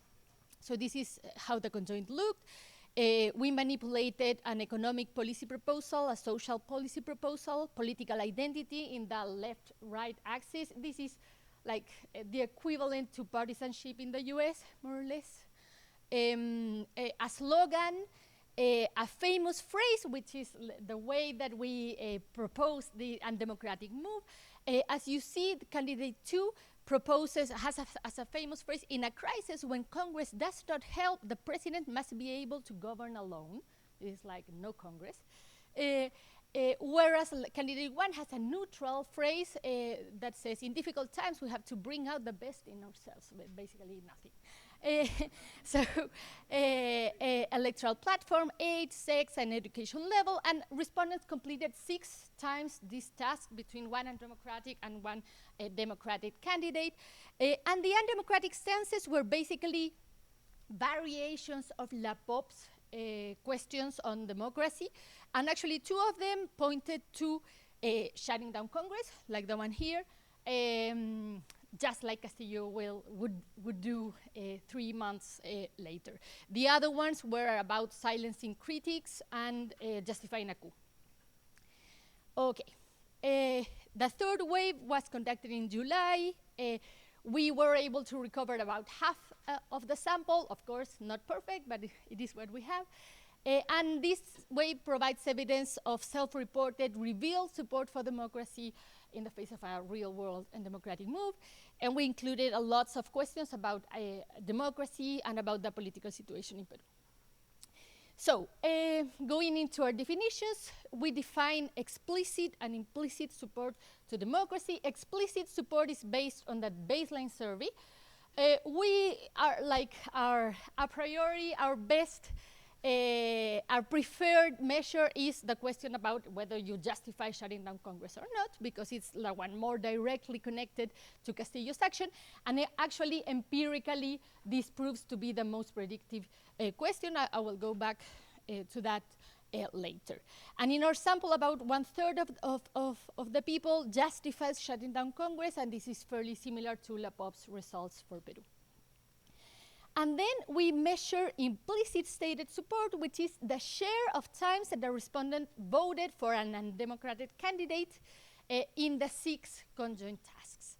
Yeah? And a priori, we expected this to be like a more robust measure because like these kind of experiments reduce social desirability bias. It may be like if you don't care much about democracy, it may be easier to, like it might have a cost to say you don't care about democracy, but maybe if you have to choose between 2 candidates, it's easier to say and it's not that socially costly. And also because it presents respondents with trade-offs between different attributes, like kind of reflecting better the kind of decisions that we make in our real life. Okay, a few points about our measure of implicit support for democracy. This is the share of times that they vote for an undemocratic candidate in the conjoint. The first thing is that like democratic commitment in our conjoint is dismal. Less than 6% of the people never vote for an undemocratic candidate in these 6 times. Yet this is similar to what was found by Graham-Zvolik for the US, although their undemocratic actions were not as dramatic as shutting down Congress. And it's also similar to what we found in Colombia, because we also conducted this study in Colombia.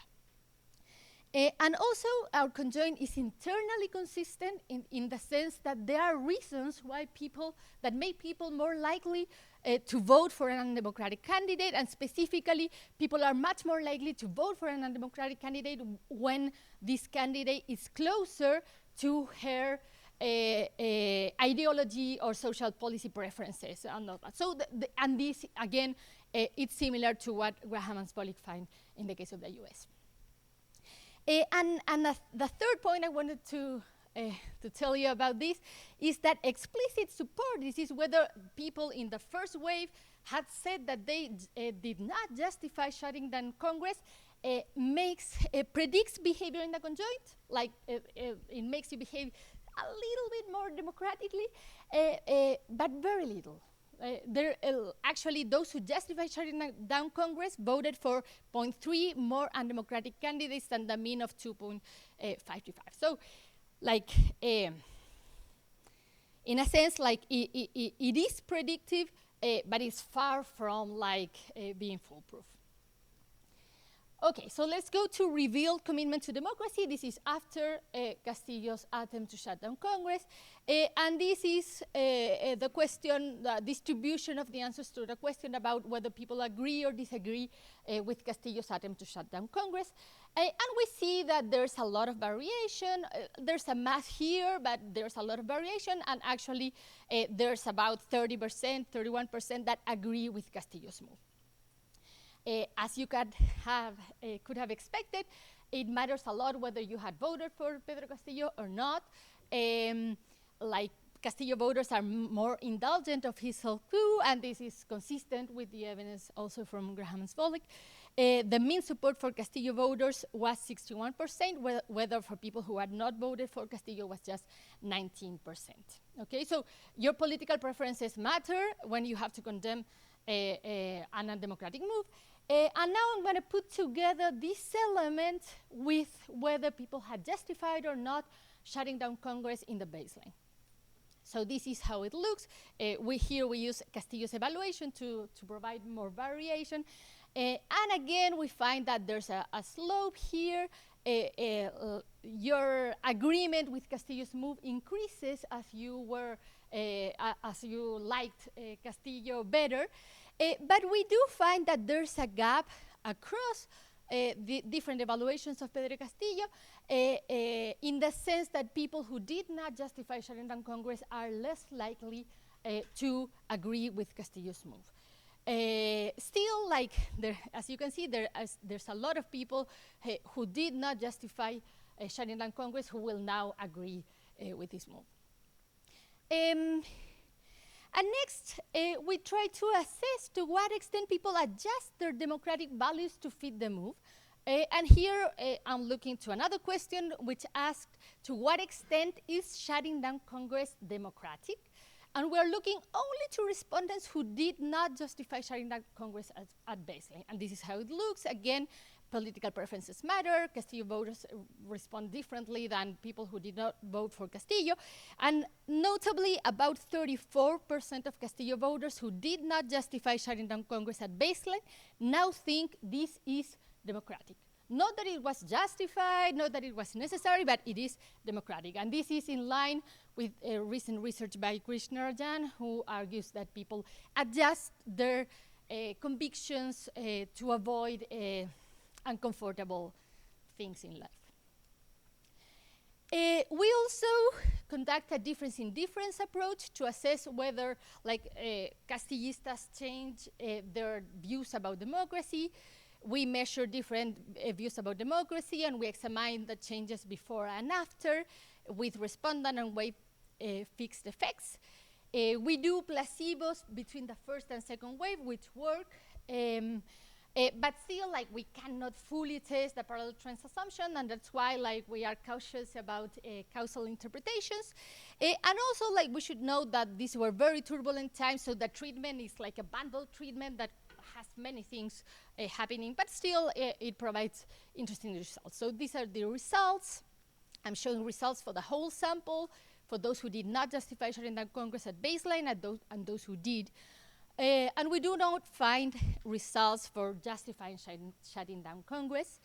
But we do find a reduction in whether people consider democracy to be the best system. This is Castillistas after the self-coup are less likely to consider democracy as the best system. They are also less satisfied with democracy. We do not find effects on whether they prefer direct or representative democracy.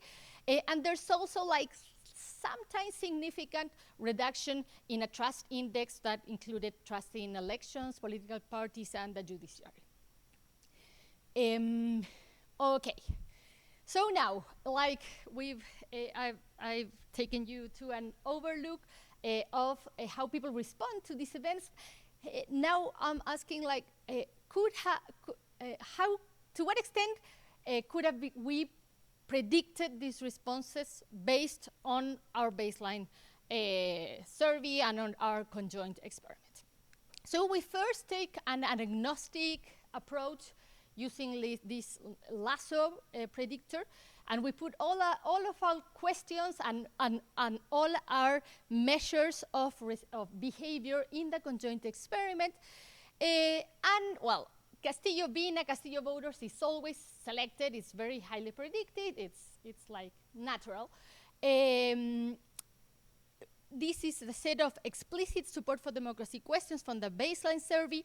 Justifying shutting down Congress is always selected for the two outcomes. These are the same outcomes that we were looking before.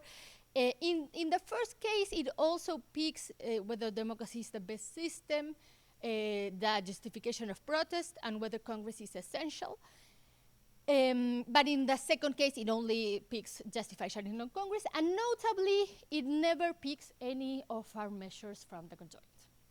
Okay, so it doesn't pick any of these measures, but we still want to test to what extent they can have some predictive power, even if not like being the most predictive variables. So now we have here again these same two outcomes. And again, being a Castillo voter is always highly predictive, and justifying shutting down Congress at baseline is also highly predictive. And interestingly, the coefficients of justifying shutting down Congress are even larger than those of being Castillo voters. Like having reported that you did not justify shutting down Congress at baseline, these are not statistically different, but still it's consistently higher, suggesting they are like close, or maybe it's even more predictive, your survey responses than your political preferences. In this column, in column 2, we add all the questions selected by the lasso selector. And as you can see, well, they have the expected signs and all that. But as you can see, the overall predictive power as measured by the R-square barely improves. So little is gained by adding more variables, like justifying shutting down Congress seems to be like the most predictive variable, and little is added by adding more than that. And it probably is because it points directly to what Castillo attempted to do. Then undemocratic votes, it is our implicit measure from the conjoint. Whenever we include it with the explicit measures, it's not significant. If we include it by itself, it's slightly significant. Here at the 90% level, there it's more significant. But still, this is standardized. For one standard deviation of change in the number of undemocratic votes, we get 0.06 standard deviations in change in agreement with Castillo's move. So it is somewhat predictive, but it performs very poorly, and much more poorly than explicit survey questions. So this surprised us. We expected conjoint to perform better because it has less social desirability bias, it faces people with trade-offs. And recall that our conjoint is externally and internally consistent. So it's not that our conjoint did not work, it seems to work, but still it's not very predictive of this revealed condemnation of Pedro Castillo.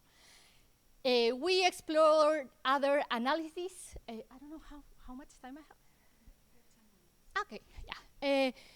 We fine-tune measurement, like if we only take the conjoint tasks where the undemocratic candidate proposed to shut down Congress, like just mapping to Pedro Castillo, and the predictive power doesn't improve. And we perform lots of heterogeneity analysis, and we do find that more sophisticated respondents, either more educated people or people who are more interested in politics, in those cases, the conjoint is somewhat more predictive, but still like not comparable to our explicit survey questions. Okay, so conclusions. What do we learn about citizens' willingness to defend democracy when the time comes? There is no unanimous condemnation of the undemocratic move. There is a lot of variation. Political preferences matter, like as many have found, experimentally and also in other settings, political preferences matter. And third, people adjust their democratic values. This is real-world evidence for the work of Krishnarajan. And our definitive shows that Castillo voters ended up less trusting of political institutions, less convinced of democracy, and less satisfied with how it works. And these results are like the flip side for those found by Cohen and co-authored in the case of Brazil for a success of a neoliberal move with Bolsonaro. And this is very important because Castillo voters were already at baseline somewhat less likely to support democracy. So in a sense, these results widen the gap between Castillo voters and the rest of the people. Now, what do we learn about how to anticipate citizens' responses to an undemocratic move? First, surveys about democracy do predict revealed commitment to democracy. We believe that they had been underestimated their power of predicting real behavior, and they perform similar or even better than being a Castillista. It seems that precise questions about concrete actions may be more useful than abstract general questions, like whether democracy is the best system. Like, it's better to ask, it is justified to shut down Congress? Of course, more research is needed to see if we can generalize this finding. But of course, surveys are not foolproof. It's easier said than done. When we looked at the R-squared, they were like 45%, and many people who did not justify actually then said that Castillo supported Castillo's move. So of course, it's easier to support democracy in the abstract than when the time comes, but still, the surveys are not just cheap talk. And finally, conjoints very weakly predict democratic commitment. This was not what we were expecting, but it's what we found. And we believe that the main contribution of this work is that it's an endeavor that had not been possible because of this rare setup when we had conducted this panel survey and these experiments, and then a politician tried to attempt exactly what we had operationalized as undemocratic move in our conjoint. Okay, thank you.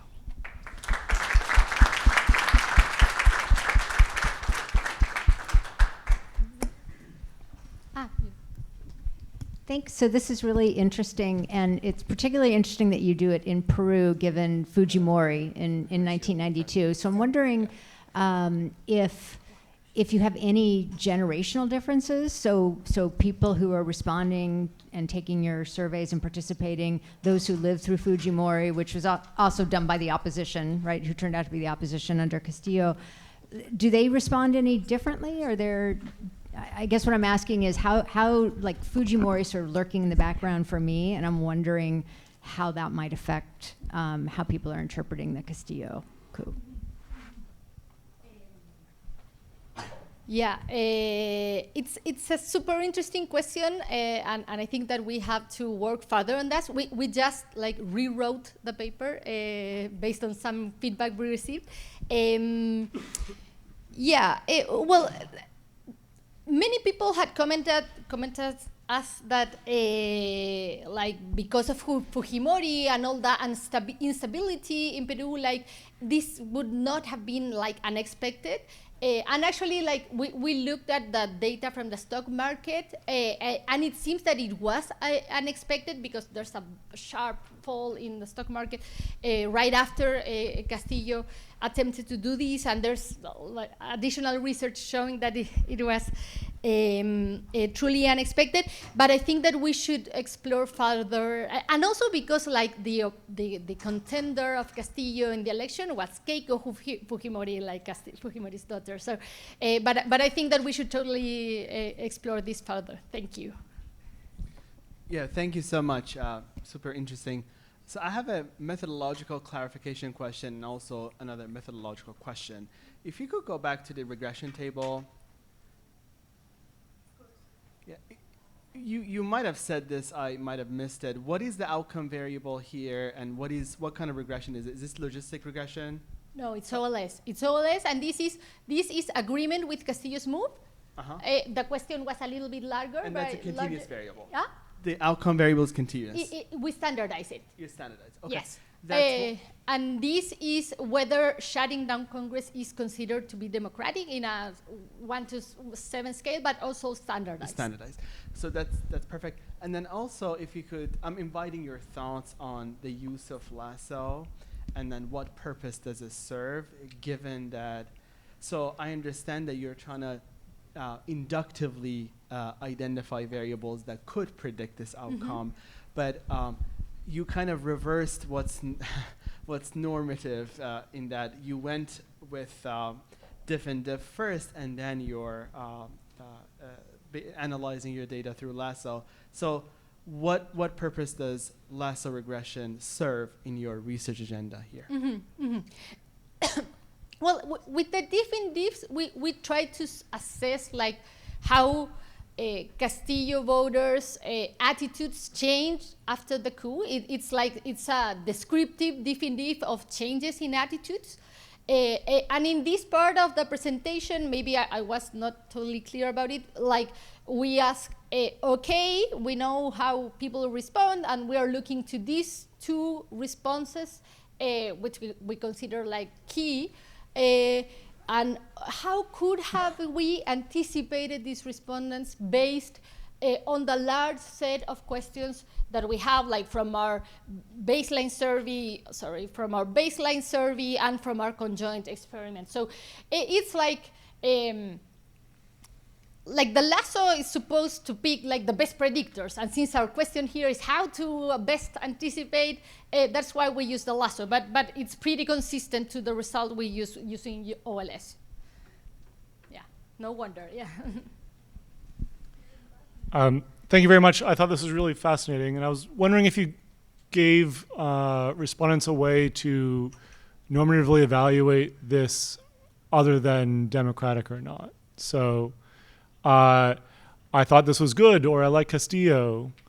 Just so there's like another mechanism to say yay instead of saying this is democratic, and whether that shifts the evaluation. Well, actually, we included a set of like open-ended questions about like what's democracy for you, and after our question on whether like it was democratic to shut down Congress, we also included an open-ended question asking, okay, and what would be undemocratic for you? And the truth is that like people responses are like pretty vague. So it's not easy to see like what they really, because it's vague in part because I think that their belief system is kind of vague too. So well, that's why it might be useful in future research to have a separate question of like, do you think this was good, separate from was this democratic?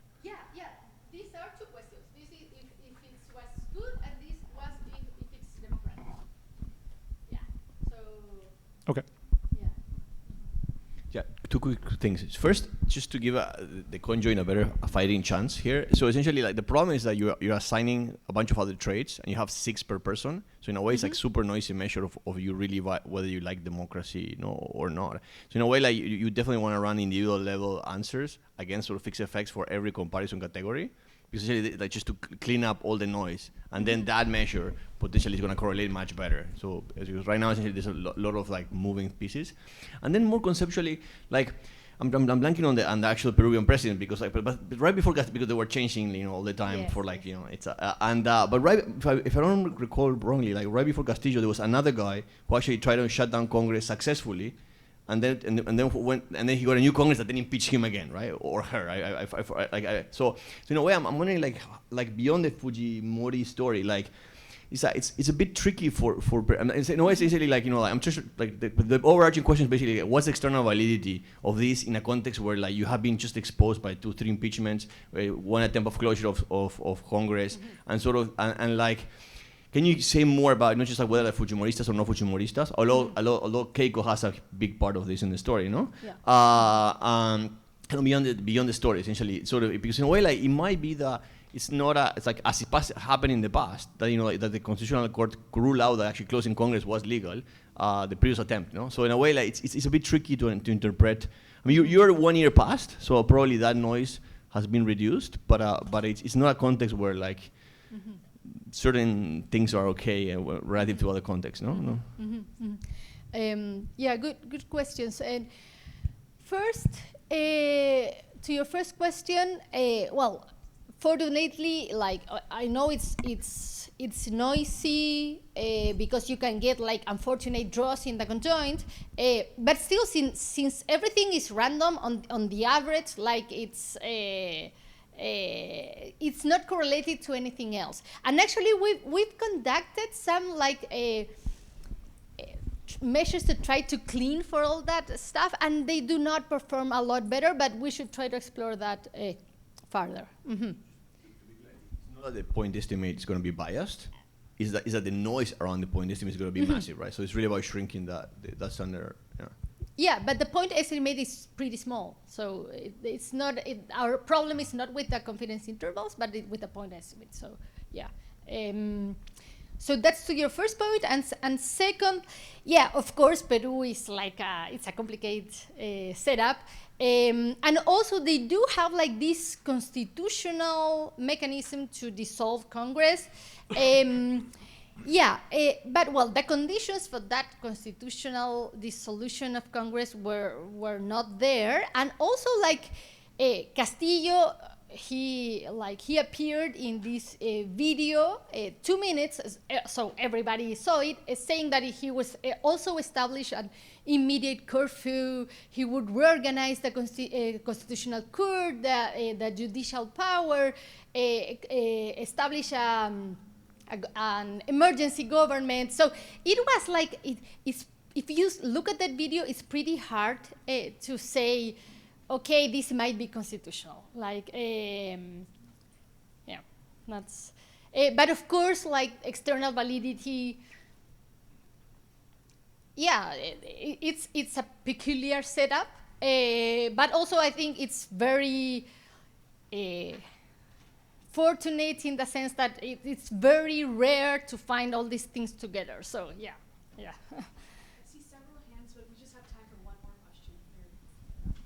I'm going to be the last one. Okay. I have two questions. The first one's just very quick. I was wondering if you could just say more about this, your question on the first round of the survey about shutting down Congress. I'm just curious what exactly it asked and how closely it actually paralleled what Castillo actually did. And my second question is, if I understand your closing point on this about how the surveys predicted the revealed preferences. And I'm just wondering if by that, do you mean the revealed preferences as in what people said on the latter round of the survey? And I asked that then, I guess my point on this is that I wonder if that's actually a revealed preference in the sense that it's just another survey response. And I think often we think of it as a revealed preference as some sort of actual behavioral response or something rather than just something else on a survey. Yeah, well, the baseline question it's the same formulation as Lapop's question, which is something like, in difficult times, it is justified for the president to shut down Congress. Yes or no? Yeah, and this is the classical Lapop question. So that's why we used it. And I think it kind of maps very well to what Castillo times were difficult. His like rating was very low. He was struggling in his relationship with Congress. So it was a difficult context. So I think it maps it very well. And yes, of course, we would love to see like some behavioral measure other than service. It's pretty hard to think of behavioral measures of democratic commitment, but I think that like public opinion in this context matters a lot, like if people support or not. But yeah, it's a fair point that maybe it's not what we typically think of as revealed behavior. Yeah. Thank you so much, Loreto. Thank you. We can go ahead and get started. I know folks are still making their way back into the room, but in the meantime, let me go ahead and introduce our last speaker for today. who is Dr. Rebecca Saxe.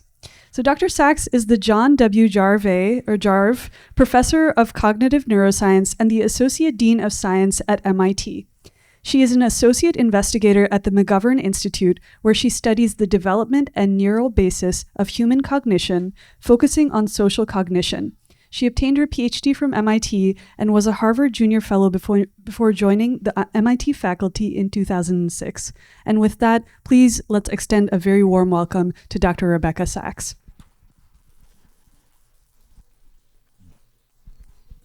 Thanks so much for having me. Okay, so I am giving this talk today only because my wonderful student Satesh was unable to come. I really wanted her to be here, both for you to get to know her and for her to get to know you, because it's her work heading in this direction. As you just heard, my own work is in cognitive neuroscience and quite different.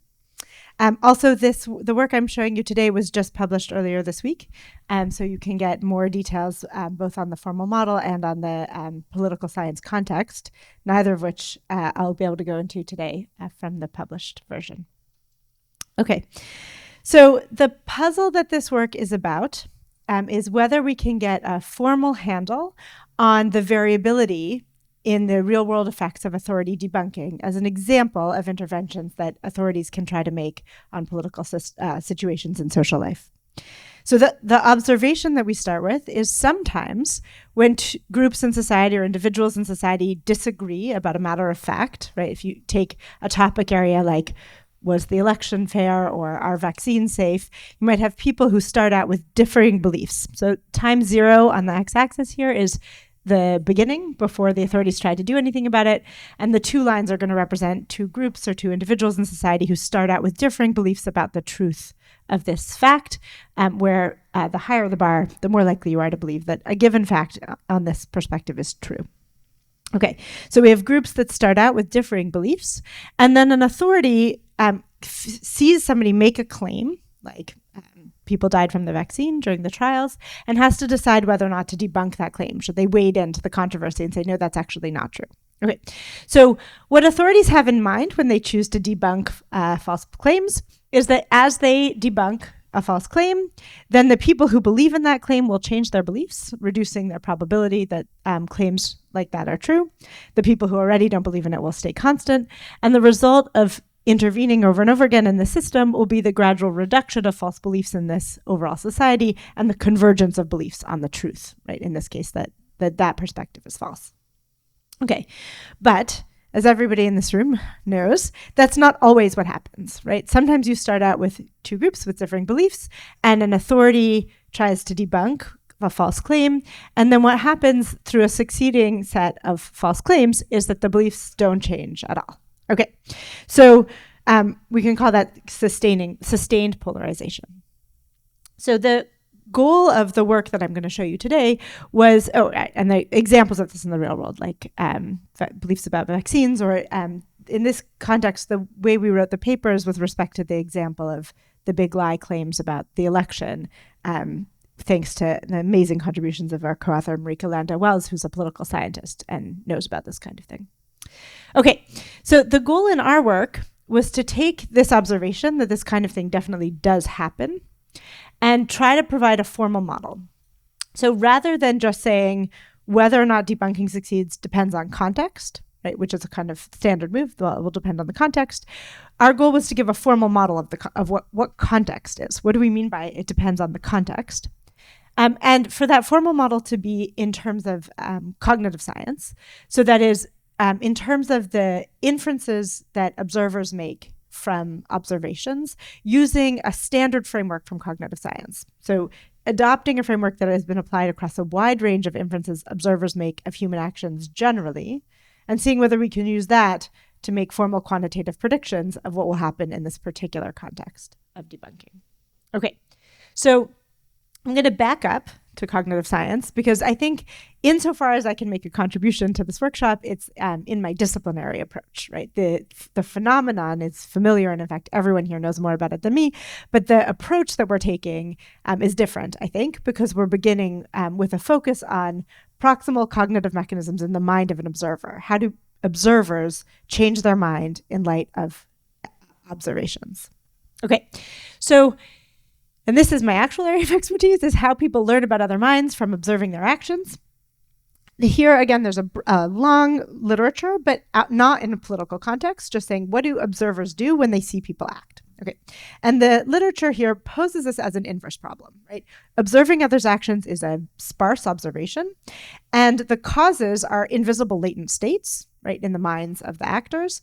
And there's many of them that are possible explanations of any given observation, right? So you're trying to solve for many unobserved variables based on very few and sparse observations. That's what makes it an inverse problem. So it cannot be solved analytically, right? We could never figure out what other people think or want perfectly with perfect confidence. And yet, we constantly solve this problem all the time, both systematically and sensitively to the data and consistently with one another. So we have to be able to give a quantitative predictive account of how people do this that doesn't rely on there being sufficient information in the world, because there never is. Okay, so the solution to this problem has been formal models of observers as engaged in inverse planning. Here the idea is observers start with priors about other people, prior beliefs about what are the possible goals or rewards and costs in the environment that an observer might be pursuing, and the assumption that each agent has their own desires and beliefs, or weights and probabilities, on those possible goals and costs. And so if you assume those two things, and one more assumption, which is actions are causally generated by planning, that is, agents consider their possible actions, anticipate in a decision theoretic way what the probable rewards and costs of those actions will be, and then choose noisily the one that's most likely to achieve their goals given their beliefs. If you assume that, then even from incredibly sparse observations of their actions, like one extremely ambiguous action, you can use Bayes' rule to rationally invert the generative model and update your beliefs on the whole latent structure, right? So you can simultaneously, jointly, and probabilistically update your beliefs on all of an agent's values and beliefs, or weights and probabilities, from a single noisy observation. You don't get deductively certain what their beliefs and desires are. You just update your probability distributions on the structure of their mind from every observation. And that new updated set of beliefs is now the prior for your next observation. Okay, I'll give you an example of how this works in the traditional work that we did when we were studying much simpler problems. And because it's the end of the day, we're going to do this in a participatory fashion. So I'm going to get you to engage in predictions, explanations of actions for a simple but really important context, which is a grad student trying to get lunch at a food truck. I don't know if this happens in poli-sci. This is very big in neuroscience. Okay, so there's around this building, there are 3 food trucks that come to visit, and they park in different parking spots on different days. The food truck options are Mexican, Lebanese, and Korean. So today you can see there's a Mexican restaurant and a Lebanese restaurant available. So I'm going to show you student 1. Student 1 comes out of this door, and this is student 1's path. Okay, so now I'm going to ask you, which is student 1's favorite food? Who thinks student 1's favorite food is Mexican? Who thinks it's Lebanese? Who thinks it's Korean?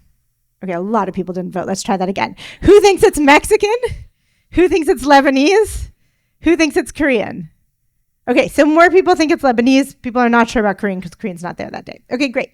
So that is very similar to what we get from these experiments. So again, we have many people online making judgments about the preferences and beliefs of these characters, and use an inverse planning model shown in the blue.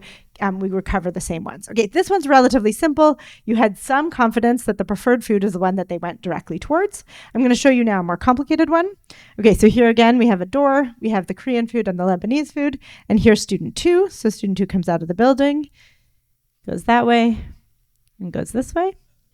Okay, who thinks this person's favorite food is Korean, where they ended up? Who thinks their favorite food is Lebanese? Who thinks their favorite food is Mexican? Okay, so Mexican is the right answer, and Mexican is really interesting because Mexican is not available right? So you never saw a person approach Mexican. So for anybody who inferred that the person's favorite food is Mexican, right? Why did they go past Korean, look at Lebanese, and go back to Korean? Well, they were looking for something. Okay, to make rational sense of their behavior, you had to have the prior, they might have been looking for Mexican, okay? So this shows you can make sense of a person's behavior given your priors. You have to have prior beliefs about what they might be looking for that you can then update given the way you see them act and an assumption they're being rational. They didn't just want to go for a walk, right? So you assume they're going to minimize their cost and distance. Once you assume that, the fact that they went around and came back is informative. Once you assume that, you can attribute their action to this, to updating the probability that they prefer Mexican. Okay, and our model does the same. Great. Okay, so that's a tiny taste of the work that we did across a huge range of non-political domains, predicting emotions and beliefs and moral judgments. Punishment is another one. And across a very wide range of beliefs, this kind of skeleton or framework theory allows us to understand how observers update their understanding of actors who make choices, right, in the world. So in a wide variety of domains. What we're doing in this project is taking the same modeling framework and asking if it can help us understand what happens when authorities debunk or don't debunk claims in a political domain. Okay, so to do that, we have to say, well, what do observers think authorities might be motivated by, right? In the grad student case, they're motivated by getting food as fast as possible. What might an authority be motivated by in choosing whether or not to debunk a claim? Okay, so here's the key work is specifying the priors that observers have. So here we say, and each time an authority faces a claim that they could debunk or not, so their alternatives are to debunk it or not. They have to consider the consequences of choosing each of those options. And one of those we think of as epistemic value, right? So the more the claim is false, the more you might want to outweigh that by debunking it. So you could say there's the direct effect of the epistemic value, but there's also the effect of harming the source or perspective that it comes from. And in this case, that could be a benefit, that is harming the opposition or an ideology you disagree with could be a benefit, but it could also be a cost. It could be your in-group making these false claims, in which case harming or undermining the credibility of that group could be a cost to you. I'm a scientist. I think about this, for example, in the context of exposing bad practices in science, right? That's one where the choice whether or not to expose the bad practice in science has a trade-off between the epistemic benefit and the affiliation benefit, where it undermines the authority of scientists. So we can think about this, but now in the political context, anytime you debunk something, you have to weigh the harm to the source or the perspective that you're debunking and the epistemic value of debunking a claim you take to be false. Okay, so if this seems like an intuitive model of what the rewards and costs might be of debunking, then what we say is observers know that any given authority weighs these to different degrees, right? So some authorities are super motivated by accuracy. They'll have a very high weight on accuracy. But some authorities are mostly motivated by their affiliations and biases, which could be positive or negative. They might have a very high weight on that, or they're totally impartial. They have a 0 weight on bias. Okay, and so the colored things here are the things an observer comes into a situation potentially able to update their beliefs about. So that is, they will observe a choice whether to debunk or not. Here, we're going to always observe debunking, so that's denoted D. And what they're trying to do is update their beliefs about the motives on accuracy and bias, and critically missing here, truth. Okay, so they're going to update their beliefs on the truth of the claims and the accuracy and bias of the authority. And they do that through rationally inverting Bayes' model, so that the probability of debunking given your accuracy motive, your bias, and the truth, and multiplied by the priors. Okay, so for example, the convergence model that the illustration I showed you before is actually a simulation from our model. So this is a simulation of what will happen to the beliefs of observers who repeatedly observe a choice to debunk, then update all of their priors about the truth of the claim and the motives of the authority, and then observe another choice to debunk, and then update their claims. And so what that plot shows is the evolution of beliefs in the two groups of society simulated in the model. And this is in a condition where, so all of the simulations in this model, we do about 250 simulations. We stipulate for all of them that the groups start out with differing beliefs on a topic, so that's in the red, but shared beliefs about the authority. And we vary the confidence and value of all of those beliefs. So here in the convergence case, we had a case where we started with diverging but somewhat uncertain beliefs about a topic. And the shared beliefs about the authority were in a very impartial authority, so bias 0, and a very accuracy-motivated authority. Right? So if you start out like that, you think this authority is motivated by accuracy and unbiased. Then as the debunking choices go on, you sustain that belief. This authority is motivated by accuracy. You sustain the belief that they're unbiased. And that's why beliefs converge, right? Because you hold on to this authority as an accurate and unbiased authority. And that means that the truth of the claim must be low in order to explain their debunking choices. Okay, but if we start in a just slightly different case, so here we just make the shared beliefs about accuracy and bias more uncertain and the value of the belief about accuracy lower, then what happens is instead of changing beliefs about the truth, when people rationally update their beliefs, they rationally update their beliefs to diverge on the beliefs about the authority, right? So you see this authority debunking. The people who thought the claim was true now come to think the authority is not motivated by accuracy and also on bias, right? So the people who originally thought the claim was true now rationally update their belief to see the authority is biased against the claim. So the same rational updating from the same evidence just gives you very different consequences based on the value and confidence of the priors the group started with. Okay, and we can explore a whole space of, all right, so this one, prior uncertainty about the authority's weight on accuracy leads to sustained polarization. Okay, here's another version with a even more subtle difference. So in this case, both groups start with uncertain beliefs about the accuracy motives of the authority and confident beliefs that this authority is debunking a claim that they are biased in favor of. This is like me saying a scientist has made a false claim, right? So, something you're in favor of. So both groups think the authority is in favor of the claim they're debunking. They're uncertain about the accuracy motive. And the only difference between these situations is how confident they are about the fact when they start. Okay, so in this case, if they start out confident in the fact, they stayed polarized and just learn really different beliefs about the authority's accuracy motive, coming to see the authority as either very motivated by accuracy or not.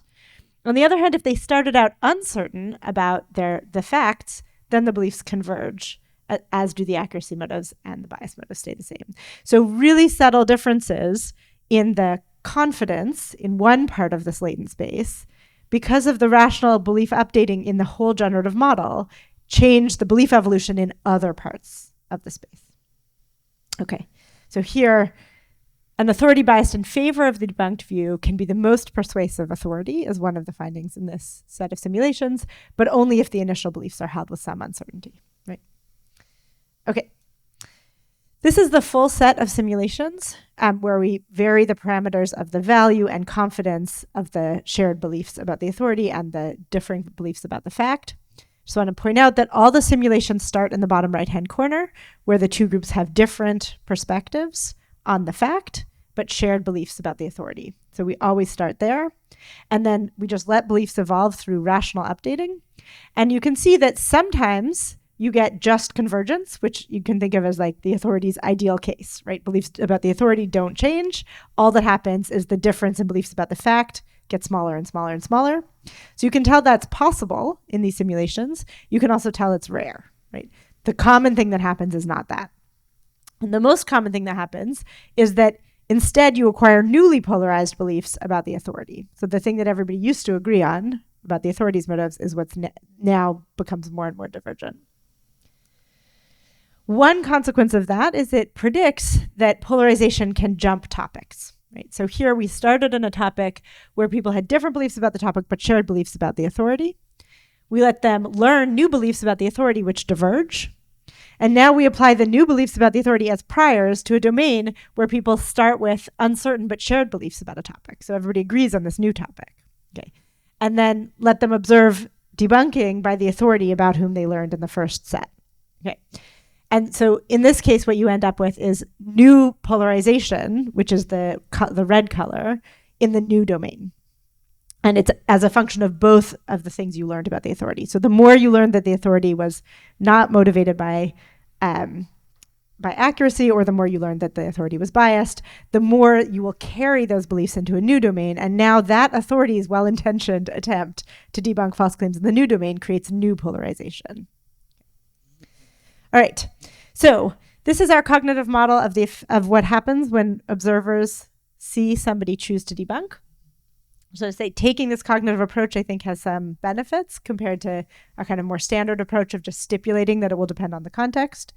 The thing I think is maybe most interesting is the way that this predicts sustained and even spreading polarization without imputing any irrationality, right? Everything that happened in this model involved everybody using the same model of other minds and updating equally rationally. We never imputed any irrationality or mistake to anybody in this model, right?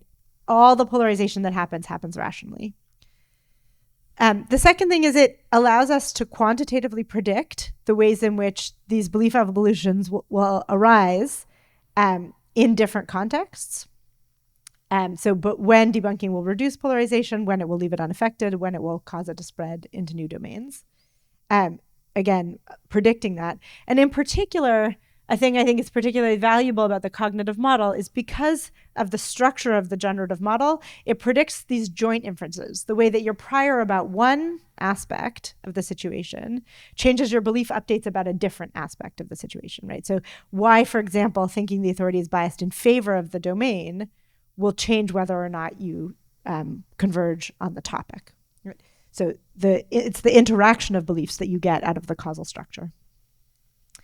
And I think it's also nice, I think it's nice that we get all of this out of a model that was developed for totally other purposes, right? This way of thinking about observer belief updating comes from our studies of grad students foraging for food trucks and is applied just pretty much wholesale into this new domain and generates all of these predictions without new or bespoke stipulations. I will say that this model in this paper has no associated empirical data. So we just said, look, it can produce all of these phenomena, but we didn't test it. It's closely related to a different project that Tesh has done on punishment, where we have validated it with extensive behavioral experiments, which I'm happy to talk about. And also hopefully will be in a paper soon. And with that, thank you for your attention. And in particular, anything good about this work should be credited to Satesh and Marika. Thank you.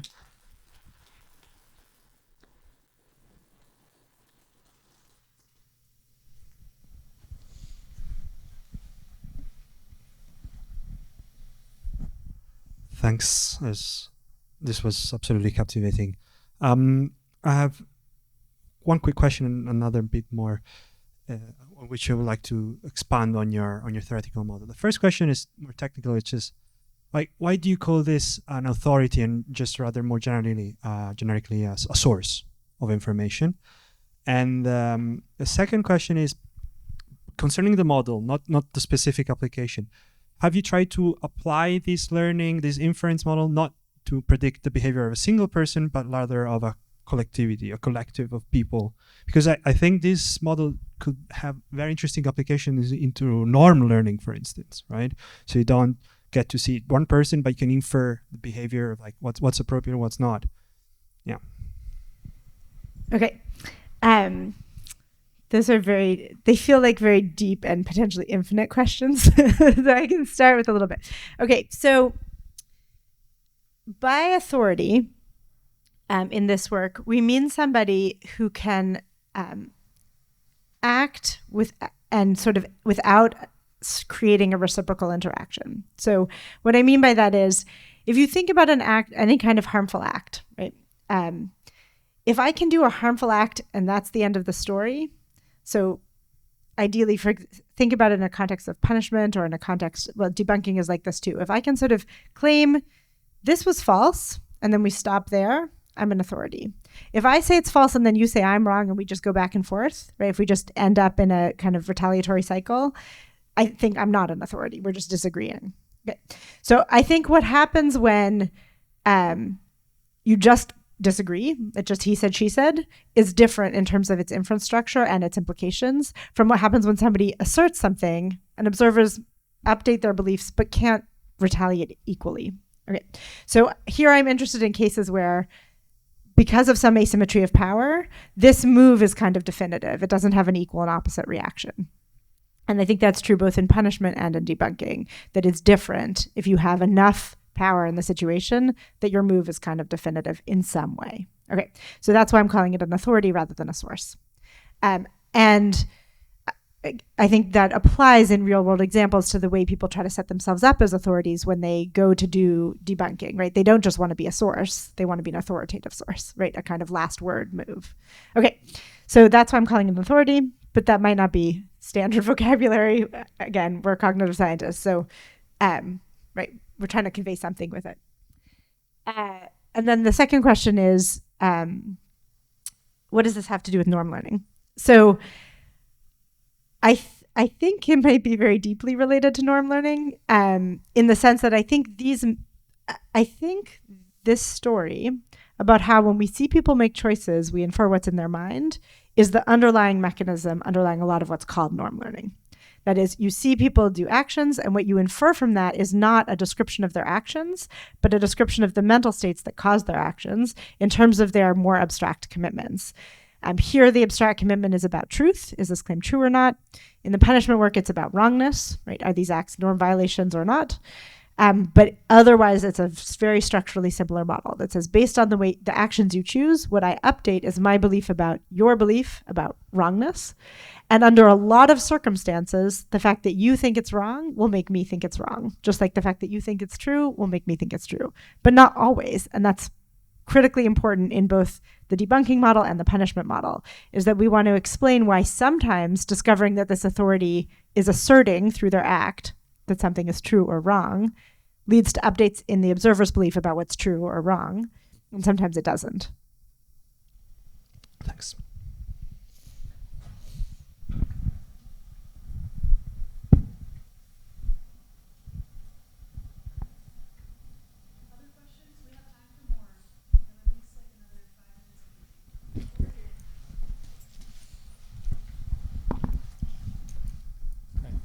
Thanks. I have a quick question about the cases where, there's a choice between where the observer can either update her belief or update her assessment of the purported authority, and whether that effect that you've seen either towards convergence or towards maintaining the polarization differs with the availability of an explanation for why the authority might be motivated not only not by truth or accuracy, but by some other motive. Yeah, so that's exactly what's going on in this model, what you just described. So see if I can get back to it. So when the observer sees the choice to debunk, they simultaneously update their beliefs on all of these parameters. And the three key parameters are: the claim is true or false, the authority is motivated by accuracy to a greater or lesser degree, and the authority is motivated in favor or against, or is impartial to this claim. So in particular, if the authority is motivated against this perspective, if it's in a political context and that perspective is not in their interest, if it's in a competitive interaction, then that explains away the debunking, right? So the more you think that the negative consequences for the perspective that is harming the perspective is what explains the debunking, the less you change your beliefs about anything else. And so so here I'm showing you where the authority is believed to be unbiased, and I showed you where they're believed to be debunking something they're in favor of. When they're believed to be debunking something they're against, then you always get polarization, right? Because that fully explains away the debunking choice. I'm sorry, I was asking about whether it matters if there's an easy account about why the purported debunker would have some other motive. Yeah, that's what this bias term is. The bias term is what your that you have some other motive, that you have something to gain from harming this target directly, some motive nothing to do with accuracy. The more that you have that, the more it stays polarized. Thanks.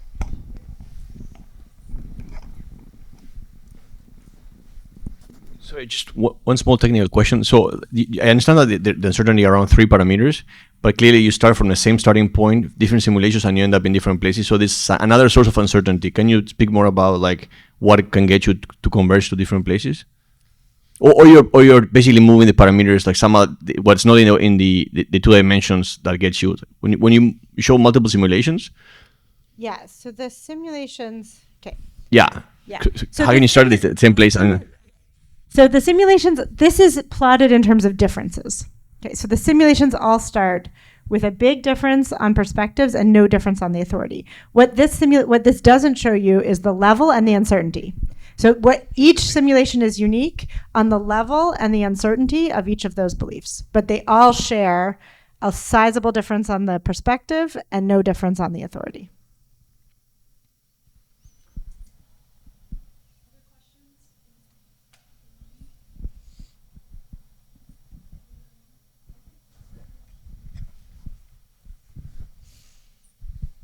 Thanks. This is really interesting. I'm just making sure I understand the model correctly, because I think this could be an interesting kind of move forward. Is right now, this is all predicated on actually witnessing a source do the debunking, correct? And then you invert the probabilities. So if you knew that something was false and a source did not debunk it, this would also have an impact. And then would it only have an impact on the people who already knew the information was false? Okay, that's a great question. So yes, here when I'm showing you simulations where you observe all choices to debunk, but of course you could observe any sequence of actions. You could observe all choices not to debunk, or you could observe a mixture of both of those.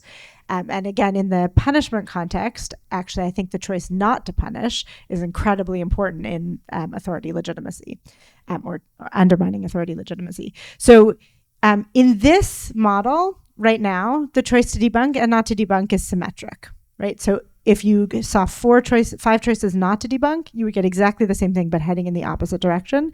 That's because this model has nothing in it about the differential cost of debunking versus not debunking, or the differential probability.